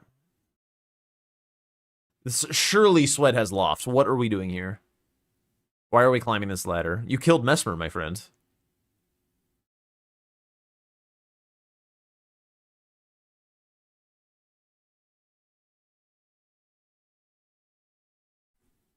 Sweatin'?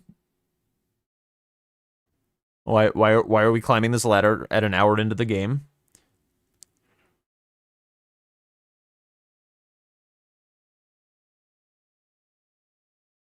Did he get Pedro'd or something? What the fuck is going on? He wants a break to talk to chat. I mean, I guess, like... He's literally losing Falling Star Beast because of this. Like, look at Tom. Look where Tom is. Sits at the crate. Oh, God. There was a moment, dude. There was a moment. Because he ports first. He ports first for Batgate. And his damage is pretty good. There was a potential. But now he's, like, very far behind.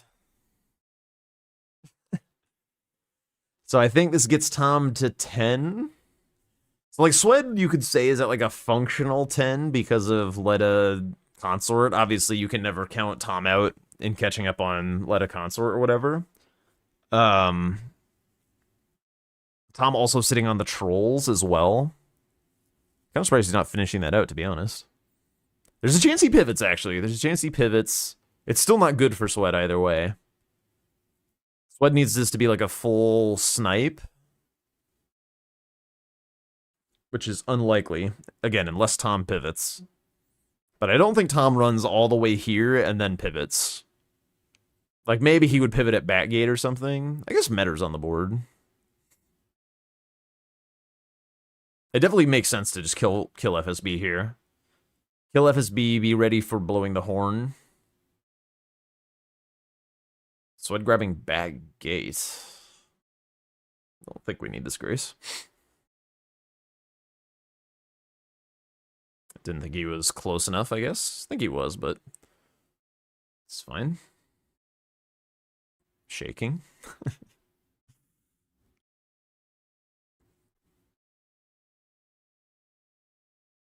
All right, I think if Tom, we'll watch Tom get FSB. If there's like a disaster or something and Tom loses FSB, then I think the game continues. But otherwise, I think we're cooked here because Tom will be at a functional 11 with like also prio on perfumes and catacombs, which is 13, and then there's just a bunch of random shit hanging out as well that he could go contest. So it'd be pretty hard for him to lose that at that point.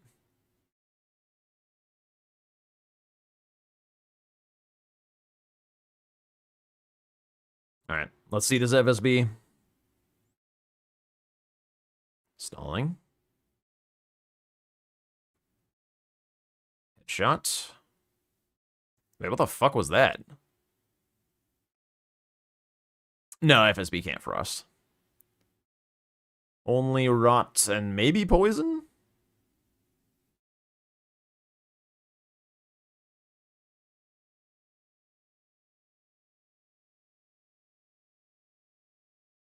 Big stagger. Yep. Yep. This is looking pretty cookerinoed.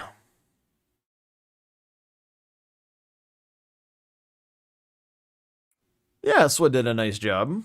I mean, he had Shadowkeep like well in advance of Tom. He was sitting on a lot of stuff. But Tom also got like some squares out of the deal, so Sweat is also going to pivot without grabbing the Grace for Metter. Yeah, all right, we're done here.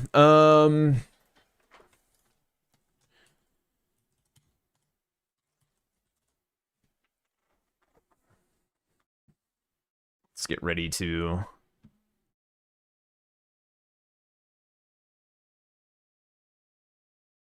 Three minutes? Okay, we need 3 minutes. Need to stall for 3 minutes. Tom going for his final troll, just kind of cleaning shit up. Sweat going bear, lion, hippo. There's no way in all of creation you go for this lion when you have Romina's Grace, by the way. No way. Unless he skipped Romina's Grace trying to, like, race burn, which could happen, but I still think it's potentially still faster to get to the Deathblight Lion, even with that being the case. No, he is Romina's Grace. He should go for the Deathblight Lion. He's just grabbing his Skidoo, I guess.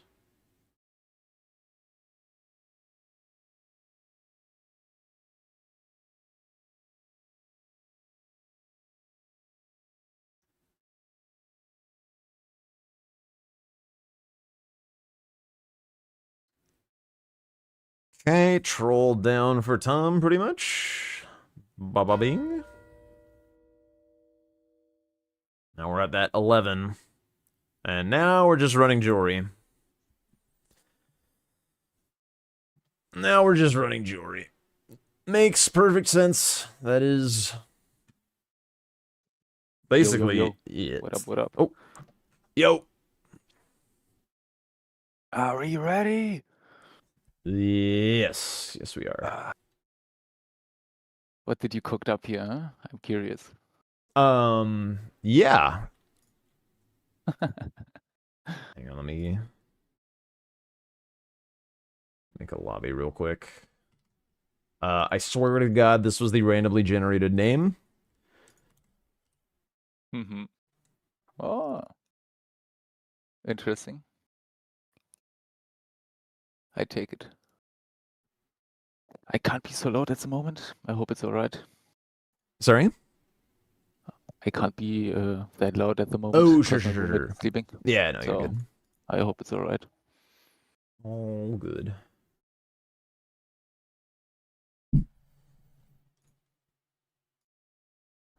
And then do you mind being blue just so that colorblind viewers are chilling. Easy. Thank Cool. you, thank you. All right. Kinda hurts, but I got it. I'm just gonna start a match real quick, just so you can like see some squares and see what we're working with here. Okay, okay.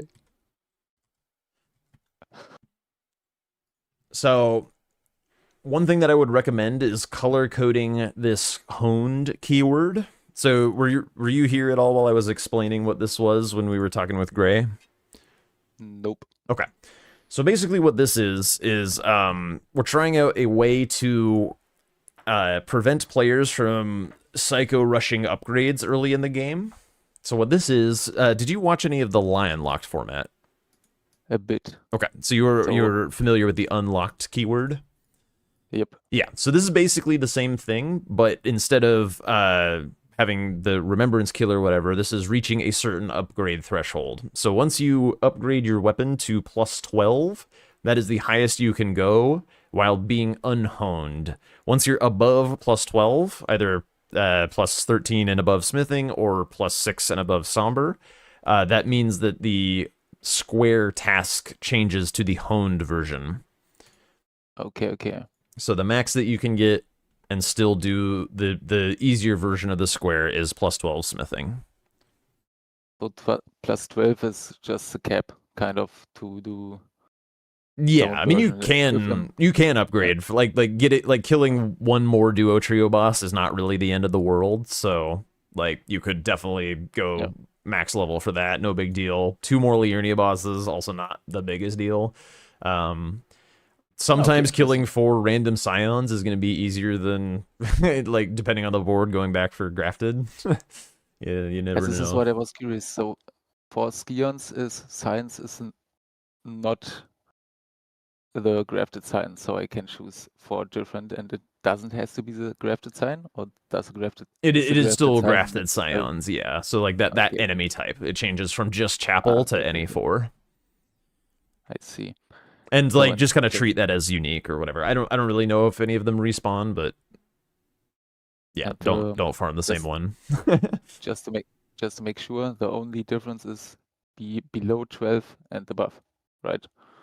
Yeah, 12 and below is A-okay. Anything above 12 is you are honed. Okay, okay. I got it. All right. And then feel free to ask any clarifying questions you need during the game. Okay, okay. Restore Godric Great Runes, transform to Melania. Right? Yeah, that would be Restore Melania's Great Rune. I see. How do you even restore Melania's I don't know. It's in a variant with like literally every Great Rune. Okay. So like the early ones are like Godric and Radon if you're unhoned. If you are honed, then it adds in like Moog, Morgott, Rykard, all those guys. So there's not like a ton of restoring Great Rune squares anymore. It's only ever going to be 1. Okay, interesting. I'm hyped. The other thing is like any progress that you do and then get your weapon honed or whatever still counts towards the square as long as the task hasn't like completely shifted, obviously. So like if you killed 3 Liurnia bosses early and then upgraded your weapon and shit, then you would have to kill 7. Those earlier 3 still totally count and stuff like that. Yeah. Okay. All right. So I have to do the full square, unhoned and honed, kind of. Yeah, you don't have to do Gotcha. There are some where the task like does change pretty substantially, so you may like lose some progress if you had to like get upgraded in a pinch or whatever, but yeah, that's just a strategic trade-off you'd have to make. Oh, nice. I like it. All right. I put a seed in the lobby chat. Yep, I have a club and a swiner. Okay, still building.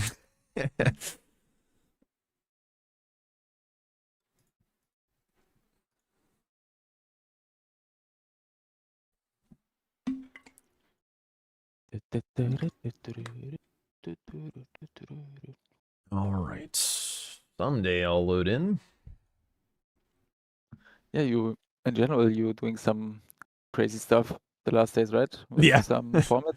This has been a crazy week, to be honest. Did the Bingcognito, did the cheating bingo, and now cooking up new formats True, for... the parky event, right? Yeah, You yeah. were one of them? Yeah, yeah. Ah, okay. I missed it. Oh, sorry. Spoilers. Oh, spoilers. Fuck. All right. Club and Zweihanda, yes. Yes, sir. All right. All set? Alrighty. All right, good luck, good luck. I'm ready to go. Good luck and fun, mate. I'm curious what will happen. By cheating bingo, do I mean the match against Tom? Yeah, sure. I go mute and vibe to music, but I hear you if something happens, Okay, sounds good. like restarts or something. Adios. All right. So we fixed the Rune Bear Geraint thing. I have a feeling that this square won't survive. I think this needs to be separated. Like, one Rune Bear boss is very, very fast, so it makes sense to just kind of, like, do it, I think. Grafted Scion.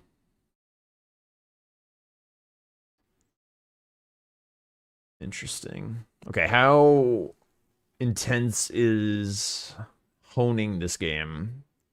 It's actually not that crazy. I could see doing an early big upgrade, to be honest.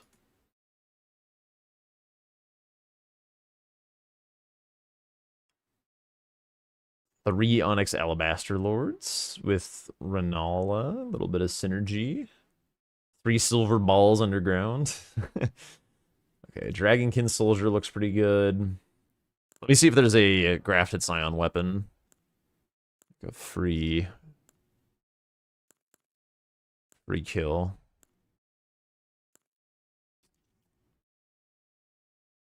I don't think so. I mean, I could try and do it with just, like, the club.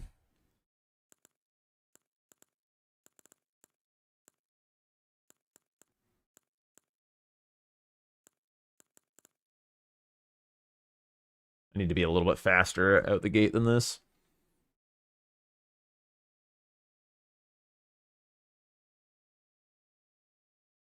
Oh, also, I guess there's a typo on the Graven Ghost Glovewort Bell Bearings. Oh, no, that is how it's said. Fuck. Yeah, sure, we'll just do this. And then I don't need runes, so we go here.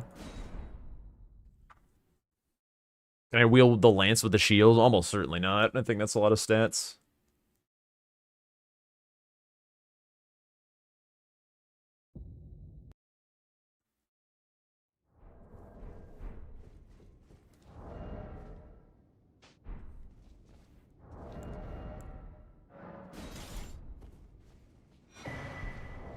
Still heavy with this.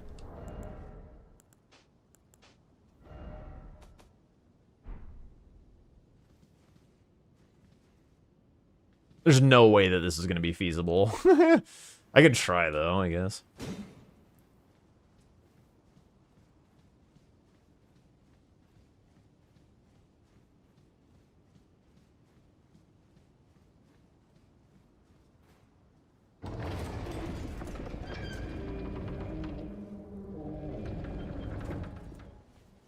Radon without statuses, unhoned, is going to be a little bit woof, I think.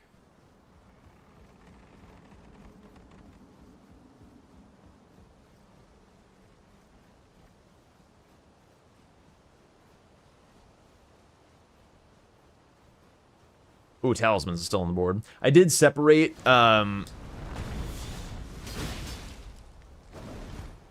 Legendary Talismans and Talismans. They were previously in a... Whoops. That sucks. Whatever. They were previously in a variant together, which I thought made no sense because, like, that would be nice synergy. Legendary Talismans and regular Talismans. But not, like, absurd synergy or anything. They're still, like, pretty far out of the way to get those. Yeah. God Bosses as well synergizes with the Talismans.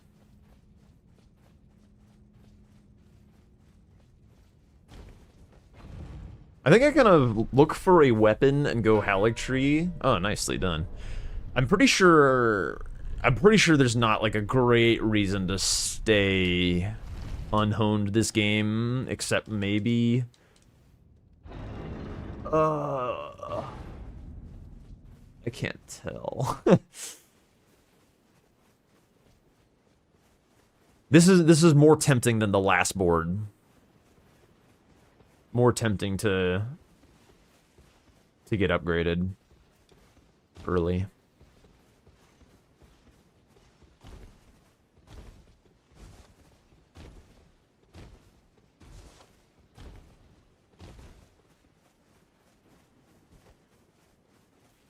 Yeah.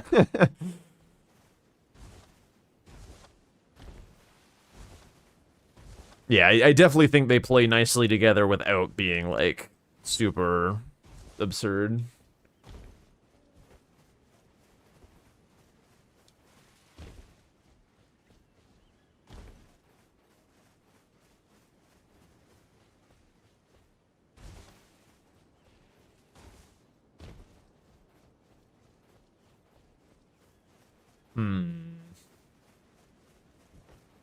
I don't think you can put Impaling Thrust on Colossals. I was thinking about Bellbearing Hunters, like just getting Bernal's Grace and stuff. It would be good testing to see if maxing right away makes things that much harder. You're actually very correct, I think. That's a good idea. Hey sir, but I can play turning root to 80. You need O to the foot. Then summon me. I bequeath. I don't know that I'll do it, like, Treat him. right away, but I will probably do it faster than I otherwise would.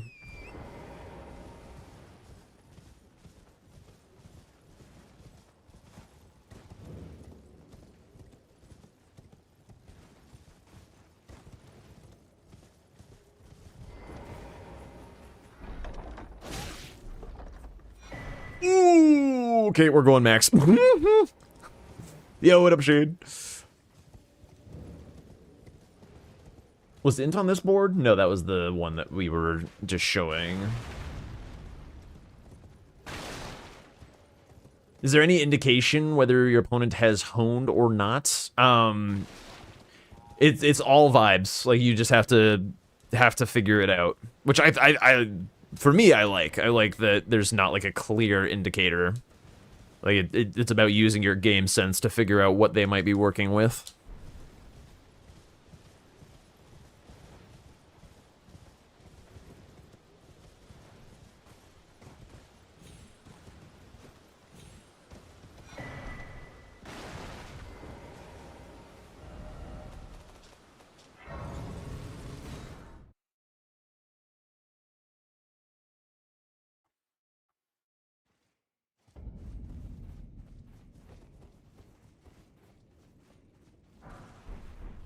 Doubt those are better than any of my pieces, but... Oh, actually, they are, because I can actually put them on.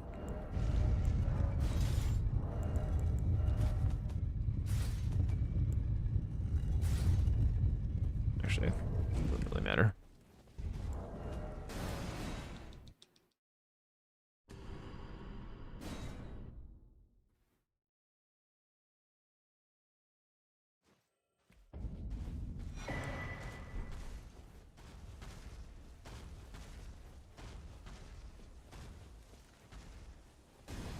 Buh.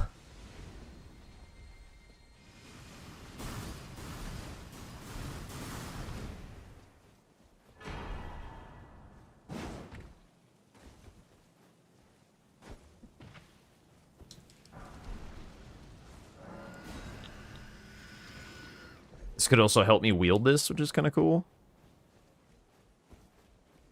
I don't know what my int is at.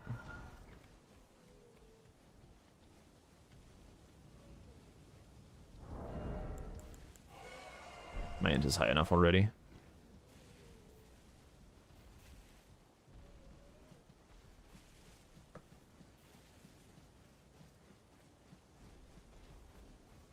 Missed the live stream, but wanted to say you enjoyed bingo with tools. Hell yeah, thank you. I'm glad you had fun.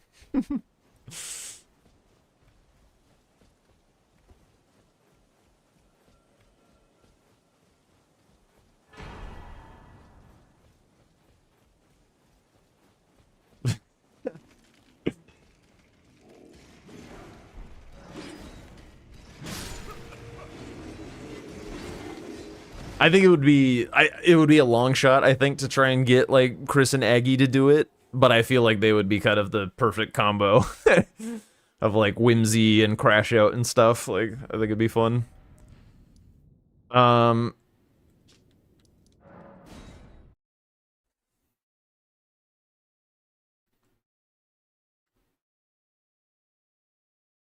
Yeah, I love, like, this is one of my favorite parts about bingo, and to be honest, it had been kind of like a buzzkill lately, not being able to do this. I love cooking with formats. My background is in game development, and like I really like working on this kind of thing. It scratches an itch like no other.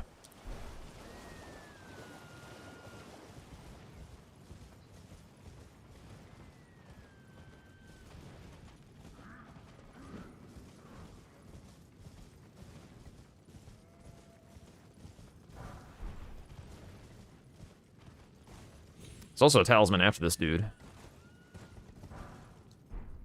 I'm gonna upgrade for it, though.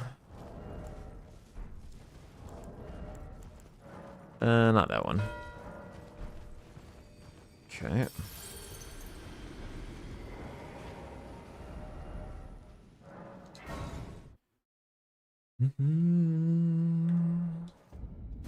I can just upgrade the club. It's not like a huge deal.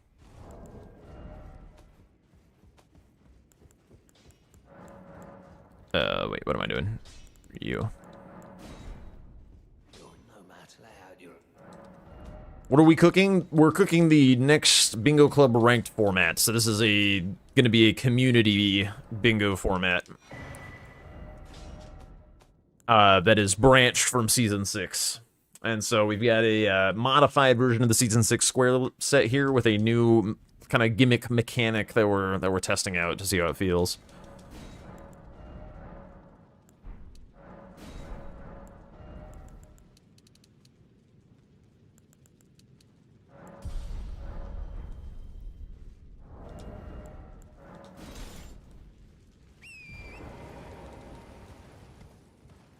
I should have done this while sitting.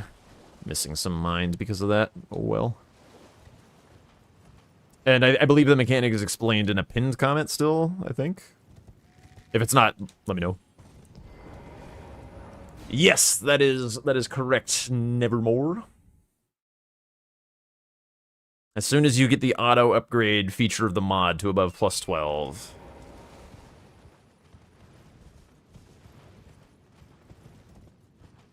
Wonder if the meta will just be to do everything at low upgrades. I mean, we'll see. I'm gonna try and do upgrades earlier this game and just kind of like have to deal with the upped values and see how it works.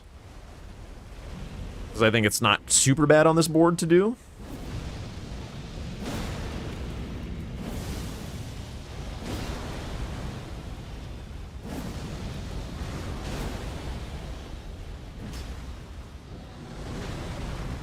Oh shit, I'm caught on something.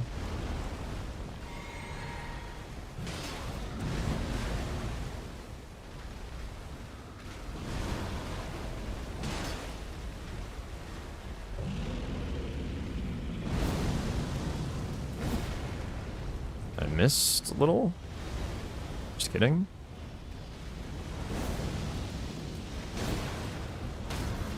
Oh!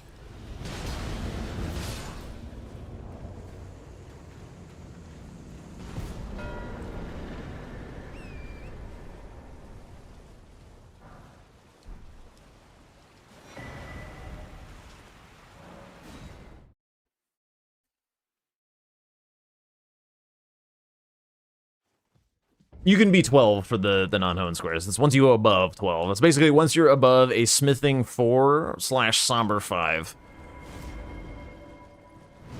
Although actually on this board, where am I even getting a somber 6?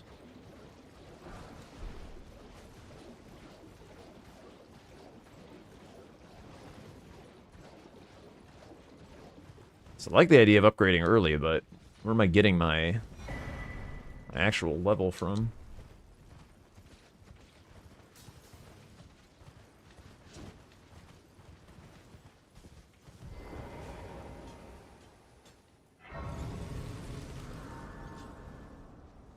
Let me upgrade this while I think about that. Actually, no, I know where I'm going. This is a little goofy. This is a little goofy. Maybe this pays off. I don't know. Maybe this is dumb.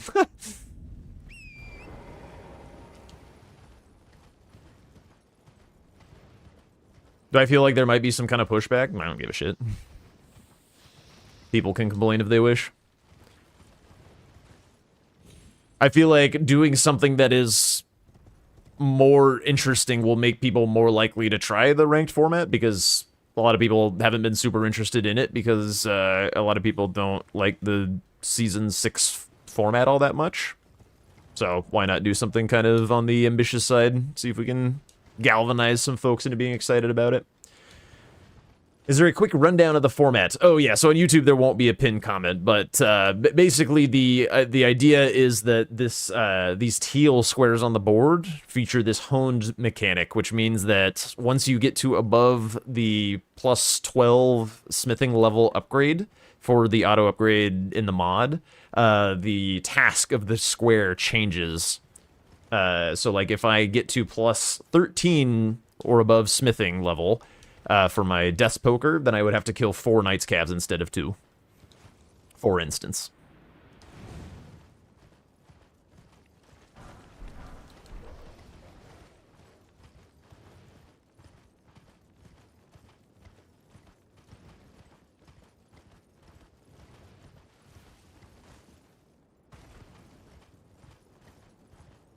There's no max. It's just whatever the board rolls. So this gets me a grace for Vike, which is why I decided to go this way. It's not like the best synergy or whatever, but fuck it.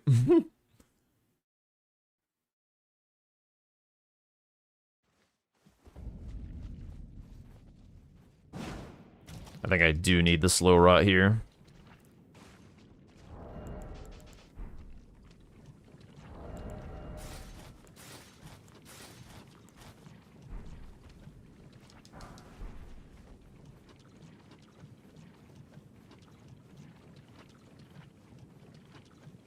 So the change is to add difficulty from being overpowered. Yeah, one of the play patterns, basically, that we were trying to figure out how to solve is just people in Season 6 getting, like, max upgrades super early, kind of like I'm doing now, and just, like, absolutely rolling bosses. So kind of, like, trying to find ways to disincentivize that. So here, this game, I'm trying to see if it's, like, worth it. Like if this tactic is going to pay off, or if this is going to fuck me, basically. Oh my lord. I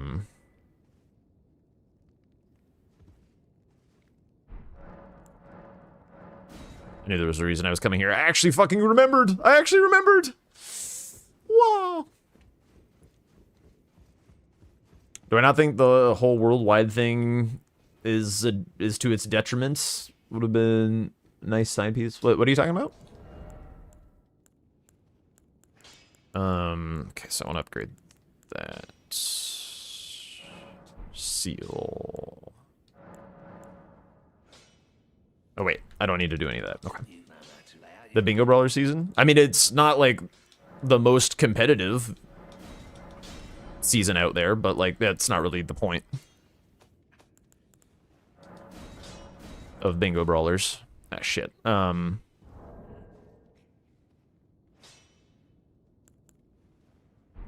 What did I forget? Oh, I don't have a 5-stone. Okay. That's right. I gotta do this part.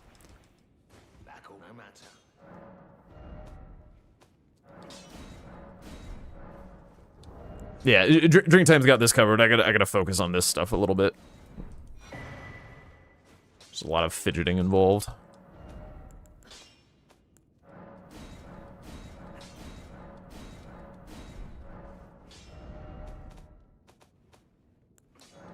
I need an Altus Grace. Which one? Apostle?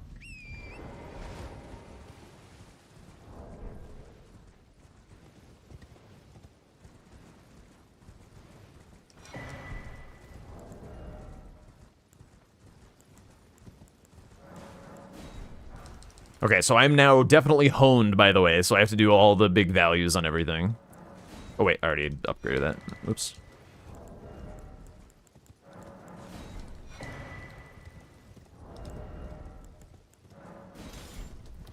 And then we're going for the Radon thing. Also, this doesn't help me, so I'd take this off for Radon.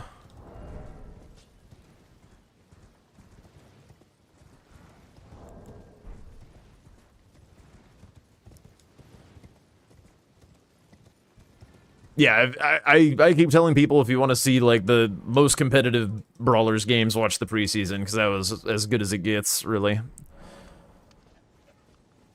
In my opinion. And I was there. Smile.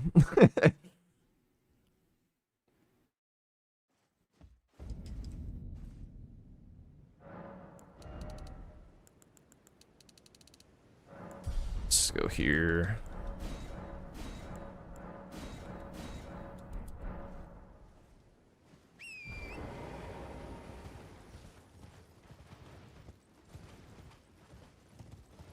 I wonder if they'll have the same idea, that it's like actually not that bad to Giga upgrade. This does mean that I will have to hitless a different boss, so like I don't need to hitless Radon here.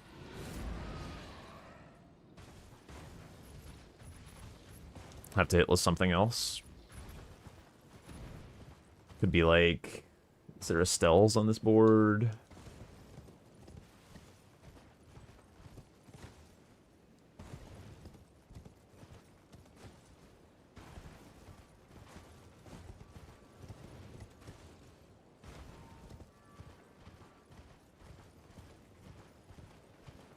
There's a huge reason to have that Grace.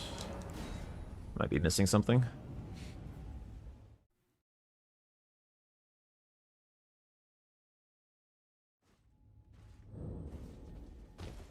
I mean, you can still do them, Jascon.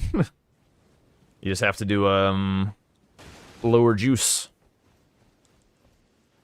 Yeah, especially with the summons.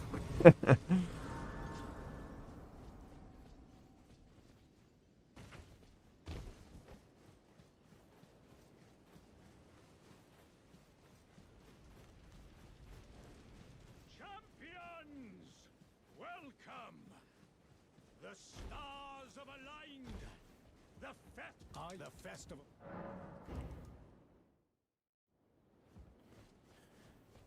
Something that I would also like to say about this idea for this format is, like, it doesn't need to be every, like if what I'm doing now winds up working and like, it doesn't feel all that bad or whatever, like, it doesn't need to be every single game that we don't max upgrade. It's just, like, I like the idea of the tension being there, of, like, is this a good idea on this board? And, like, because, I keep saying, in bingo, variety is the spice of life. Like, having different boards feel like they have different metas.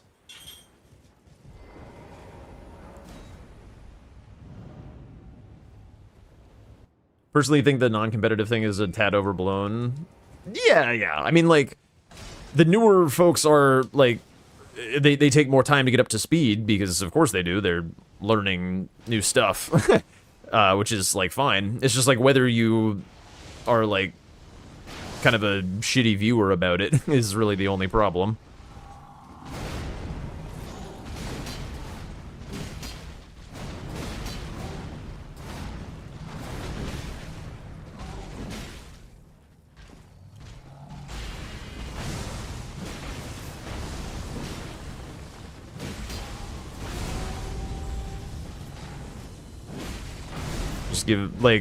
We've given them time to get up to speed, and a lot of them look really good now.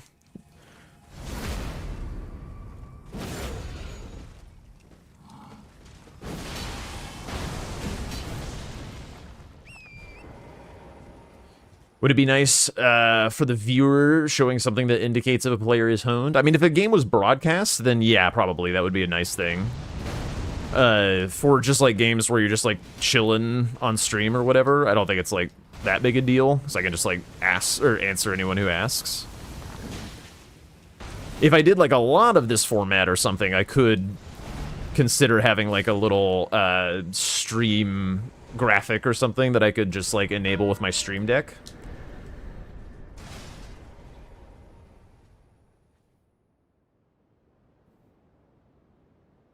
Oh yeah, I forgot a foot. Whatever.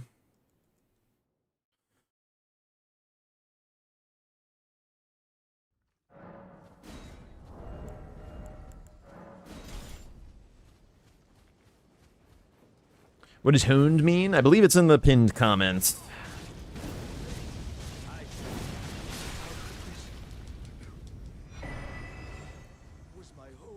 Still pinned? Okay.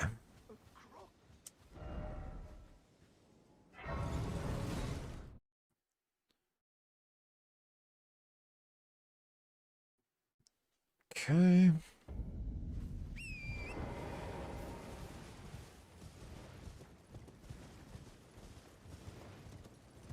Yeah, we're just in the we're also just in the testing phase here. Like we're trying to figure out what's cool, what works, what doesn't. Like nothing is even remotely set in stone.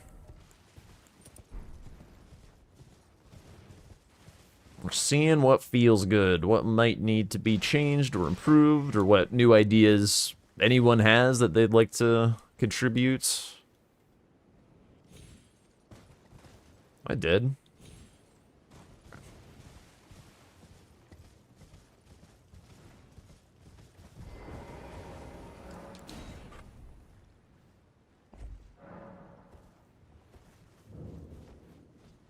If I do this square and then upgrade, yeah, once you've done the square, you're fine.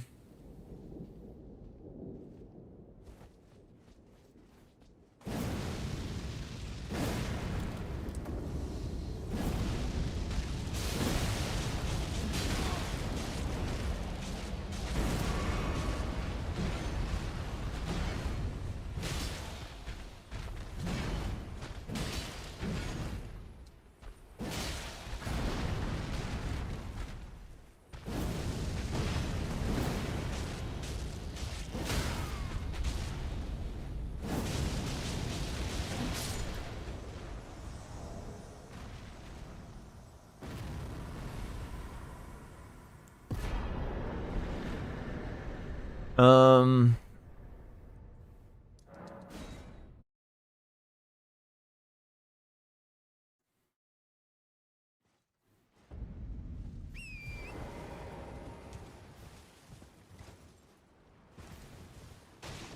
are there any things that I want to dump money into on this, or is it all just stats for me?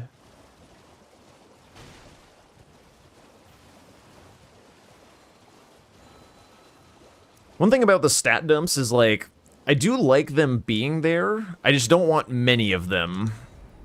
There's a problem I wouldn't mind trying to figure out a way to solve.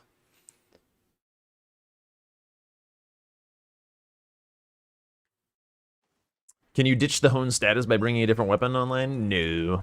Once the auto upgrade feature. Because, like, we don't want it to be like if an opponent does sniff out the fact that you're honed, as it were, that they then get bamboozled by you doing something silly. Can put them all in the same category. Yeah. They're all currently in a variant. So the thing is, like, it's also nice to reduce the burden on users to, like, set up the boards properly and stuff. Right now, everything is in a variant, which means that, like, the user doesn't have to do literally anything to make any of it work.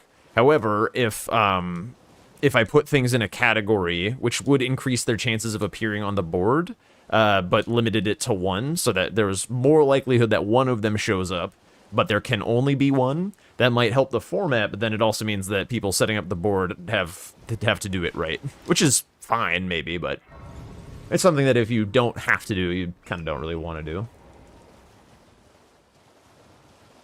So I have to do Vike's Grape rather than...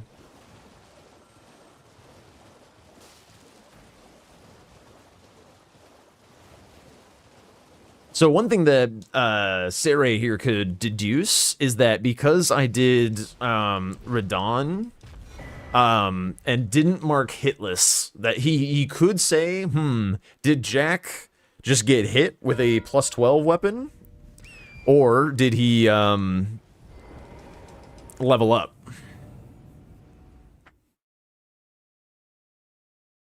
And can't mark the square.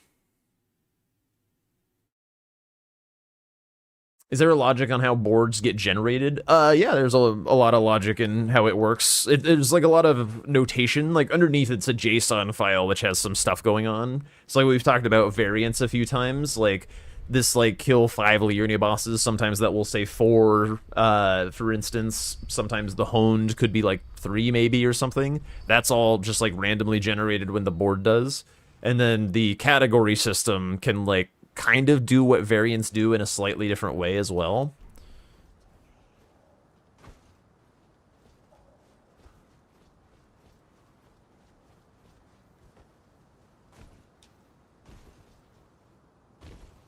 Shit.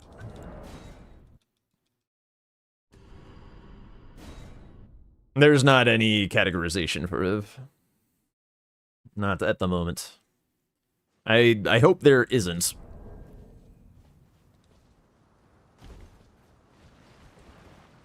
But it's always an option.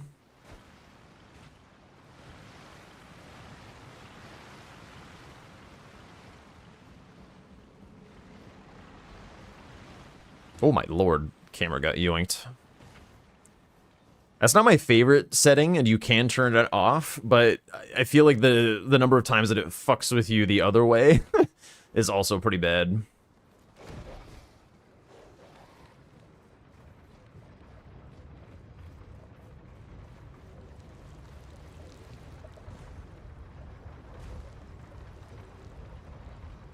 Surprise squares that reveal themselves after X time. Problem being, if you don't set up your format correctly, that it could have been something that you're already locked out of. Like, if the surprise square was Ancient Dragon Man, and, like, you've already killed, like, Egon's Drakes or whatever. Be a little goofy.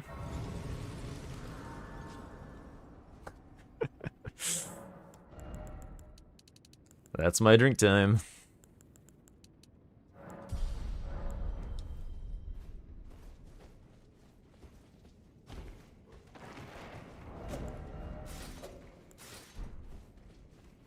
Here's ritual pots. I don't think I bother with it just yet. I can come back later.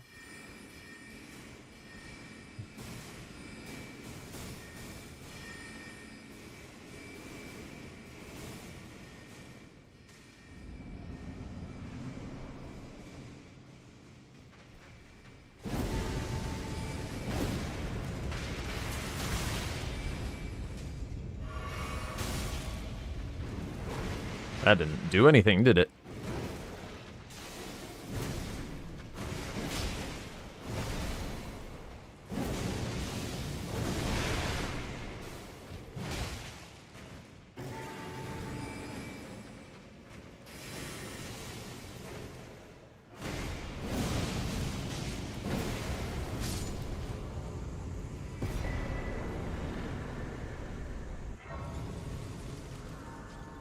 Okay.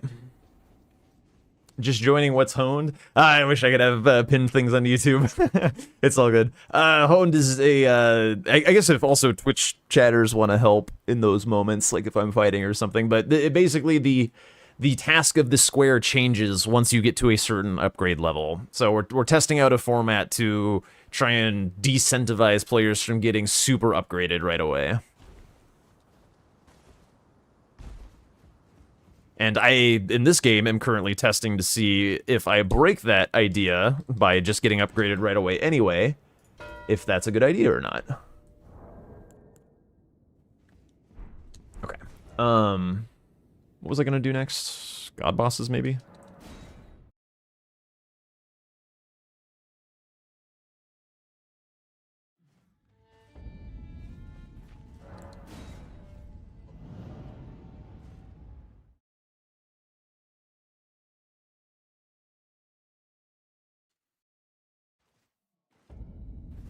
How many talismans do I have? I don't need that many more, I don't think. 5? I only need 3 more. I wonder if I should prioritize that over this, to be honest. So I can also get the 2 from Round Table. So just 3 more talismans. The run to Gillica is 2. And then I could get the Grayson Limgrave near the Knight's Cav. Yeah, let's go do that. Let's go do all that right now.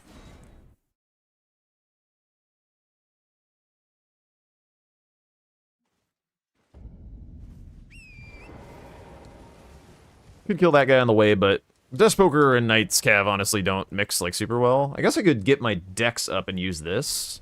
I should probably do that. That will shred Knight's Cavs for sure. I like that idea.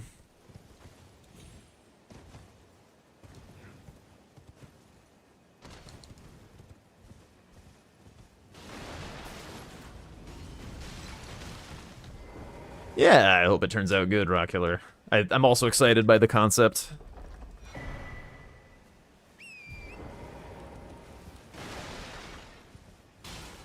One 7777 runes. Well, we're about to go kill something, so sorry.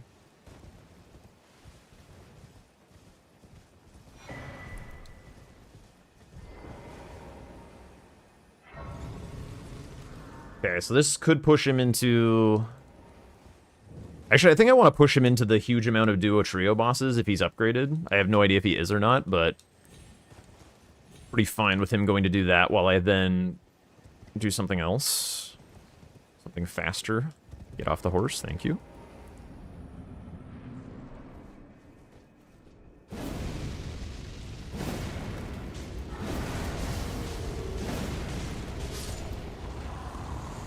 Funny game.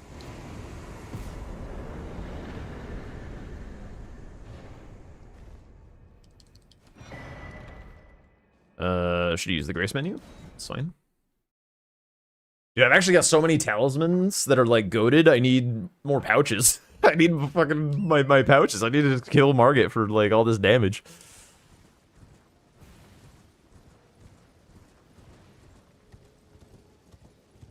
Yeah, I do kind of plan on doing Crusader next.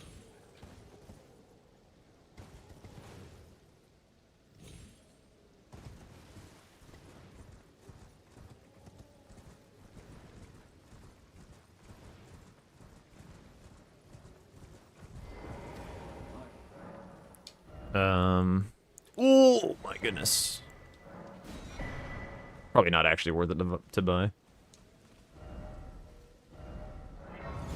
For Vike Scrape, you need to go to sewers? No, you just kill the Vike Invader in Liurnia. It's just like a harder invader than, whatever, what's his bucket? Edgar? Okay, just checking real quick. 5, 8... I would like to get rid of these talismans from the square, I think. I don't think it's particularly fun to get those. I'd rather have people route in more talismans.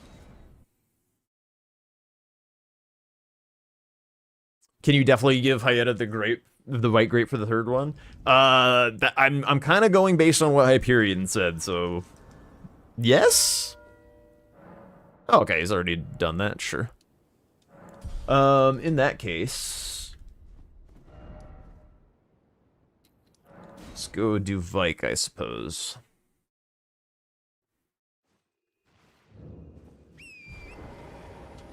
Yeah, more skips, more skips, more skips. Okay, I think this is my best weapon for this. It's got a lot of range. I could do this. I need more strength, I think. I need 16 strength. This is not a lot of vigor to be doing this, actually. Maybe this is fucking dumb.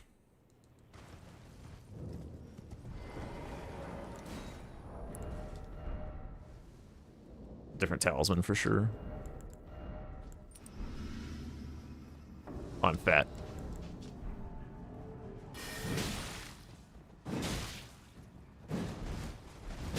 Oh my god, I can't believe I lived that, actually.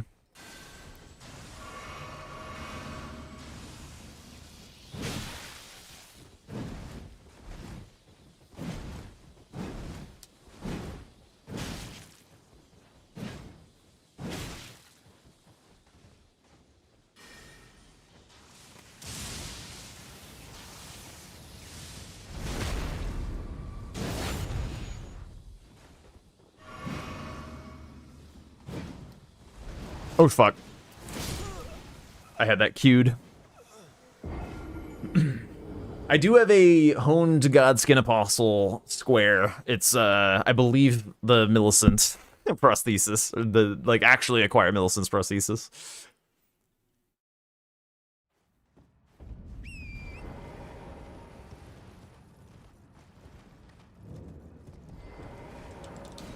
Do I have like a bunch of money that I'm sitting on? Kinda.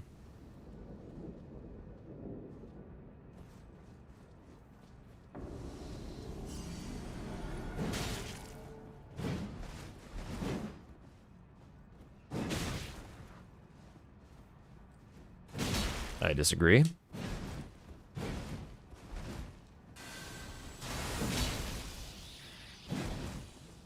What?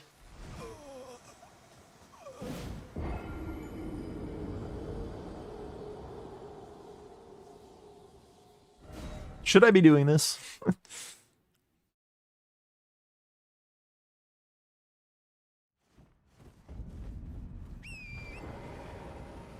I should probably kill Crusader before doing this, to be honest. Just, like, have all that cash. Yeah, let's go do that. I think that's smarter.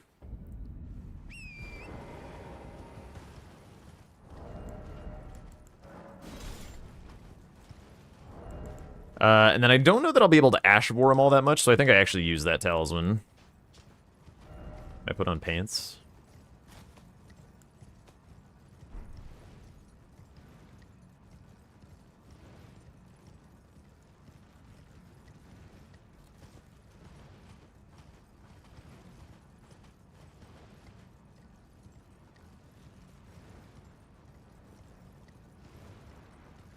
Oh shit, do I have enough keys? I have been picking them up. Okay, cool. Woo!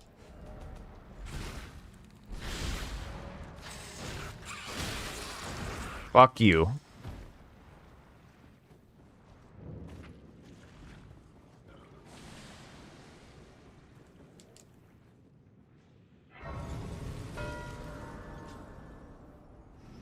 Okay. I have a feeling no, he's definitely not upgraded yet.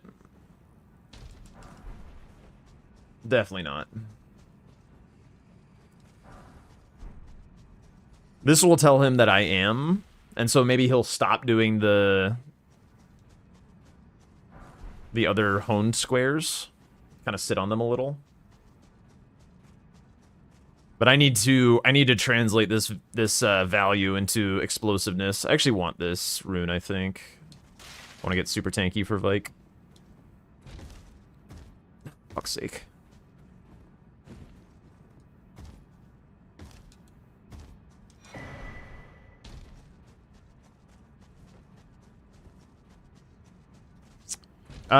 As far as, like, mod stuff, I do not change the mod. I work within the mod that we are given, so I'm not going to be changing any mod-related things, including the bingo board. I could learn how to do it, but I often say I like operating within creative constraints. I feel like it helps breed more creativity than simply to kind of create new stuff, rather than simply just, like, do whatever the hell you want. I kind of like not being able to do whatever the hell I want and having to figure out something clever.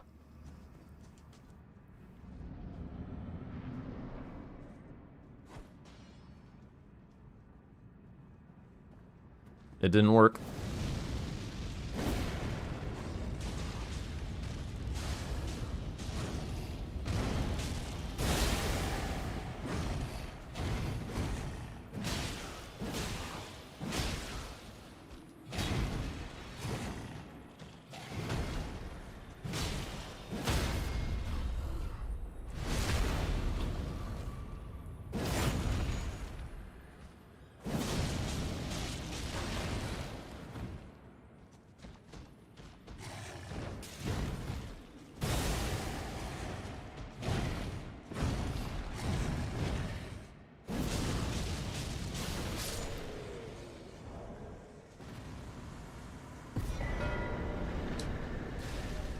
I forgot to fucking foot, dude.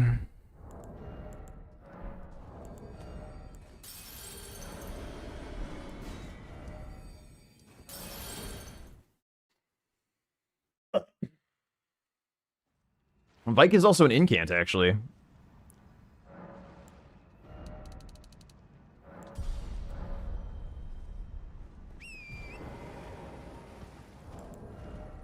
Kinda cool.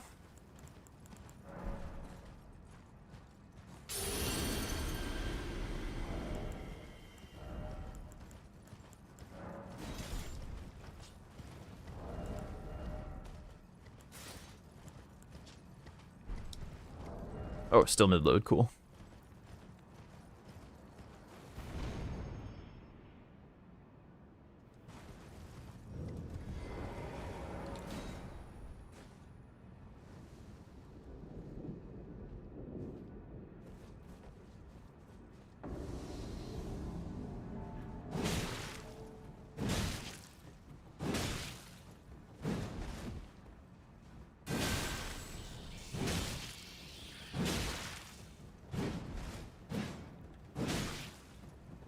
If I can keep him from buffing, I'm pretty sure I keep him in this loop. Damn it! Oh, got him!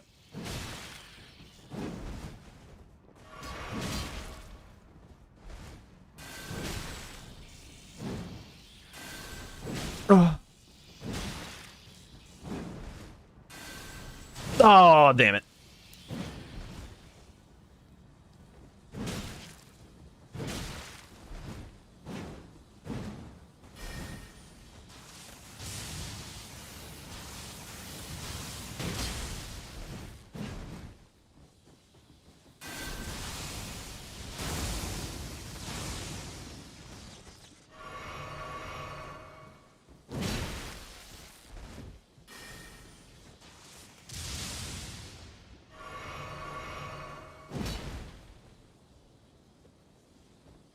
Oh. I tried to, like, aim away at the last second so I wouldn't go into his thrust. Dude, stop fucking jumping, asshole!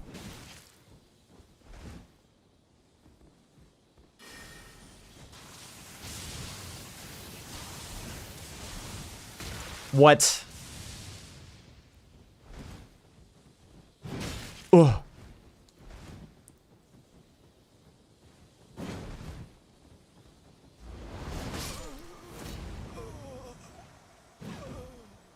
If Mike wants you dead, you're dead. Oh, fuck. So close. That was such a good fight.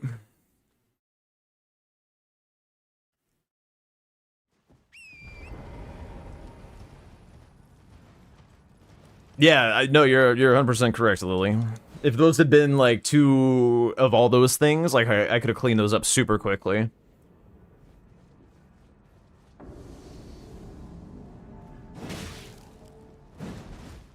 No.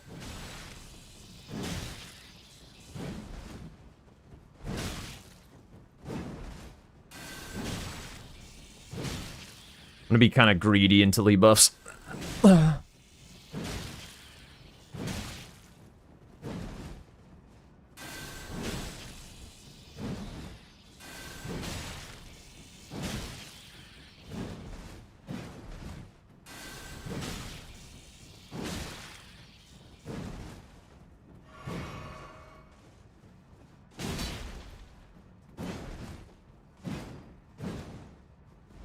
No shot.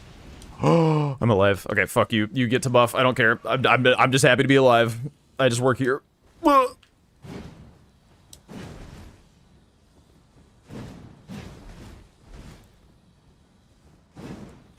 Dude, he's so fucking ass.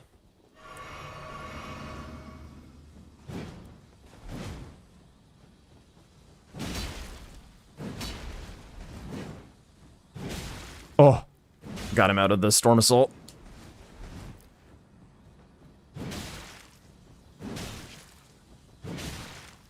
Wait, does this work? Oh.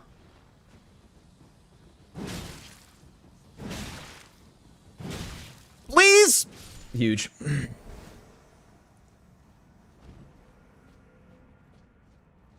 No! The foot. Oh, I don't have it.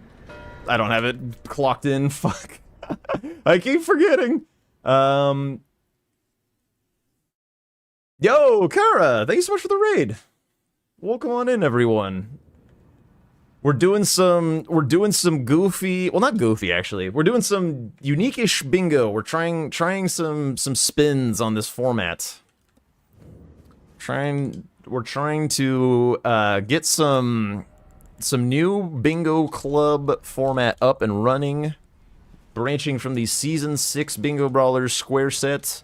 There's a pinned message explaining what the main gimmick mechanic is, where you can see in the teal squares. How are you guys? What were you up to?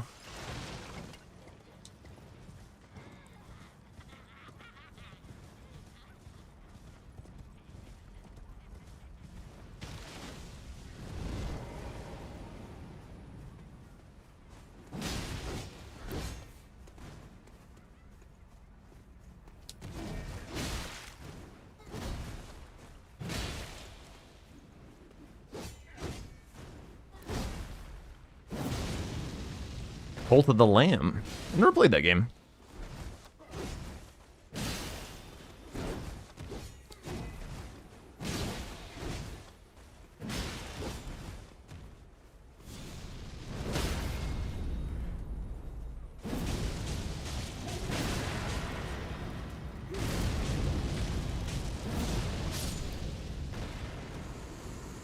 This is an incant as well, actually, I think. Secret right scrolls in the Cult of the Lamb. Hilarious. Is there any reason to kill Melania, actually? No, I don't think so. Is that a cat cam? It's a dog cam. The dog is currently under my feet, though.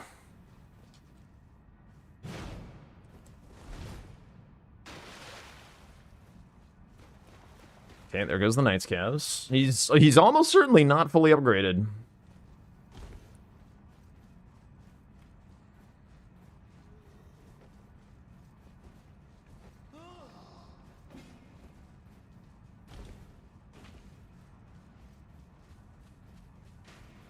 That is actually not a terrible square drink time.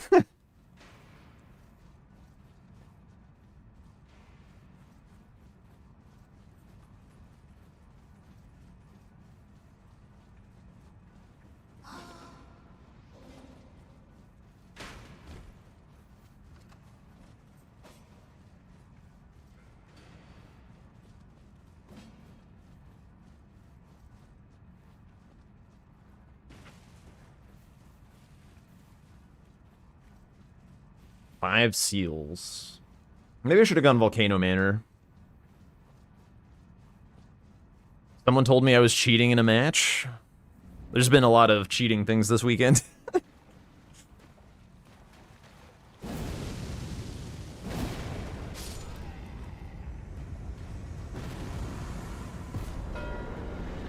Okay. Let me actually, I don't know, how many incants do I have? I think it's 2.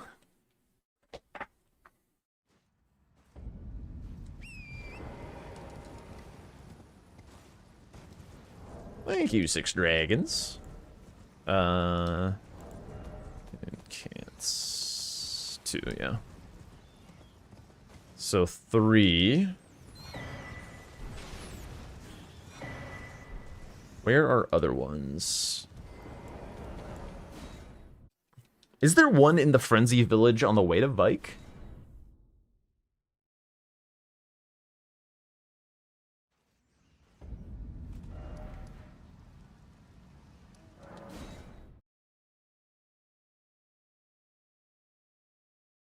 Yeah, it's a fun mechanic. She's right under my feet, Lucy.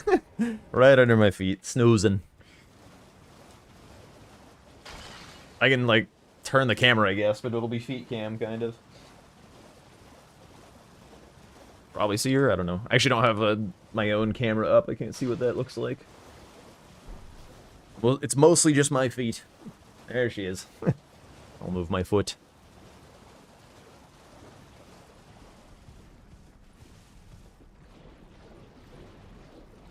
Multiple dogs, yes.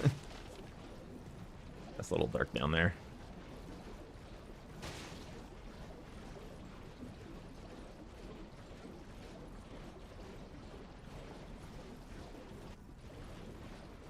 Smells all the way here. Do the Limgrave non-boss spawns count for Onyx Alabaster Lords? They do. 2? I can think of 1. I should probably do that square, actually, now that you're saying that. Because one's, like, right here or something? Where's the other one? Or is it up above? Is it up above the Spirit Spring, or is it in that swamp? I can't remember. I think it's in the swamp. So I have access to the Academy one.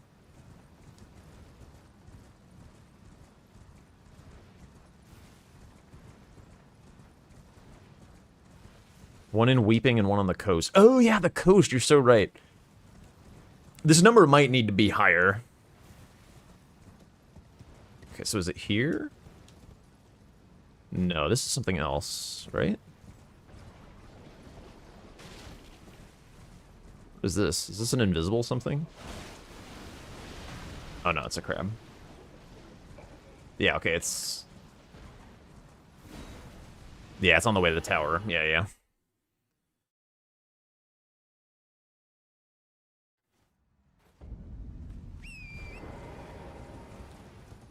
I didn't grab first step for the Limgrave one.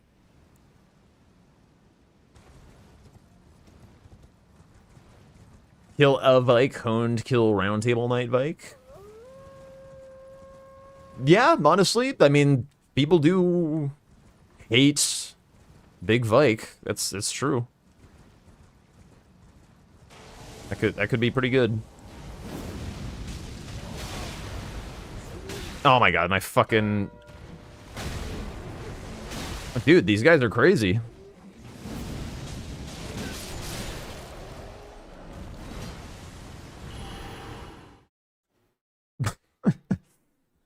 What up, Ben? Yeah, it's kind of a jog, actually.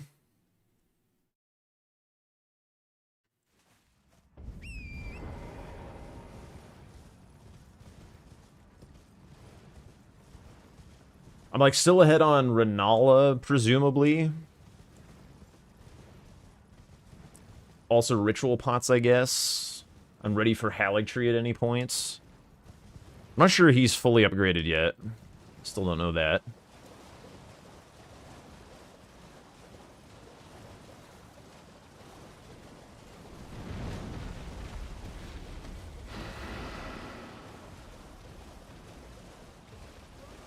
But...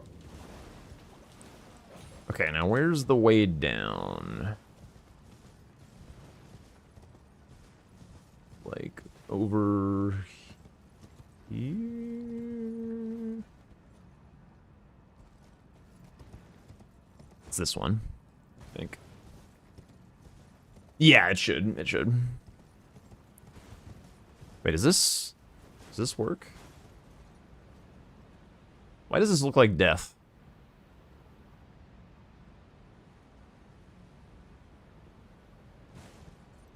Ah, that's why. Never mind. It is death.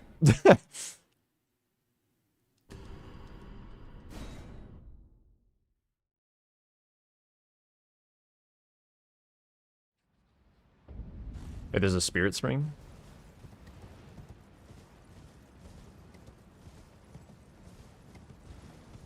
I'm pretty sure there is a way down. In fact, I know there is, because there's a talisman down there. Where's the spirit spring at?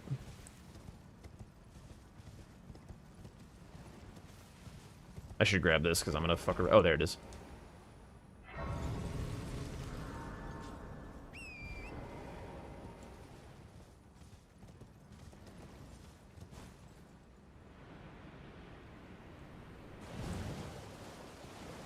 Hello.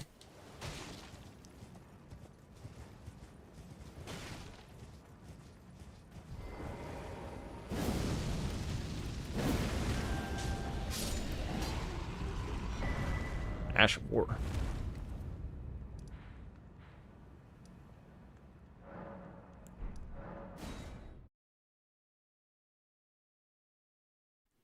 There might even be a faster one for where I'm at on the map than this.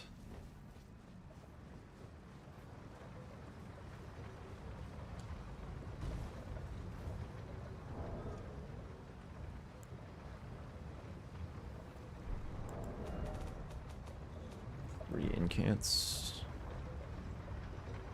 But yeah, is there an incant near in the Frenzy Church where Vike is? Is there like one of the Frenzy incants there?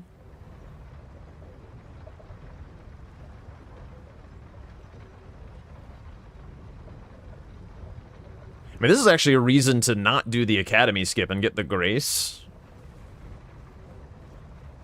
If you want to come back for this Alabaster Lord later. No, I'm gonna miss it again! I feel like you miss this every time, potentially. How's it been playing? It's been fun.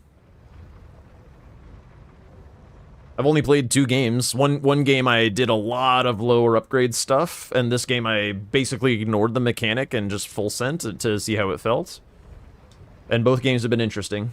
So, that's great as far as I'm concerned.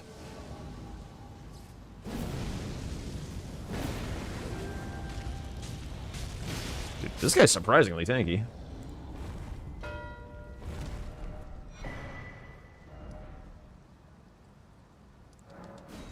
I'm curious to see if there's an incant up here. Is it in the tower?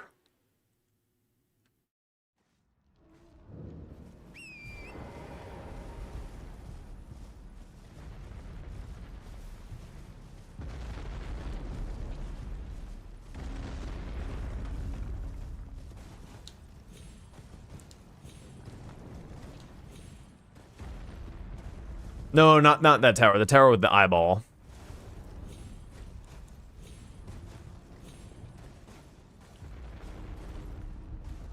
Fuck.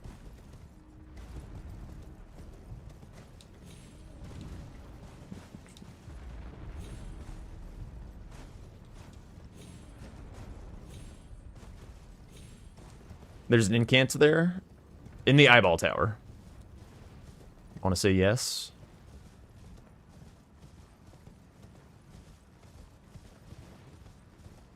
I believe this is a little bit of a goofy skip, and I think you get aggroed a lot by this guy, by this avatar. To go up higher? I haven't had to do this version in a while.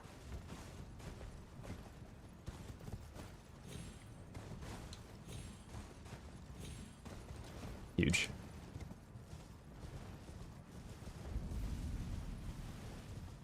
Oh, that's Howl of Shabriri. Yeah, of course. Okay, so I can get the Grace for the Vike Invader. And we run for the tower.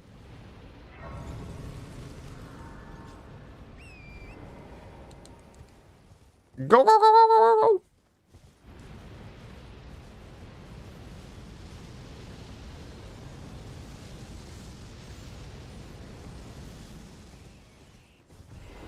There might even be a skip up this tower.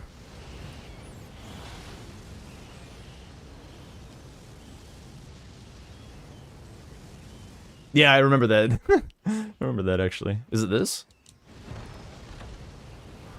Yeah.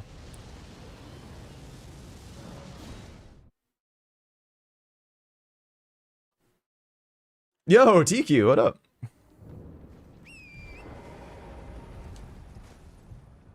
I really like finding these non-merchant incants, actually. This is exercising the old noodle.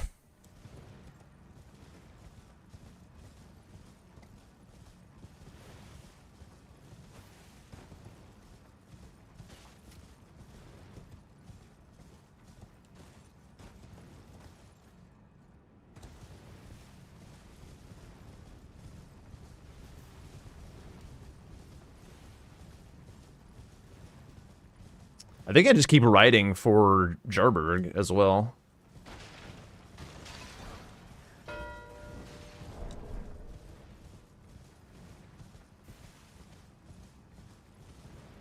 Get a little synergy out of this whole thing.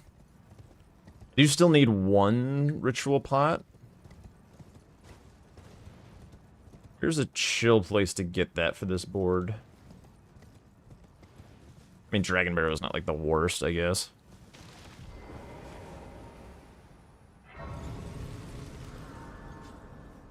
Focusing on life things? Yeah, it do be that way.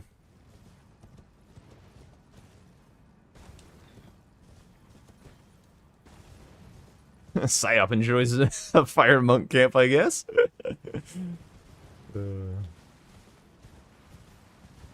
I also just kind of assumed we're in majority. I haven't really been paying attention to actual lines this game. I've been concerned with, like, routing and stuff.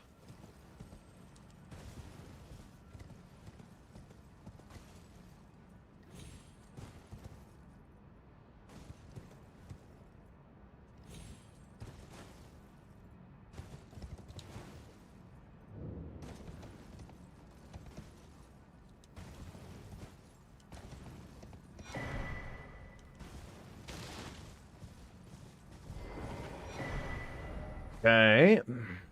Let's either finish Renala summons or Halleck Tree Medallion. Let's finish Renala summons.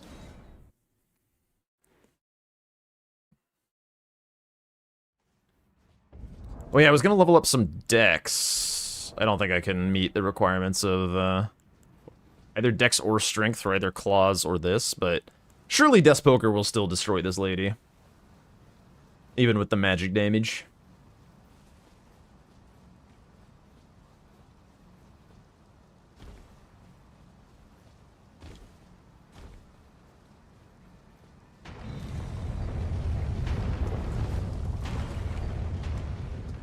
Those not counting 4 silver balls.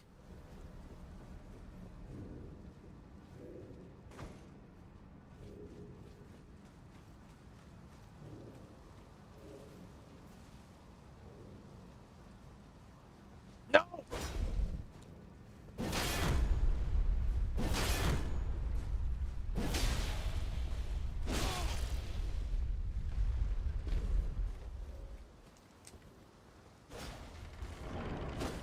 Do any of the balls respawn? I would trust that anyone who's, like, trying this list out, because, like, this is just kind of, like, whipped up for the purpose of testing out this mechanic, would, you know, not be looking to try to exploit the list.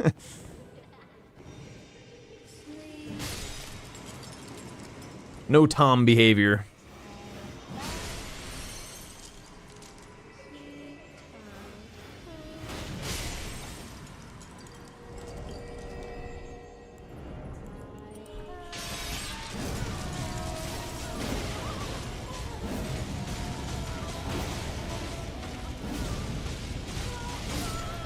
Yeah, still cooks her.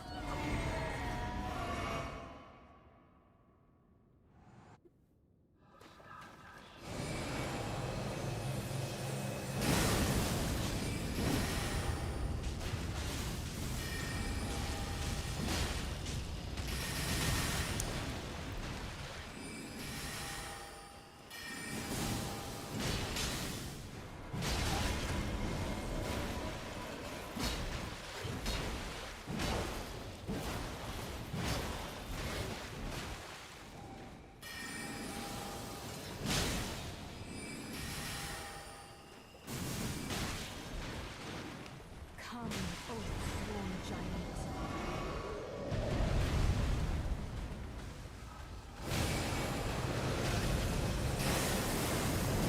Jesus Christ.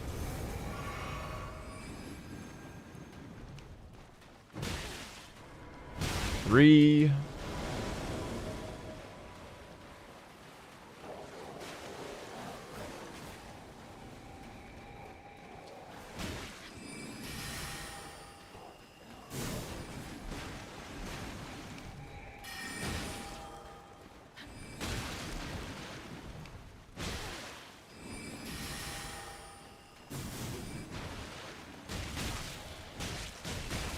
For fuck's sake, do the...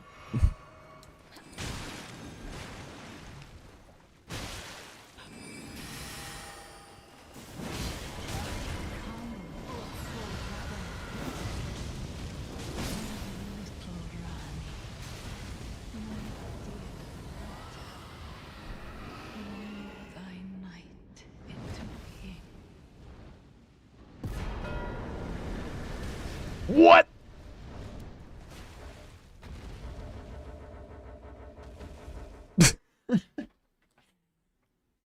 This is fine. I will have to come back to Academy for the ritual pot, so I don't want to get Ewing till later when I'm not expecting it. Let's go to the Halleck Tree Medallion.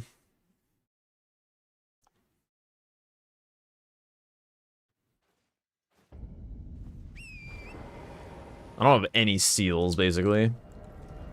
The one.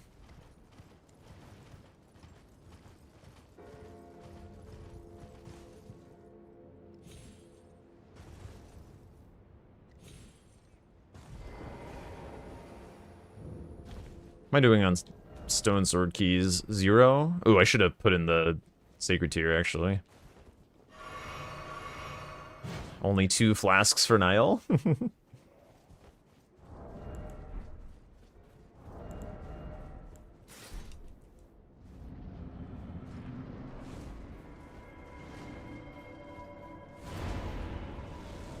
Do the old death poker.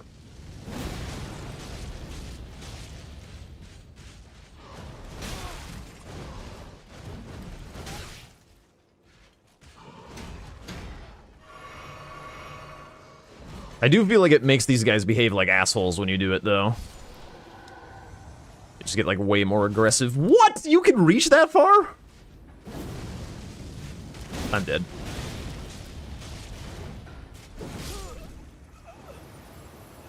I'll be honest, I didn't think he would just keep fucking running at me. Alright, well, I get a chance to put in my Sacred Tier, I guess.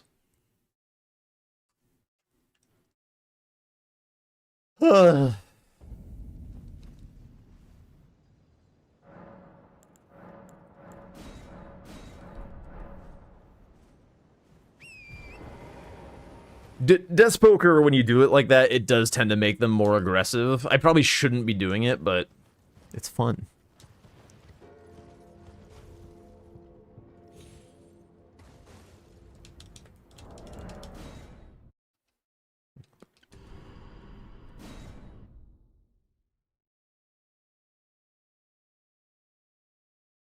The run to Albus does some things sometimes. For fuck's sake. I've noticed it has synergy at moments. Good question. Is there a mod that could put it?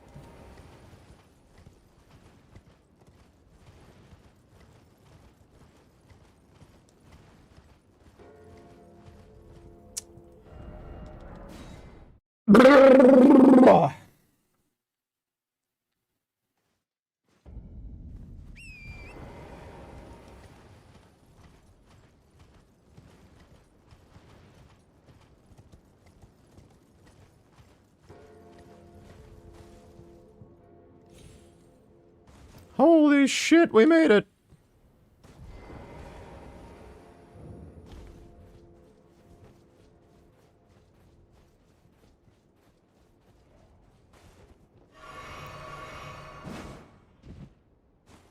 I guess I didn't need a double heal there because I'm not using Ritual Talisman.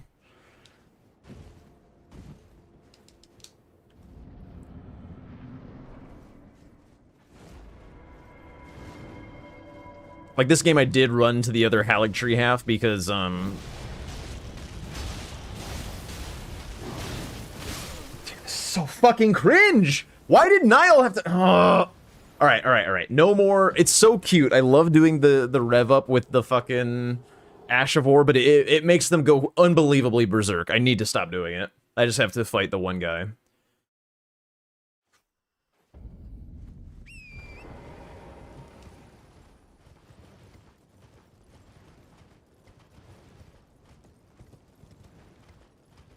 Stupid. I swear to everything on this planet.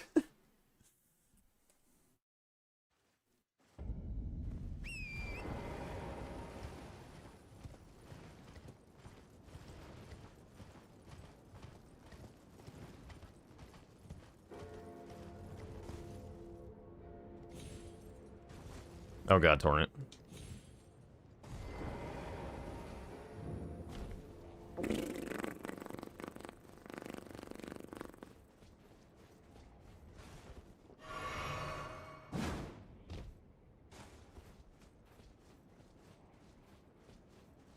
Okay. We don't do that this time.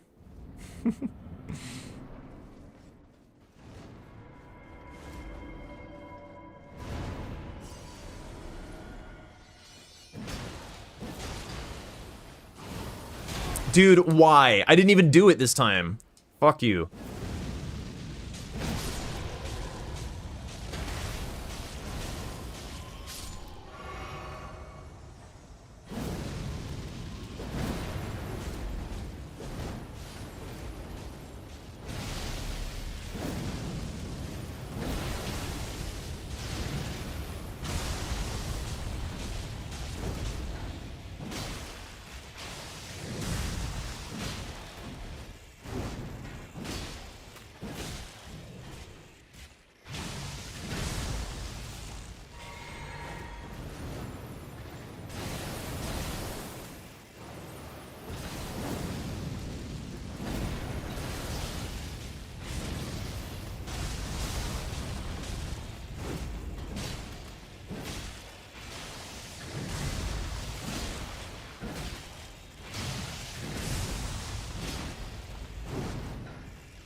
That was better.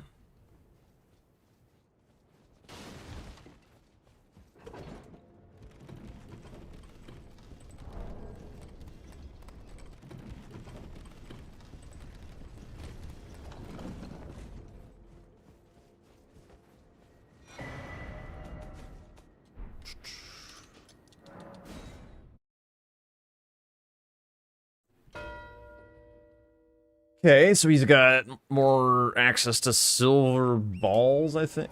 I should hold this, actually.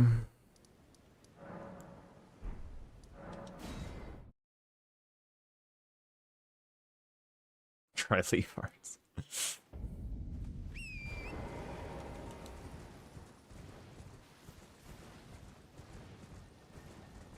Start working on grapes. I think he also has to do Vike's grape. Which maybe that means I shouldn't do this. I should do ritual pots. I'll do the arena bit while I'm here and then go do ritual pots. And then do the Hallowed Tree bit. Hello, my Topin. My name is the servants. But I swear my good father decided him. The servants, they've since come. I fear it's please. Would you mind in my soul, please? Thank them, please. Okay. Fortunately, this is kind of a run.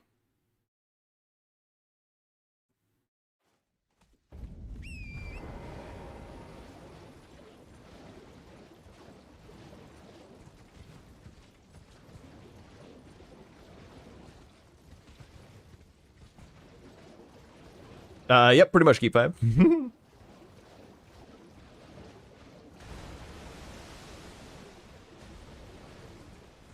Large amount of credit for this idea goes to Tom.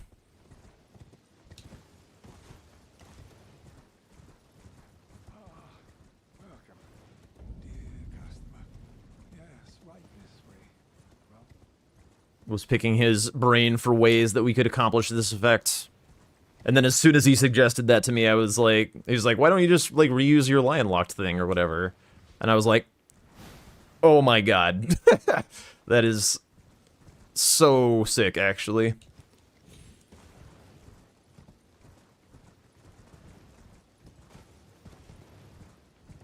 I should have grabbed a grace for duelist.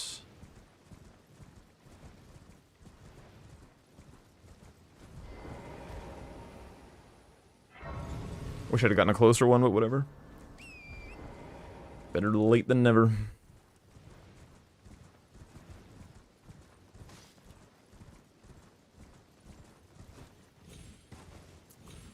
I also wouldn't be surprised if he does that. He's been doing a lot of the, like, kill 2 random fuckers type thing. Duelist could be a good one to add a honed for, where you have to, like, kill 1 or 2 of the... Or like, kill the consecrated one or something, like the consecrated boss one, the putrid, or whatever the fuck it is. I don't even know what that thing is, or where it is, or how to find it.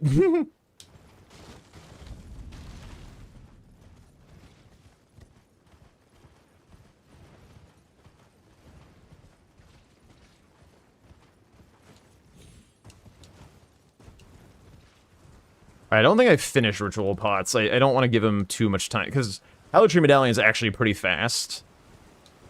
If you can kill Nile.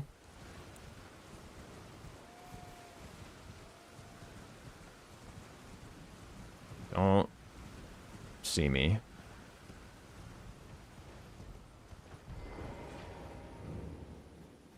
MTG like dictionary, you know it. Okay, let's go do this.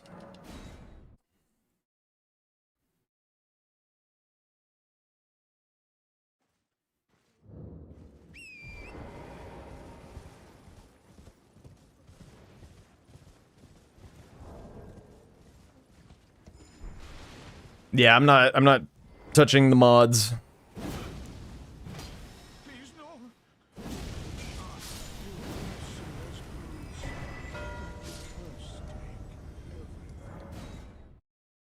I don't believe I got the ritual pot on the initial run through, so I do have to go and get it, and I can grab a grace for grapes.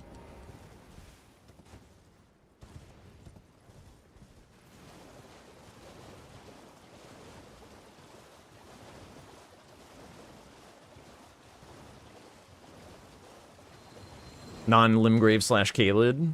Yeah, that's a good point as well. That's a good point, Lily. You make good points. I don't know you, but you make good points.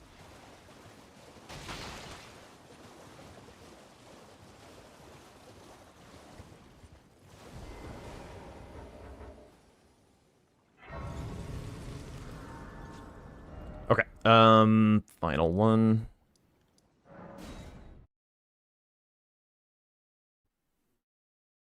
Yeah, I'm gonna try and do that. That's the plan. Hayata Pots.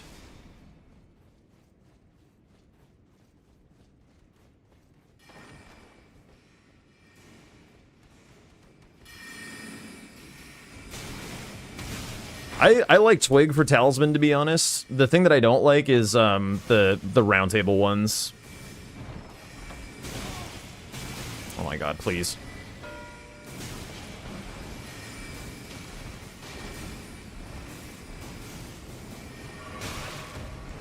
Where'd you come from, bro?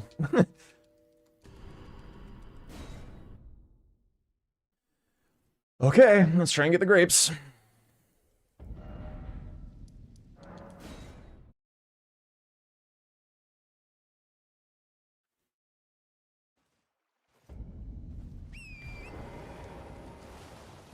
Yeah, you could just make it non-merchant talismans. That would solve a big part of that. Because also the weeping one's a little boring.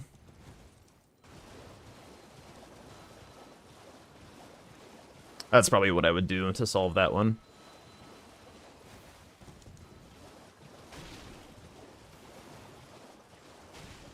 I think this is a little faster to get to Purified Ruins than the other Grace. Yeah, that pot's unbelievable.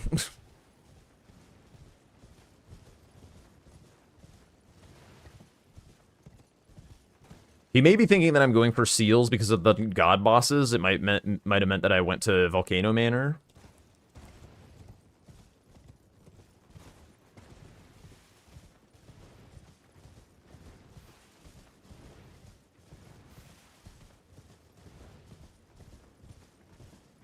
Ex-sanguine guys. I'm not a huge fan of that one. Like, literally just the Sanguine Noble boss would be, like, kind of okay, but, like, you would have the Dynasty Sanguine Nobles, the Invader, like, it kind of promotes Dynasty maybe a little too much, and Dynasty's often, like, very good anyway, so, yeah.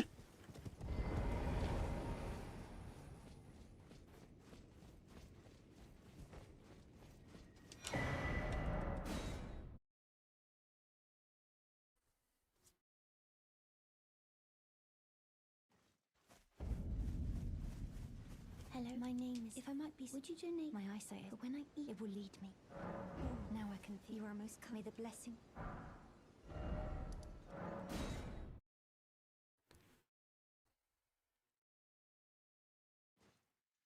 I could run from the Artist Shack to the other grape location. I'm pretty sure it's faster to just, like, run in there from, like, where I am when I give her the grape.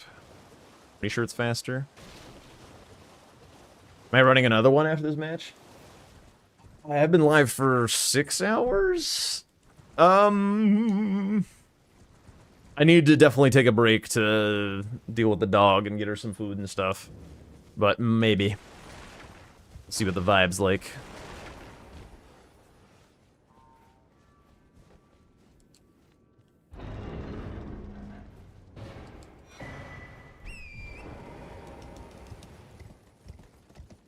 I wanna go back, I wanna go back.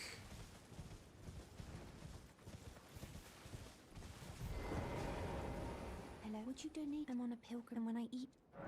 They rest there, howling, they're frail. But you are made the... Wait, did I give it to her? I guess I did. Ass scratch. Oh, you weren't offering to play me. You were just like, more content, sniffa.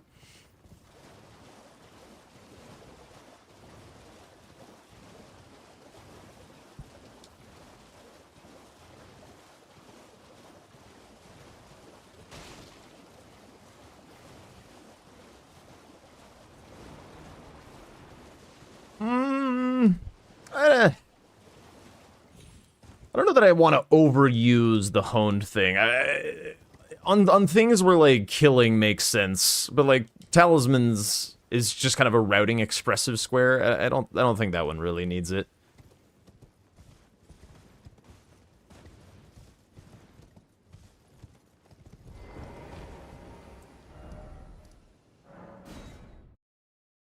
Brain is exhausted. Have a big work day.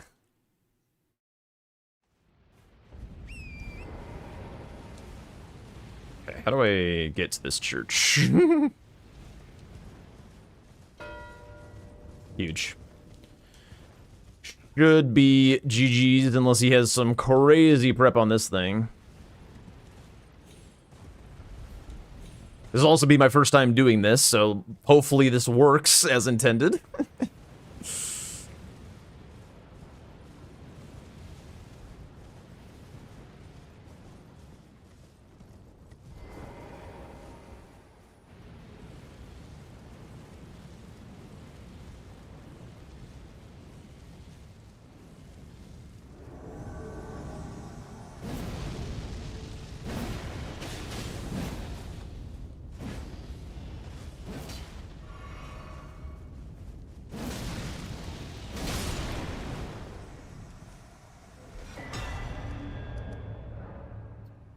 Yeah, that's it. Got a little confused by the artist shack for a sec. Usually it's the 4th grape.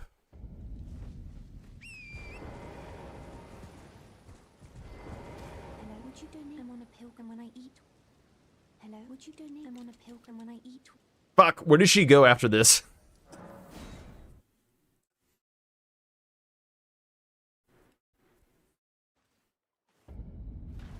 This honestly makes the square better, though, to be honest. Like, or the honed, having to do the honed part. It's like more of attacks. Bellum Church. Okay, sick. I have the academy key. That won't be that bad. Where about in Bellum Church? Like out in front or inside, down below?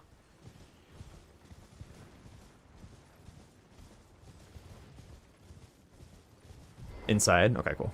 This also pays me off for getting this grace earlier.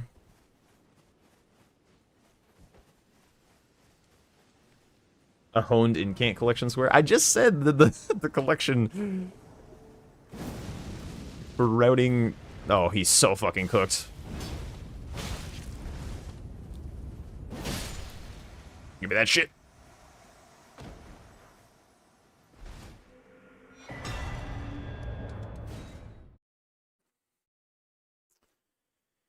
Okay.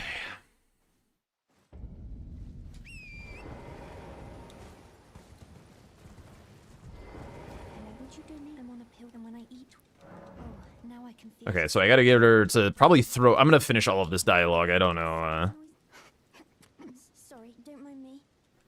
I don't want to fuck myself out of this. Okay, Bellum Church. South Raya. I mean, really, if you want, like, a more intense, incant square, the better thing to do is just, like, variantize it. Just make it go higher sometimes. Did she throw up when I turned around? She does throw up, but that is a thing that happens.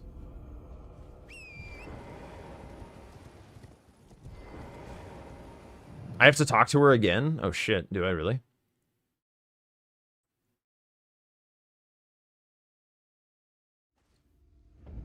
Usually warping just moves her. Let me get the grace and I can go back. This square actually felt pretty good to do because of the power of Liurnia. This square probably fucking blows if Liurnia wasn't good.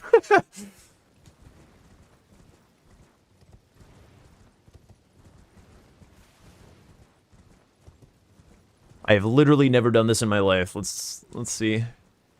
What are we looking at? Is she here? I do not see her. Okay, I guess I have to talk to her again.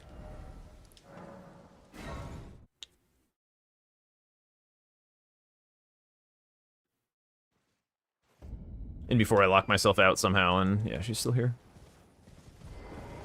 I've gleaned the reason, the distant not so faint with every finally. I'm certain now. I'm certain now. Okay, you're a finger lady, sure. Should be next to the statue. Okay.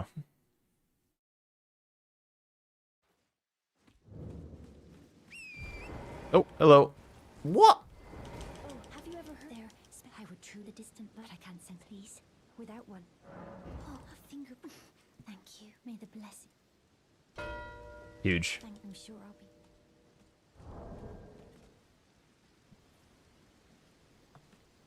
GG's.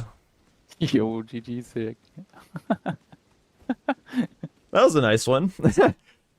Yeah, it was interesting. I decided to see what would happen if I just, like, ignored the hone mechanic and just kind of upgraded off the rip, more or less. And, Really? Okay. it definitely felt like the game was still super competitive, because you were just getting all of these squares that, like, it's, like, twice as hard for me to do. Yeah. Because, like, the running and stuff would have been hard, so I just, like, tried to hide the fact that I was fully upgraded for as long as possible, so that you would keep kind of doing them, and I would get set up on the late game stuff. And it was kind of an interesting way to play. It kind of worked out. I stayed at level 12 full game. The whole game? So, yeah. Ooh, damn, you could have beat me to grapes then with with not having to do the extra Vike shit. True. How close were you? But I thought maybe you know that I'm not honed and you are honed, so you will do the seals. I have kind of 2 seals. Okay. And not really progress to higher grapes. I see. I missed the one grace because I was branded at the Leonia Knights Cave. I did this one, so it was kind of impossible. But I felt like the seals were where you would go, and I could snipe you maybe. But yeah, interesting. I went Radan, I'm so sorry. got hit on plus 12. Then I thought about it. I might just wing it, and then I died. And then I was again there, and then you got it, and I was like, "Fuck!" Oh, okay. So, the Radan one was a tilter, but Interesting. was alrighty. Yeah, because I was fully upgraded for that. I was just rocking the little club with right strikes.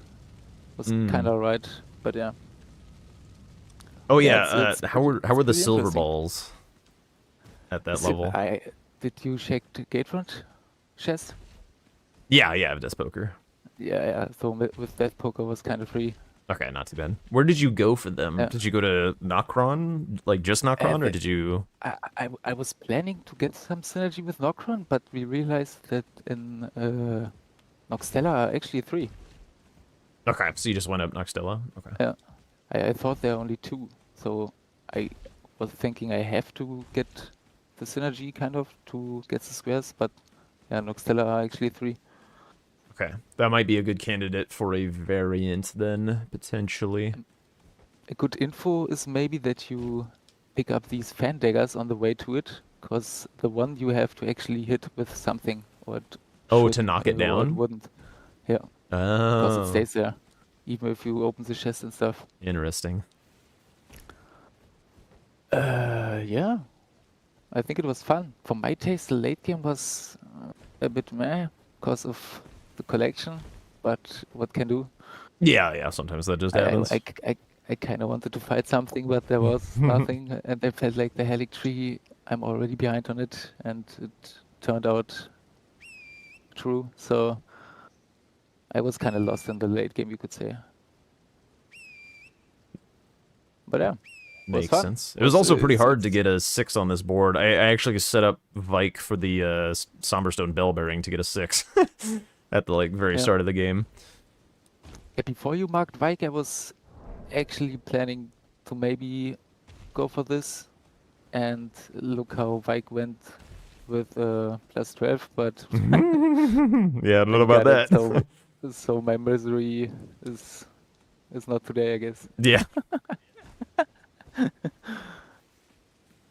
But yeah, interesting for sure. I think this can slap. It has Y- potential. Yeah, I'm excited for this. I feel like there's a lot of potential indeed. We'll definitely need to put some work in to figure out, where some things can be improved and whatnot. But yeah, One idea, Jack, that I thought with Onyx, Alabaster Lords, he can put kill 2 Onyx lords, and honed, he can make 2 Onyx bosses.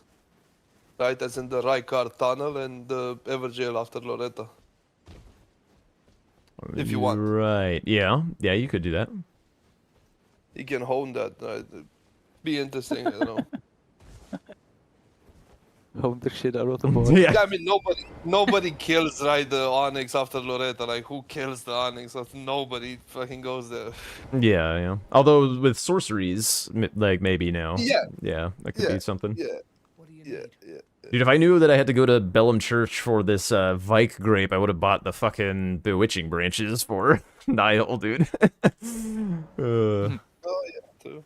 Was it first try or did you spend? it No, all there? no. Death Poker makes the guys like super aggro. Like if you try and like rev up an Ash of War on all of them, so I just got like jumped and ganked like 3 times or something, and I see. I had to They're play angry. more disciplined.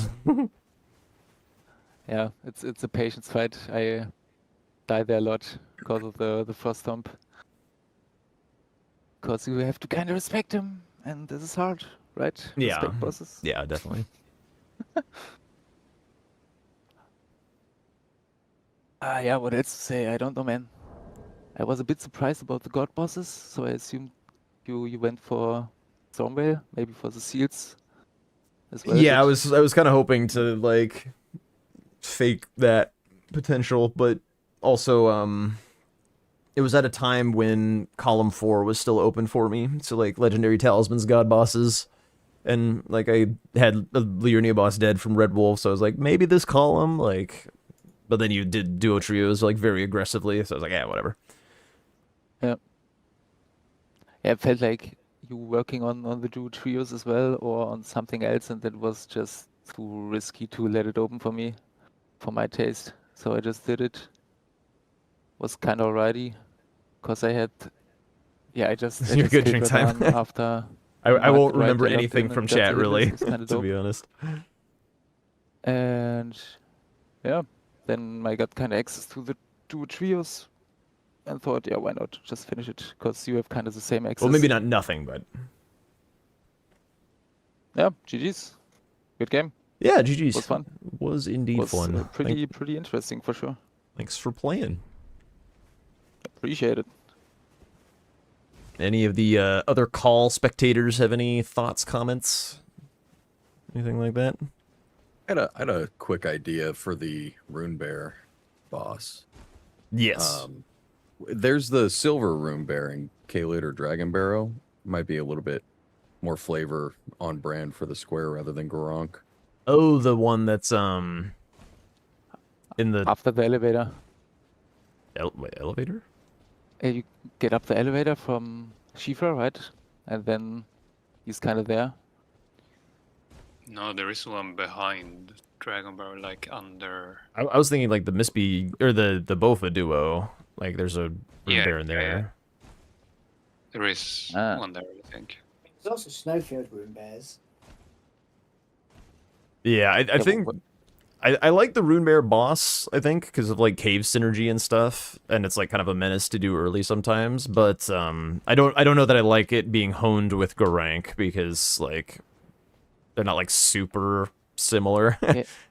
Yeah, that was kind of my thought. Just kind of makes it a little bit more on brand for the square. Yeah, it's like it's still kind of on brand with like the beastie stuff or whatever, but also just like fighting Gorank is cool, and I feel like we're never gonna Yeah, see sure. Gorank with kind of a chase rush square like this. Yeah, I don't mind the Gorank because it feels a bit weird because, you know, Rune Bear into Gorank, but in the end, who cares? Yeah. Yeah, I mean, I don't But- think it's bad for sure. Yeah. It was just a thought Gorank that is I had. hype. But yeah, Drink Time mentioned that the silver Rune Bear has a skip also, which is not that complicated, so you can actually make it there without the elevator. I'm So sure I'll don't receive have- an essay from him about which squares like help complement his skips. I don't think Gotta add you're this one, 'cause thinking there's of a the skip. same Rune Bear, There's a sorry. skip. What did you mean? What did you say? I don't think you're thinking of the same Rune Bear as Nintendo. Yeah, Nindo is not It would thinking about the tower up silver one, Apostle. right? Yeah, no. No, I the mean, silver one, the only silver one is the one after the Shifra elevator. Yeah, the one after the elevator. Silver. Oh, The one Yeah, it's the oh, only okay. Oh, I silver thought one. you meant Yeah. the Dragonborn one. Yeah, that's just a normal room bear. The silver one is the Oh, one okay. after the Shifra elevator where you use stone sword keys. And with unlock grace is not a big deal, right? Because just go to Shifra, port to the other side, and then just go, right? or you use Skipperino, my friend. Yeah, I mean it's quick either way, right? It's yeah. Ninja needs reasons to not do skip. I see. Pretty much. No, just with the Onyx Lords. With the Onyx Lords, I think it'd be cool to add to bosses. I think the grapes are kind of cool with the extra strat, and you have to kill Vike. Yeah, I So- actually routed in the Frenzy Tower incant to prep a Grace for Vike. I felt big-brained doing that. Ah, Just I fun. see. I felt also big brain because I was kind of like, okay, which Leonia bosses do I kill? There's some academy with ritual pots and Renala. But then I killed kind of in the time I was thinking about just Adan, and he gave also an incantation. Oh yeah, done, yeah. And then I just did the vanilla knowledge check where I just collected 4 and weeping. felt kind of old school for me. 4 in Weeping. Oh. Yeah. Yeah, there are probably some faster ones I could have gotten somewhere.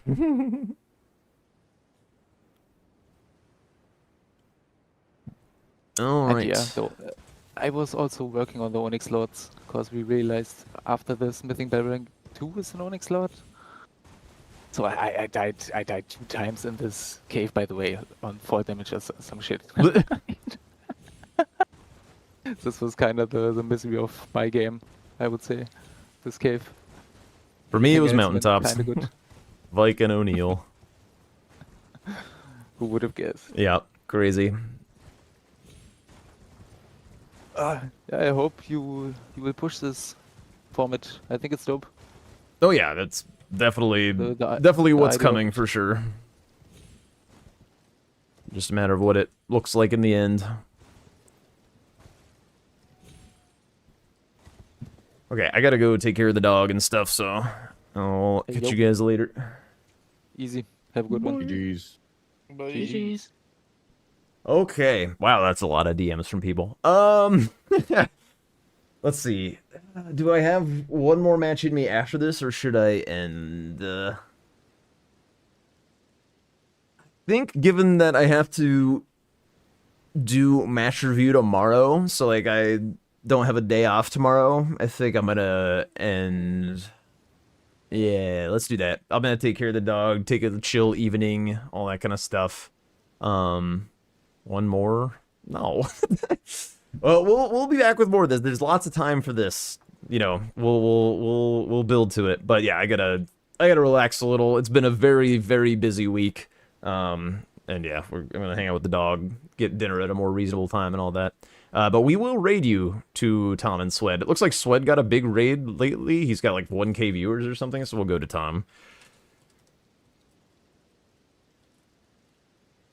All right, and I'll be back with match review on Monday, and then we'll at some point get into more of this, potentially other just like normal Bingo Brawlers practice and stuff like that, and yeah.